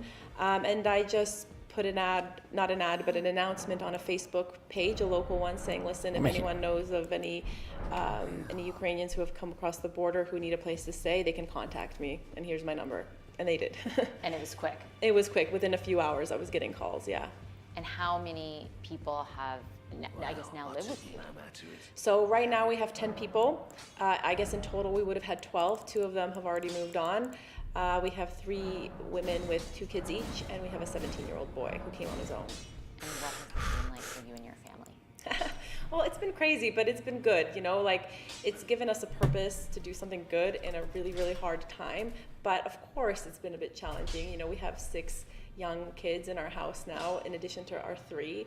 So it can be a bit chaotic, you know, getting some of them ready for school in the morning, and two of them are sick. So sicknesses are going around right now too. I've been helping the 17-year-old with a visa to Canada because he has a cousin there who he's trying to reach. So, you know, it's been a lot. And how about you? What has it been like being here? What was it like leaving? Як ви тут себе почуваєте? Як вас тут зустріли? Нас зустріли прекрасно. Ми нормально себе почуваємо, привикаємо потрошки, але дякуємо пані Касі. I guess her husband's the Ukrainian speaking. Probably. We are fine, everything is fine. Maybe We are he's just happy that we Ukrainian. are here, and we want to say thanks Pani Kasia for helping. And you came with your 2 children, right? Приїхали з 2 дітьми, так? Так. And what was it like to leave Ukraine with them? Як було вам залишити Україну з дітьми? Тяжко. Ми ж там прожили ціле життя, народили дітей. Не думали, що будемо їхати з своєї країни кудись. It was very hard for us. We lived in Ukraine all our life, and we can't think that we came here from Ukraine. And you have a 3-year-old, your son, and a 5-month-old. How are your kids? У вас 2 дітей, 3 рочки і 5 років. Як ваші діти почуваються? Ну, Даня зразу хотів дуже сильно додому, він скучив, він привик собі вдома, там його друзі, його іграшки, все, він хотів додому, він плакав. А тепер трошки привик, трошки. In the beginning he went back home because he has a friends, toys in Ukraine, and now it's better, now everything is fine. And your husband went back to fight the Russians? Ваш чоловік залишився в Україні воювати з Росією. Так, він зараз під Києвом. Yeah, he is in the Kyiv. And is he okay, or you must be worried for him? Так. Чи ви переживаєте, з ним все добре, чи ви переживаєте? Та переживаю, як ні. Наразі все добре, але там невідомо, як буде далі. Now everything is fine. And you're dealing with people here who have come like alone with their kids, right, and have young kids. Have you ever experienced anything like that? I mean, you're a mom of 3 kids. Can you? I imagine that you're putting yourself in those shoes quite frequently. Yeah, I mean, honestly, that's why we had to do it. You know, you could see these women with these kids, and I could imagine, like, it could have been us. It's just luck that's separating our circumstances right now, right? Like, we are lucky, and we can help them, so we wanted to. I hope that's what somebody would have done for us if we were in this situation. But yeah, like, as a mom, my heart breaks for them. And you know, when we've been speaking to refugees, many of them at the outset when they left thought, okay, we won't be gone for so long. Maybe we can go back. It's becoming, you know, harder to make that determination now, obviously, because this is, you know, we're 5-6 weeks into this war. Do you anticipate that people will be with you for months? Like, how long are you prepared to do this? Yeah, honestly, from the onset, we thought it would take a long time. No matter what happened, even if the war finished today, I mean, parts of Ukraine are completely destroyed, so people can't just go back, right? We're prepared to keep people here a year, at least. I mean, if we need to, or help them find housing somewhere else if they want to try to have some independence. Also. But yeah, we're prepared for the long haul. I mean, we knew it would happen, and we're lucky because we have the space, but a lot of other people here in Poland don't have that kind of space, and I think there is a lot of pressure right now. Yeah, imagine having the space to house 10 people with kids. Do you hope to go back to Ukraine? Are you worried that you won't be able to for a long time? Чи ви надієтеся вернутися в Україну, чи думаєте, що залишитися тут на довший час? Думаємо, якнайшвидше вернутися додому. We want back home as fast as possible. Are you worried when you watch the war, though, that it might be a long time? Чи ви переживаєте, коли бачите, що війна продлиться так довго? Ну, переживаємо, як ми? Переживаємо за всіх, за цілу Україну, що там буде далі, за тих людей, що лишилися там, щоб вони лишилися живі, за наших чоловіків, що там зараз. Sure, we are worried for our country, for our relatives, for our families, for our husbands who live in Ukraine. Like, I remember getting up there at one point. How are you? Як справи у тебе? Як в тебе справи? Ну, кажи. Fine, everything fine. Are you having fun? Тобі подобається? Тут бавишся? Тобі тут подобається? Way to get up there. Just totally figured it out. Yes. I guess, you know, your final thoughts sort of on this experience so far. You said you're I don't know, corpse on the prepared to raised keep, platform house where people there's a... for a year. Yeah. You're from Canada originally. There are a lot of Canadians of Ukrainian descent as well who are watching this. I have no idea how to get there.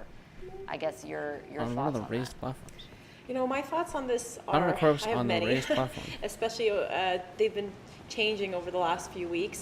You know, initially we just wanted to help people What is here, it, lesser but alabaster it's becoming loser apparent fuck? that I don't think Poland and I think a it's lot up of there, other but- border countries are able to maintain and sustain this level of help for the long term. And I would love it if Canada could step up more, to be honest.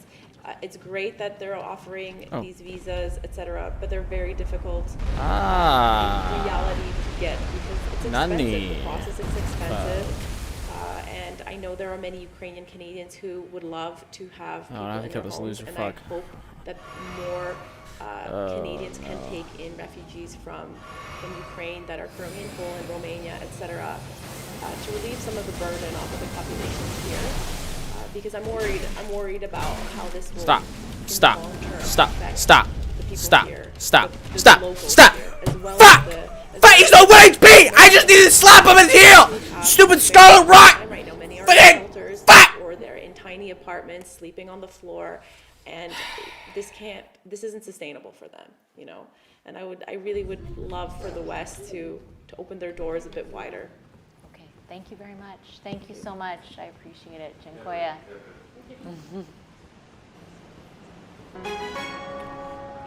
Hi, I'm Vashi Capellos, host of Power in Politics. See more of our show by subscribing to the CBC News channel or click the link for Now the question is, how the fuck do I get that thing down?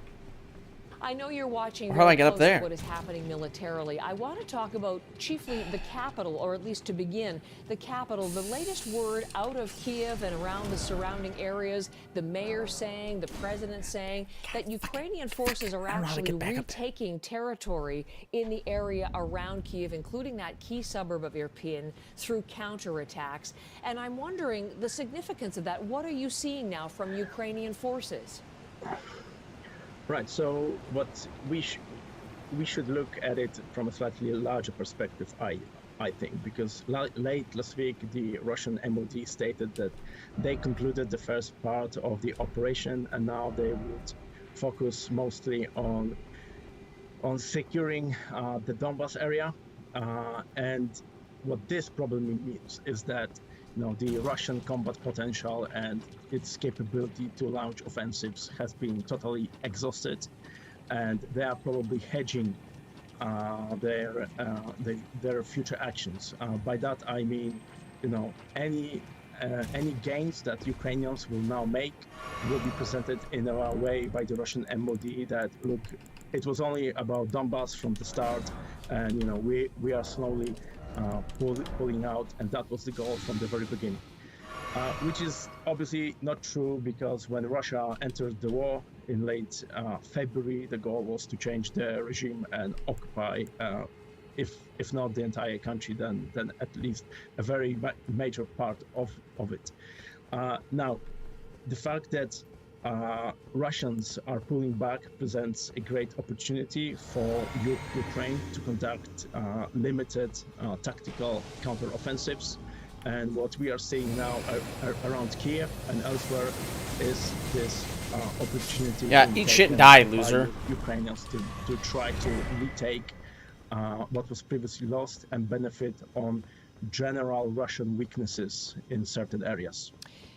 Well, okay, you've raised a couple of points, both of which I'd like to ask you about. But when you say Russian weaknesses in certain areas, I'm wondering how you would assess Russia's military progress at this moment. Hearing one of the headlines, for example, that the war effort is going to require 1,000 private mercenaries now moving into the east because Russia is suffering such heavy losses. What do you think is the status of Russia's fight right now? Well, I mean, 1,000 Russian troops is not going to make any difference on the battlefield. Just to give you two examples, in 1968, when the Soviet Union and the Warsaw Pact entered Czechoslovakia, they deployed about 450,000 troops. Okay, now Russia, when it entered Ukraine, which is much bigger than Czechoslovakia, they only had 200,000 troops. So they entered the fight while being significantly undermanned.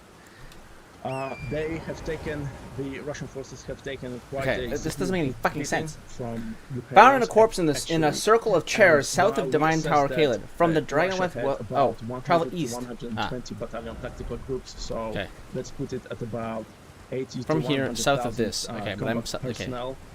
I am Now south it of this, says though, that is the about problem. I don't 30 know. to 40 of these battalion tactical groups, so about let me guess. 30% Give me a middle of of these the Russian fucking combat dragons. power is no longer effective or Travel east, down the road. effective. And as a result, Russia is trying to rotate these forces back Where's it to down there? Russia or Belarus. Travel and east, they're follow the trying road to until you bring find a forces spring in. water with The two problem dragons. for Once them on the is spring, that turn north at and the follow moment the they ramp don't down. have appropriate manpower and equipment levels to actually replace them with one-to-one ratio. So now here's the Russians have to chairs. make a choice of which areas they are based. going to focus in, and it seems to me that Kiev is not necessarily going to be the main focus area for Russians in the short term, at least. So again, going back to its focus on the east in the Donbass region, I was speaking just last hour to a Ukrainian member of parliament, and she was actually telling me that as far as she's concerned, this is going to end with a Ukrainian military victory, which would probably have been unthinkable at the end of February when this all began. I mean, do you think that is possible at this point? What we are also tracking is Russian plans to and ways of how it can mobilize. So far, we haven't seen any evidence that there is a mass mobilization going on within Russia, and certainly Russia would need to deploy much more combat troops to Ukraine to actually tip the balance. Given Friedman's that, saying that it's taking over that Ukraine there's a is chance that Carey Price doesn't play in Montreal next year. I guess. I don't know how you get rid of $10 million in contract, though.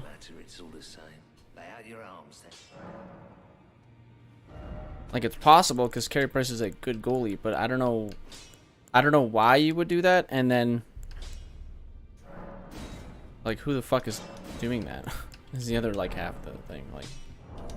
Like, cool, awesome. You have Carey Price now. You also have $10 million in cap that, you didn't otherwise have. You got a huge cap hit. What if I do this, and then this, and then I do this.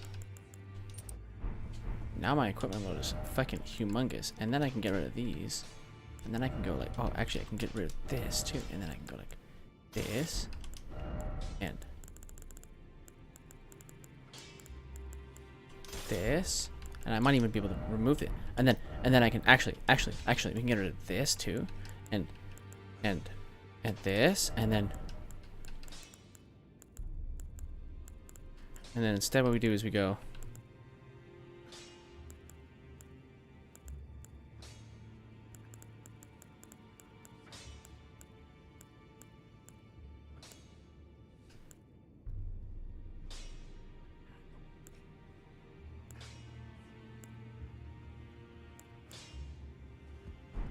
hold on. Have I ever fought this guy? No, I did.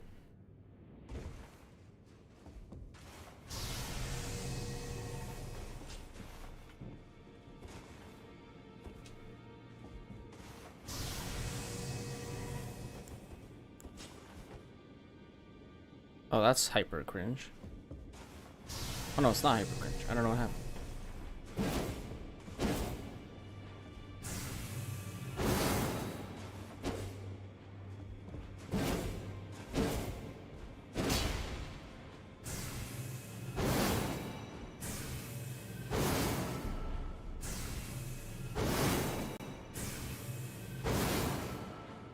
Okay, so I really don't need anything from skills because I'm really not using skills. So what the build would probably be enormous physical damage negation. Just become a beefcake. An intelligent beefcake. The biggest, most intelligent beefcake. Stamina recovery might be useful. Just the biggest beefcake.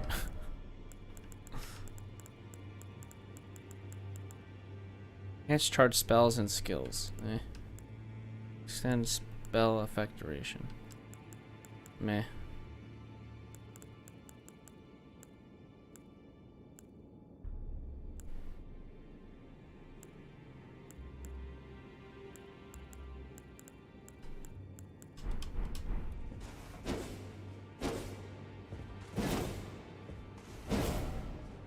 Go test it.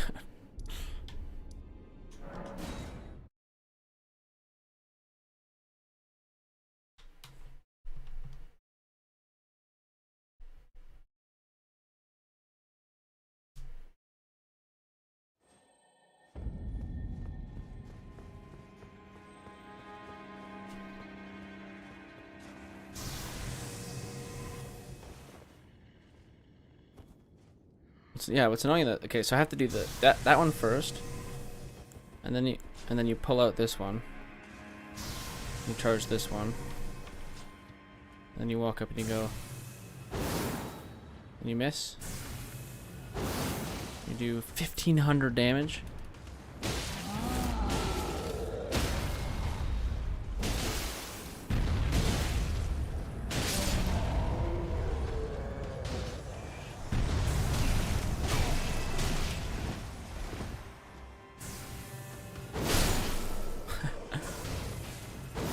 I can't. This thing does a pretty decent amount of damage.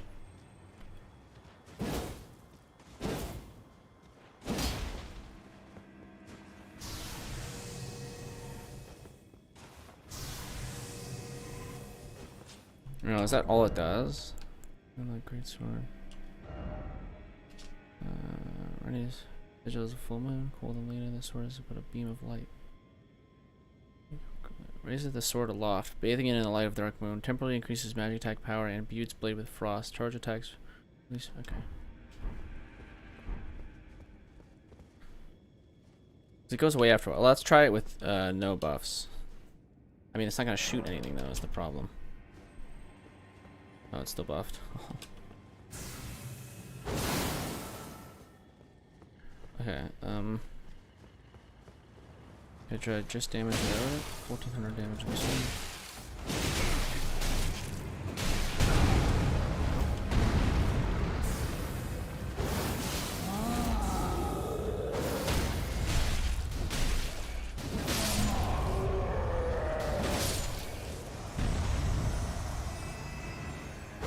Yeah, it needs to be imbued to shoot off things.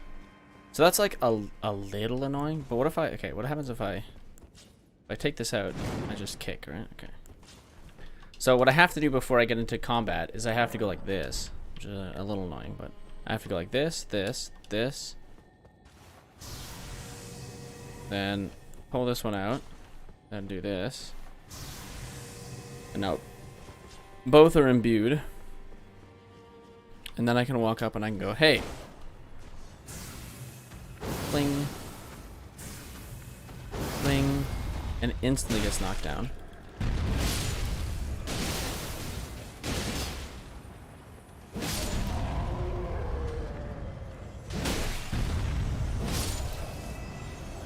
I don't know, dude. I just think I look sick as fuck. If I'm being 100% honest.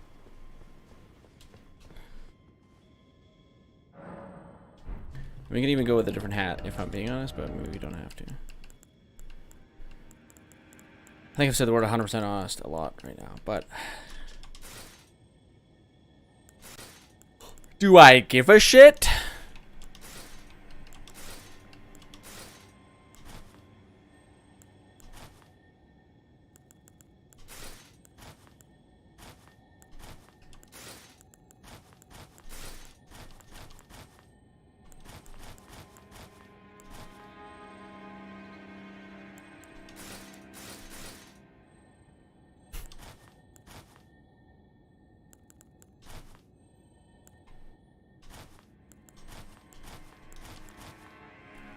Oh yeah.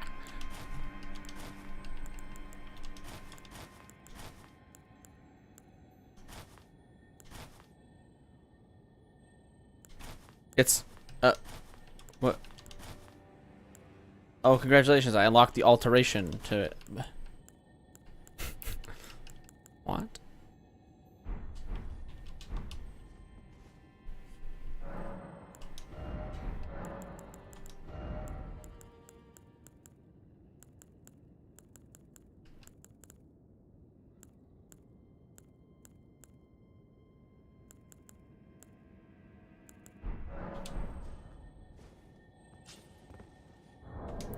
This is my big beefy boy build. I don't even know if I need this.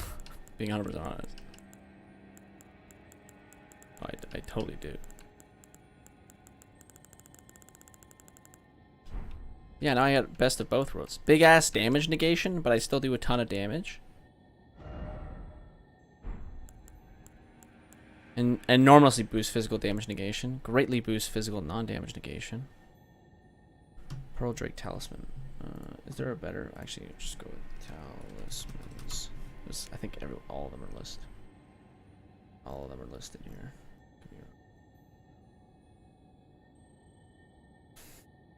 Raises poise, lightning damage, equipment load, enhanced charge attacks. Use bow effective range. Interesting. Part of me wants to try a bow build, but I just feel like that's just one of those things you shouldn't do.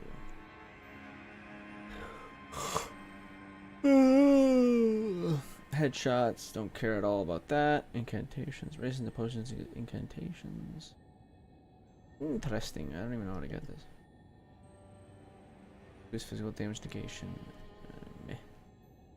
Great jar arsenal. Got it.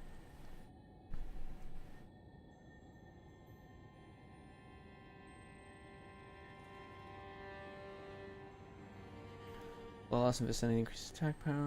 Renders the wearer immune to fall damage. Robust immunity focus. Increase. Spell spells consume less HP, but maximum HP. Boost non-physical. So here's the Pearl Drake Talisman. Is there a plus version? +2. I get the +2. We found it. Michaela's Haley Tree. Travel to Haley Tree Town. Looking at the corpse at the base of the statue guarded by a misbegotten woman. Okay, so Michaela's.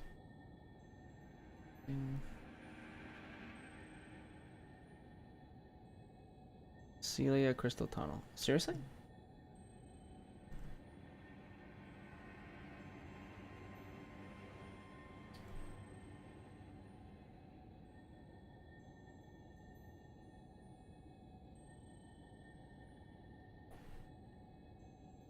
Okay. Maybe I already have it then? Like, there's no fucking way I have it. Oh, it's just in there. Like, there's no way I picked that up. Yeah, there's no way. Okay. Okay. Well, go back in there.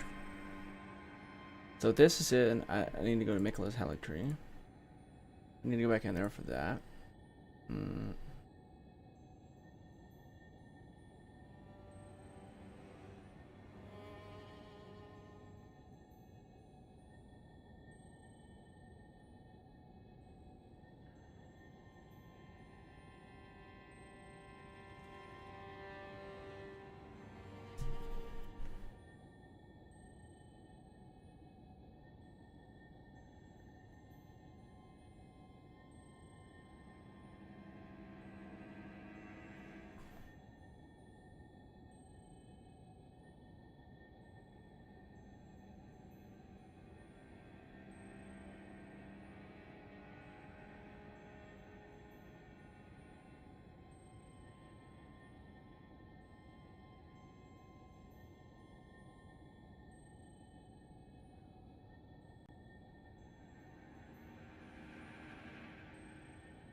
Oh, I'd rather just have this.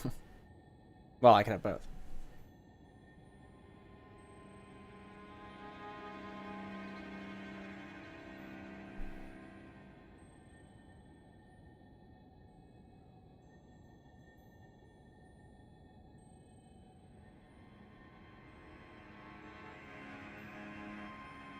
Oh.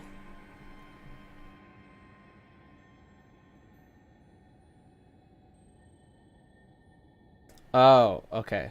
So I do have to kill Millicent. I have to challenge her. Otherwise, I just won't get any of the shit that I need. Broderick Talisman. So I have to go back into the thing for a second. Okay, cool. So none of them really help me, to be honest. They're just things I want.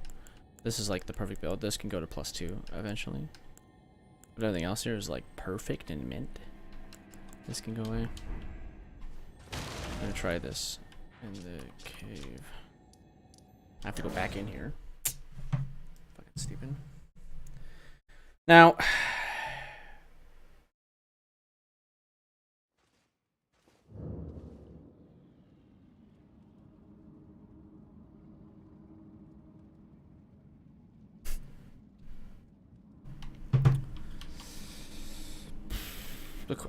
where the fuck am I going?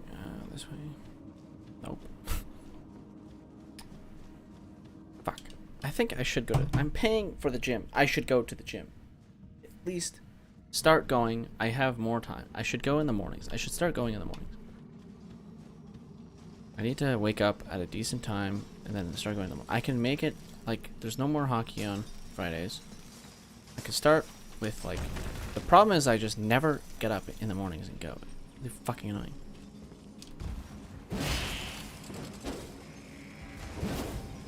Okay. Oh, actually, hold on.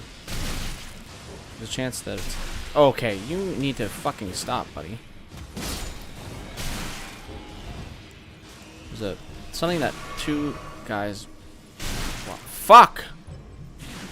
Off, man.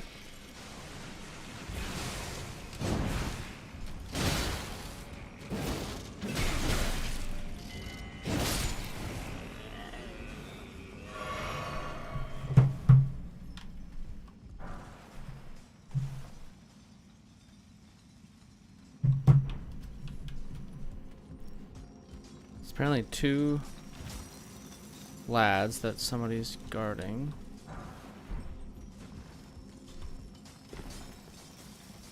And with that is this.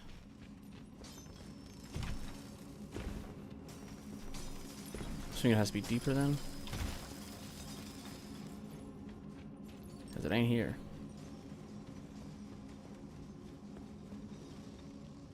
Oh, the third asshole here.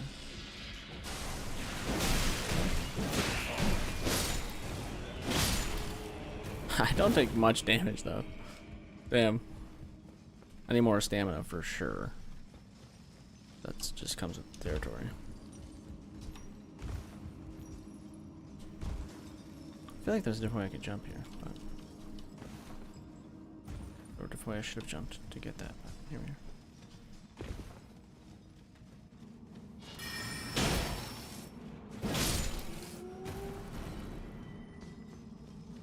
Two guards guarding. There's two guys guarding something. That's like where I need to get.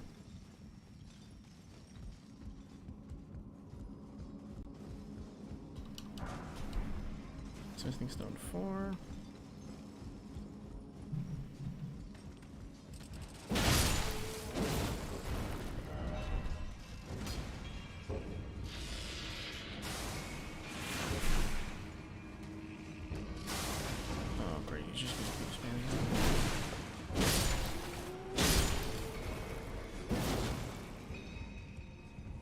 What the fuck could it be?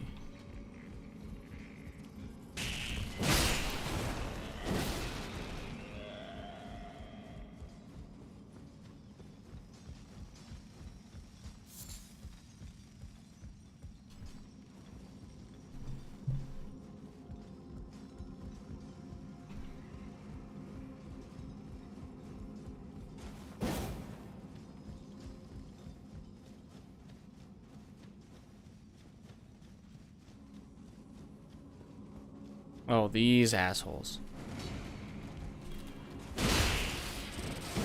That's why I never get it. Ow, ow.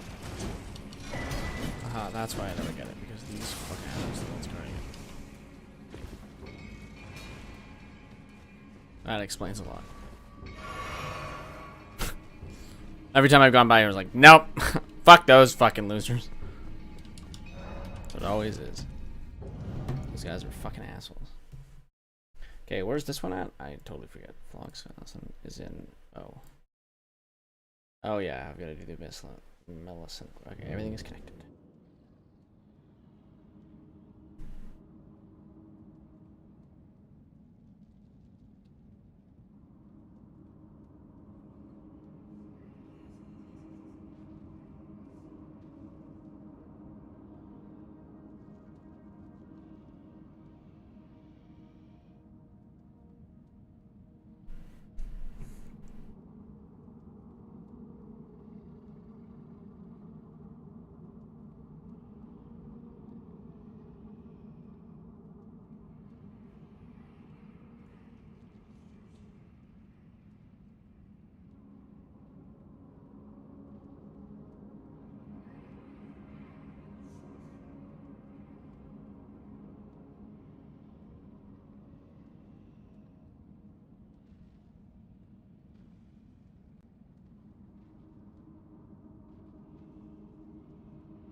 Okay, so now I can go to here, and I can get a bunch of stuff.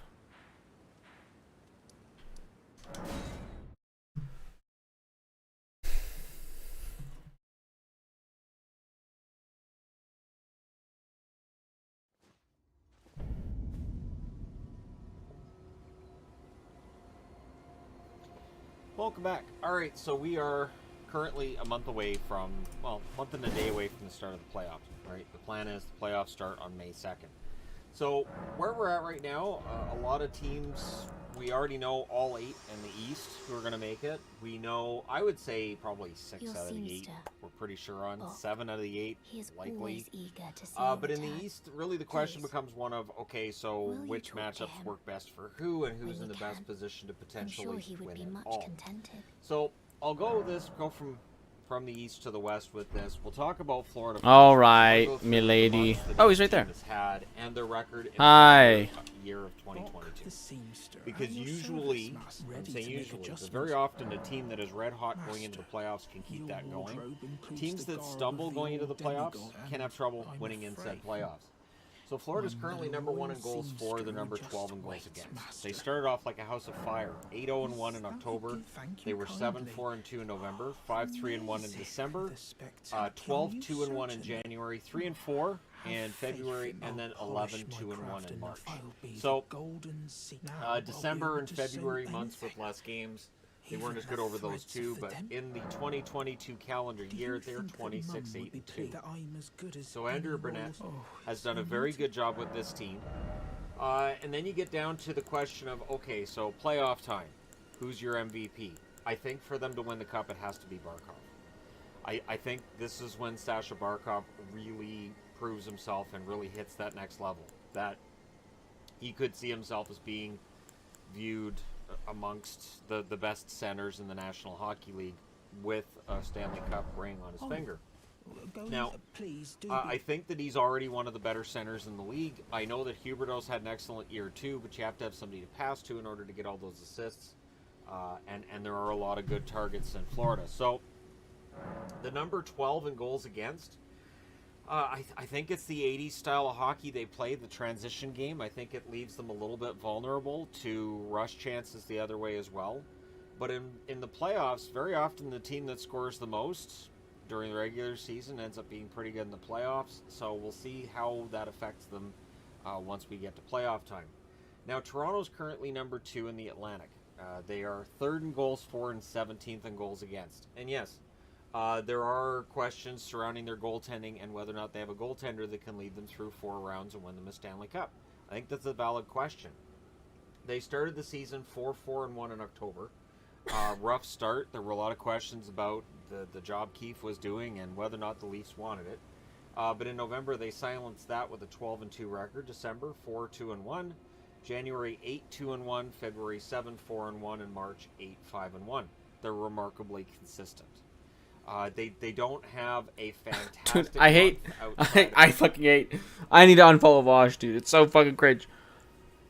Keffels, I don't care about anything she fucking does. I seriously couldn't give a shit. But how are people already covering this? Tweets 2 photos with no publisher in any it's just 2 screen grabs, one of like the contents of the article, only a single paragraph, and then the title of the article, but no publisher. Who the fuck? How are people already covering this? It's like a Reddit post. Like, who the fuck cares? Holy fuck! How are people already covering this? I don't know. Your one follower has a fucking webpage somewhere, and you're like, oh wow, the news is covering this. Who's the publisher? Show us, please. Fuck. Let me see. I'll just search the writer up. Fuck it.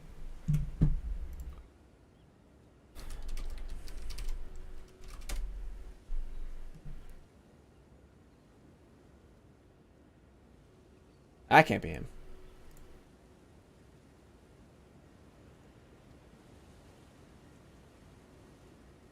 That can't be him. So, like, okay, I can't find the writer to save my fucking life. That can't be him. Oh, wait. That can't be him. That's a cinematographer. Maybe it's a cinematographer from Vice. I don't know. I doubt it.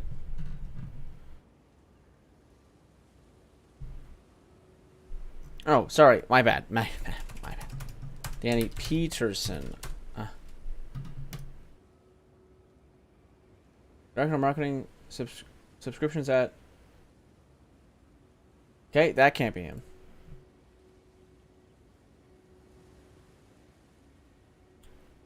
That can't be him. I'm assuming, I guess, the gender here. But it's because I'm seeing males, and I'm saying that can't be him. It could be her. Articles. Ah! Is it a street article? Oh. I don't know.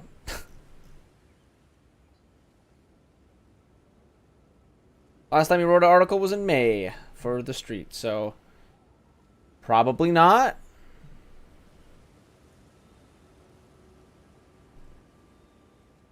Writer. Oh. Nope. Hi.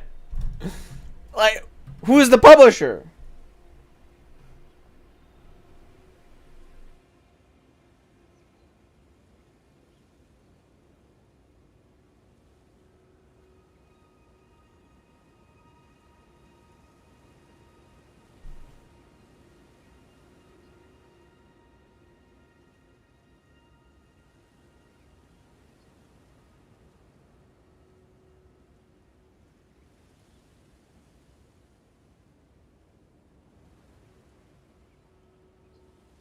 I did it. I commented. Who's the publication, though? Question mark. I must know.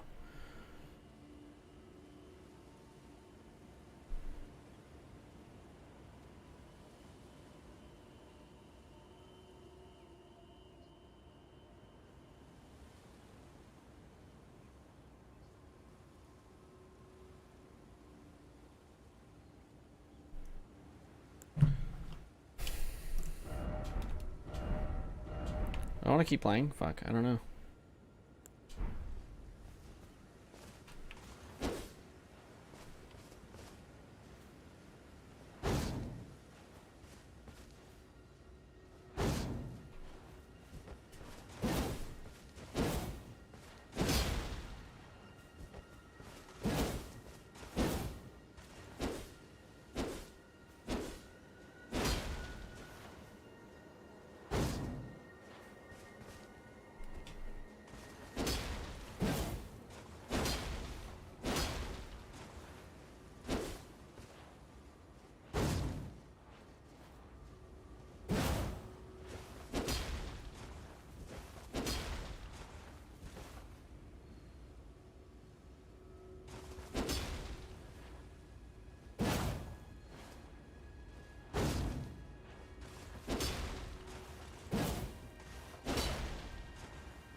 Anyways.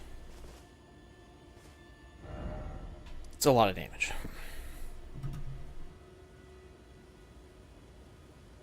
Of November, they have a very good month in January, and outside of that, passable months.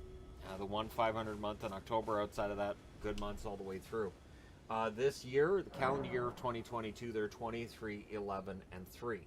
So their record in the calendar year of 2022 is not as good as, say, Florida. I don't think I would be taking Toronto against Florida in the first round, but if we end up with Toronto and Tampa Bay, that could be a really entertaining matchup. I have to say that could be an entertaining matchup that could go that full 7. I could see that happening. For Tampa Bay, they're 10th in goals for, which is a bit of a surprise when you look at who they can roll over out there. Oh, for Toronto, I want to do this with each team. The player that I think will decide whether or not they win the cup, I think it's obvious it's going to be Austin Matthews. The core, the really highly paid core in Toronto, including Tavares, aside, I really think it's going to be whether or not Matthews' goal scoring transitions into the playoffs from the regular season.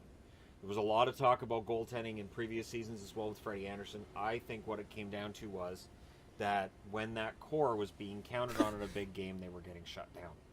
Now we'll talk about Tampa. It's horribly misread. 4-3-1 in October, so...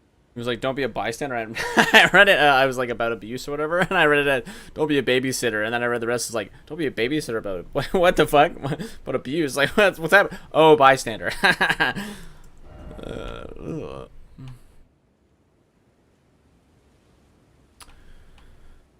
I do want to finish this game, but I also want to take a break because I can.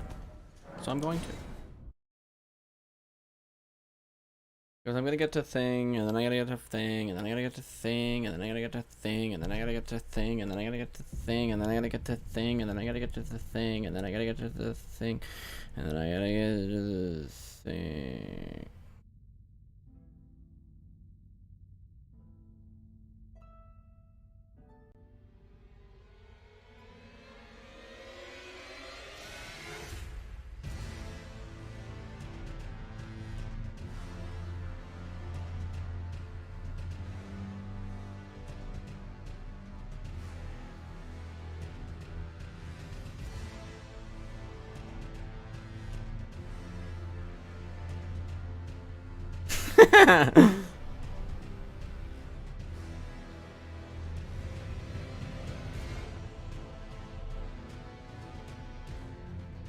That's so funny.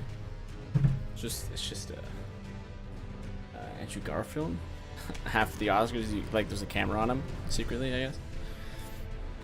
And you can hear him mouthing like, "What the fuck was he doing? He just slapped the shit out of him." That's funny. A bit of a slow start to be expected. Stanley Cup hangover. November 8, 2, and 3. December. I don't care.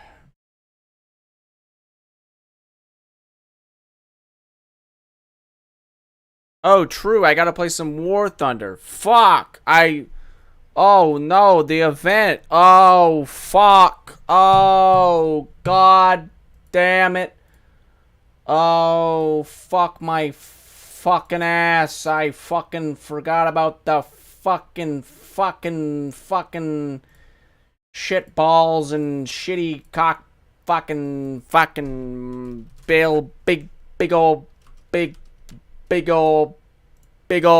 big huge balls.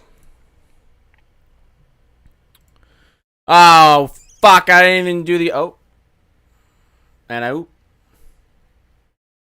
Alright, the update's done. I gotta fucking go over and fucking shit fucking, is this still playing? Nope, thank God.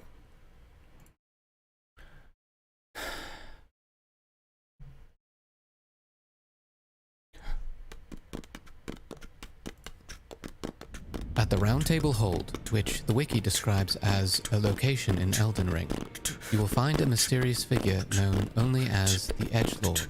They're very shy, and when you first speak to them, they'll panic and nervously ask you what you want. You'll receive a gesture, which you can then use to mock them, but you might feel sorry once you learn of their fate.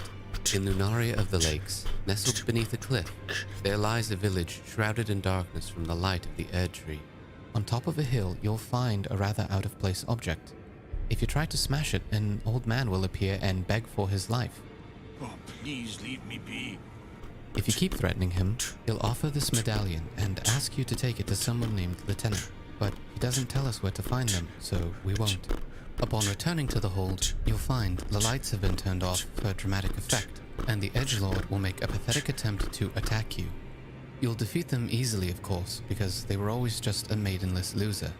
What chance did they have in standing against you, the future Elden Lord, who has many maidens? You've got so much drip that you're absolutely drowning in maidens. Don't hate me because I'm beautiful.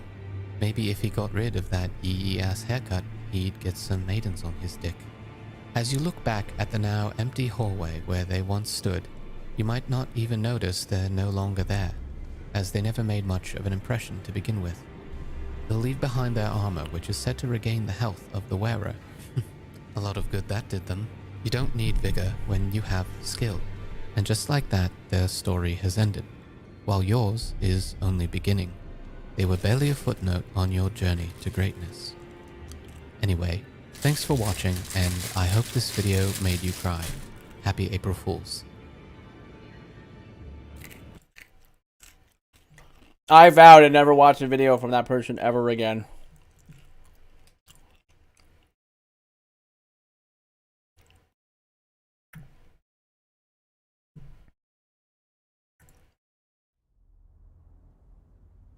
What do I want?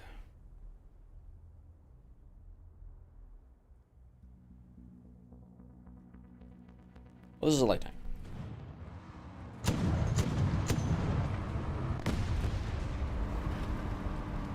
Important. Set lock. Launch missile at target. Peters.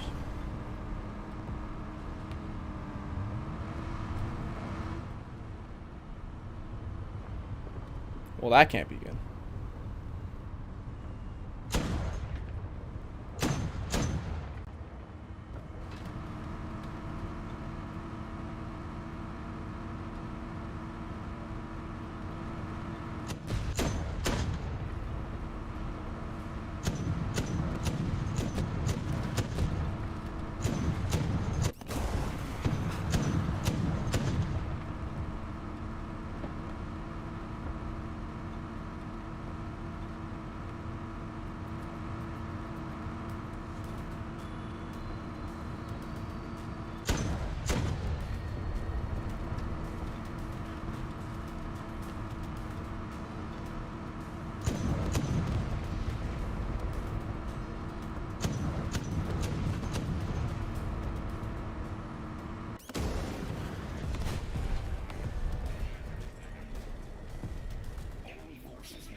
Darn it.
fuck?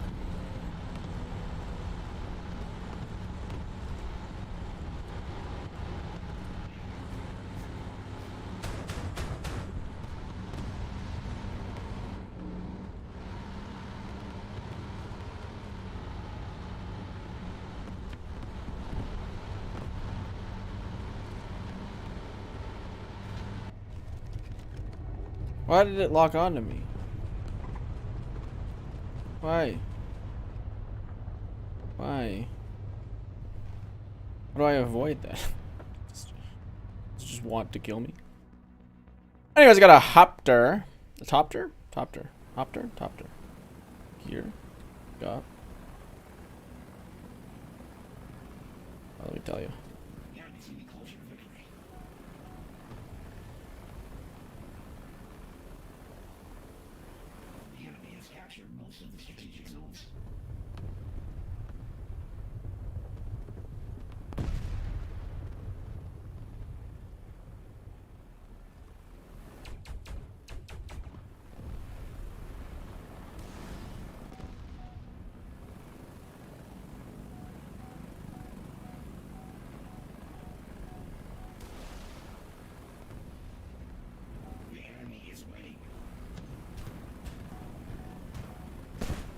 Are you fucking kidding me?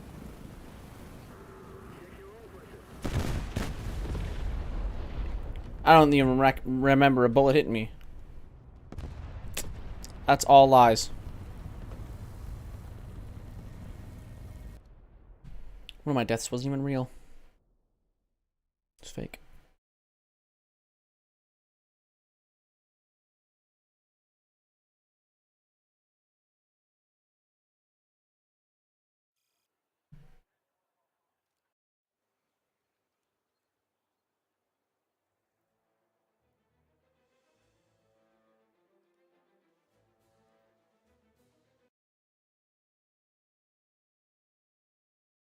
Ding, ding, want to it, you know. If you do the turkey, yo. If you win it, then you finish. Now you run it, okay, so. Ding, ding, ding, ding, ding, fire!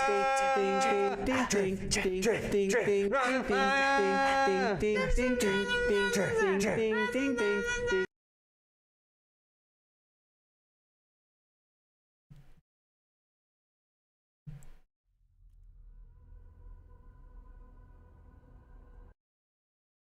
And that's a dragonfly. I can't beat him. I'll beat any boss, but not a dragonfly. Okay, let's go over here. Please, please don't. Please don't. Okay, so... No, please stop. Please stop. Please do not. Please stop. Please stop. Please, please. Interesting. No, please.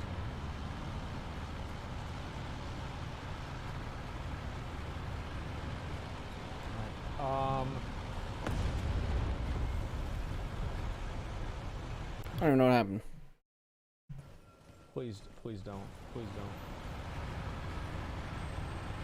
Okay, so... No, please stop. Please stop. Please do not. Please stop. Please stop. Please, please not. Please not. Oh. No, please not.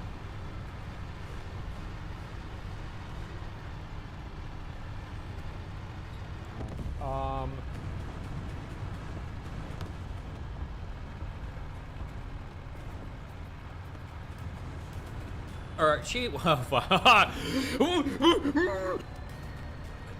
speak. Be careful. You can only get through with so many of those. I don't know what she's even referring to. Saying that somebody has nice tits is not like sexual harassment. Or he didn't even say that. She revealed. This is my understanding of the timeline. Kat revealed, for no reason by the way, that her and Bosch sexted. And then Bosch said, yeah, she's got big titties, so we sexted. That's not anything fucked up. And then she was like, yeah, I saw his like white dick. I don't know. I wasn't don't like impressed. this. I'm just bad at What the missiles. fuck? I think. Only girls can get away with some crazy shit like that. Stop. No incels, guys. Stop. It's not women. We need to stop hating women and start hating and start hating people that are trampling over the rights of other people on the internet, okay?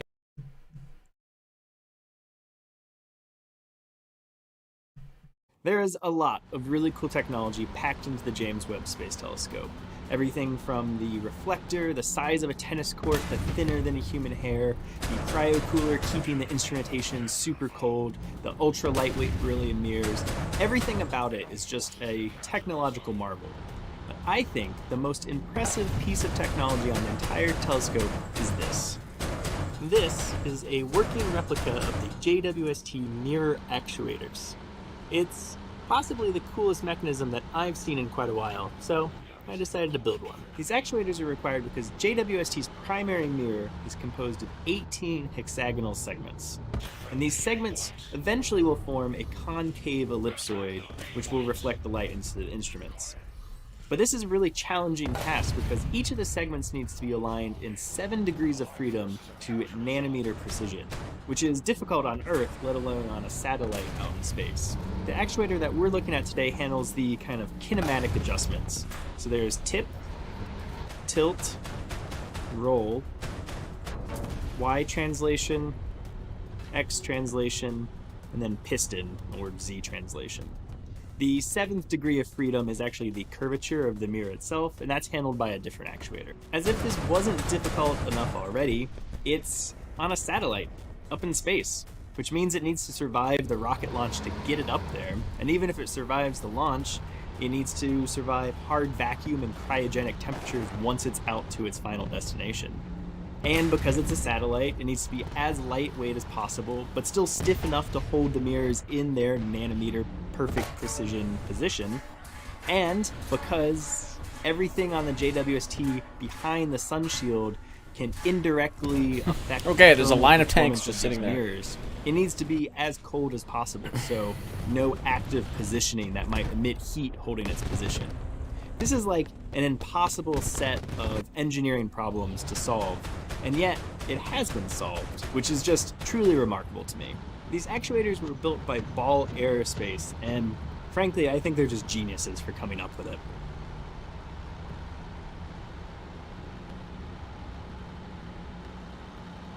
Let me read the specs for you. It's got a course range of 21 millimeters, 2 centimeters of actual travel distance, which is huge. The step size on the course is 58 nanometers. The fine range is 10 microns. Oh, is the and joke that if fine you're moving- step size is 2 nanometers. That's ridiculous. The thing only weighs 600 grams, about 1.5 pounds, and there are 108 of these total across the back of the JWST. 6 of them are placed on each mirror segment, and they form a hexapod, or a Stewart platform, to control the 6 degrees of freedom. This is, of course, a 3D printed replica of the actuators that are on JWST. There is a paper that Ball Aerospace published in 2006 or so, which has some technical drawings and a few critical details about the gear train and dimensions of the actuator. And from that, I managed to essentially work backwards and CAD up a replica as close as I could get it using the components I have. This is a true-to-scale replica. The actuators are about 150 millimeters. Mine's actually a little bit bigger because the bearings that I have are too big, and so it kind of forced everything to be a bit larger than it should. But otherwise, it's pretty close to what's on the JWST. The gear reductions are very similar, if not identical, depending on the stage. The flexure mechanism is essentially verbatim. So this is as close as we're going to get without Ball Aerospace releasing the technical drawings themselves. Each actuator has 2 stages. A coarse stage, which is used to roughly position the mirror where it needs to be, and then a fine stage to really dial in the alignment. There's a single stepper motor which is tucked inside of the mechanism, which couples directly to a 1:60 planetary gear reduction drivetrain. The stepper that I used is one of these 28 BYJ super common steppers, which actually has a 1:64 gear reduction, so it's very similar, although amusingly it's quite a bit bigger than the ones that they used, and it also has, a lot more backlash and stuff. The motor then drives a set of spur gears, which gives you a 3-to-1 reduction, and those spur gears in turn drive a bevel gear and a camshaft, and it's the camshaft which gives you the fine control mechanism. The camshaft has a slightly offset cam in the middle, which couples to a bearing and drives the center part of this flexure. As the cam rotates, it places an upwards force on the center section. And as it moves upwards, it pulls the arms of the flexure in with it. And as the arms pull inwards, the very top portion of the flexure is forced to move as well, because everything is kind of coupled. But it gives you essentially a gear reduction between the cam motion and the top of the flexure. If we simulate this, you can see how super cringe. Center section moves a fairly large distance, say a millimeter, whereas the top only moves by a couple microns. What's cool about this flexure is there's a lot of design latitude to come up with the exact requirements you want and the gear reduction needed. You can adjust the distance between the arms, the stiffness of the material you're using, the cross sections of the different flexure joints, the angle of the inner arm, how much the cam displaces the center section. Like, there's lots of different things you can do to adjust how much the top of the flexure moves. An interesting thing about this mechanism is it gives you a ton of precision essentially for free, because you've got the resolution of the stepper itself, you've got the gear reduction of the planetary gear, you've got the gear reduction of the spur drive, and then you've got the reduction of the flexure itself. So one step on the stepper motor gives you, in this case, 2 nanometers of distance at the top of the flexure, without having to do any super precise, servo controlled and feedback mechanism. It's just based on mechanics and the gearing in the flexure.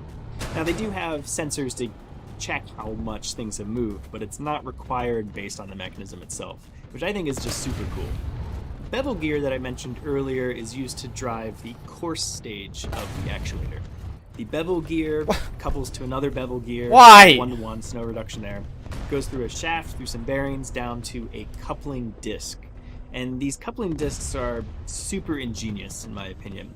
They're essentially flat discs that have 2 protruding pins, one on either side, and it's set up in such a way that there's essentially 320 degrees of backlash. So the fine stage is allowed to rotate for 320 or 30 degrees, whatever, until it hits the protruding pin of the course stage.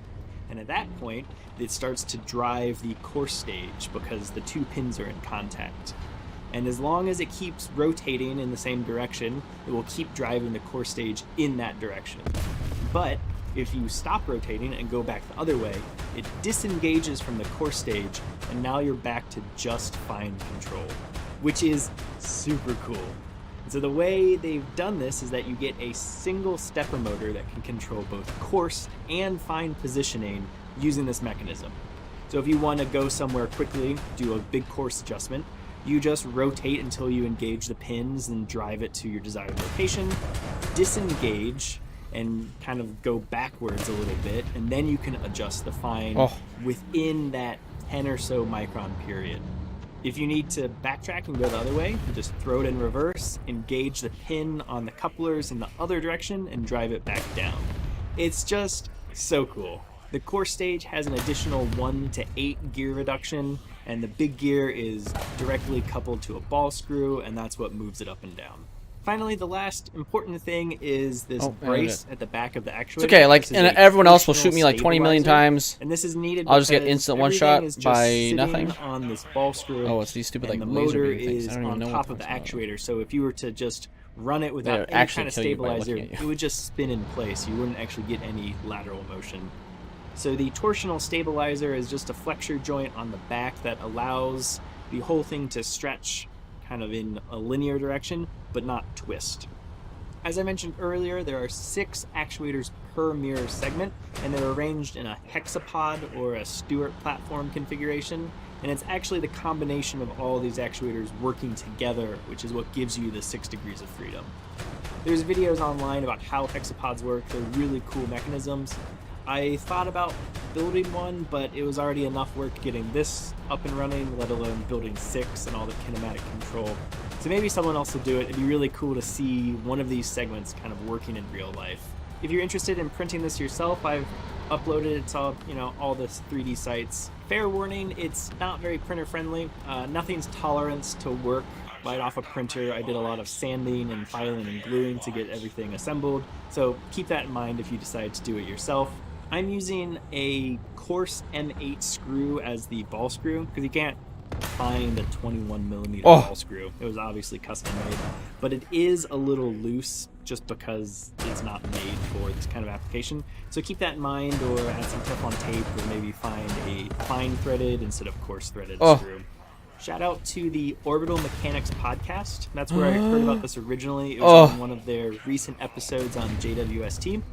If you like spaceflight, rocketry, satellites, missions, upcoming missions, history of missions, all the technology behind any of it, interviews with people in the industry, highly recommend Orbital Mechanics. I've been listening for a couple years now, and it's great. I love it. So check that out if that sounds interesting to you. Link is down in the description below.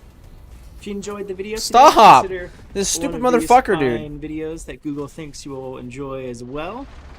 Do the things people tell you to do at the ends of videos, and otherwise, I think that's it. Thanks for watching. I'll see you next time.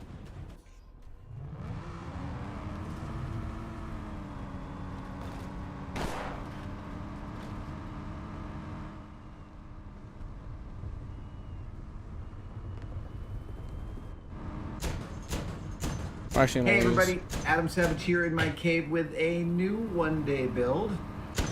And it involves a tool. I am making a tool today. Oh, you that might not stupid have laser thought beam of it as a machine. tool, but It one-shots now that you. I've mentioned that it's a tool, you will always think of And it that can way. shoot you for During free the with it. shelter in place, my wife, Mrs. Don't Try This, has been spending a lot of time tending to our succulent garden. We have a tiny little deck in our house.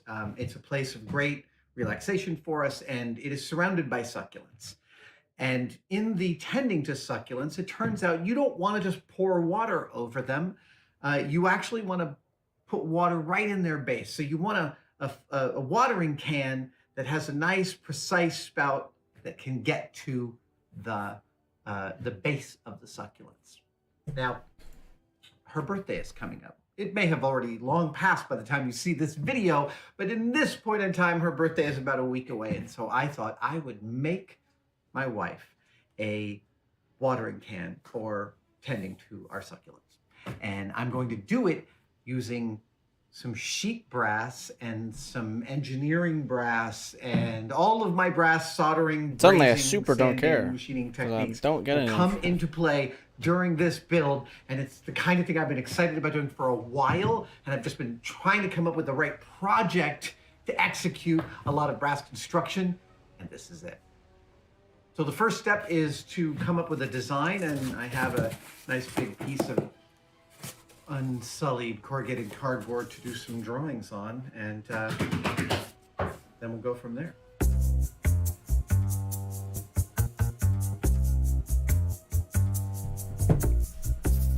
All right. Okay, since it's like 9:20, I think I'm just gonna end the stream just because I want to go to the gym in the morning. I don't want to wake up and then go to the, like, it's really fucking annoying. Anyways.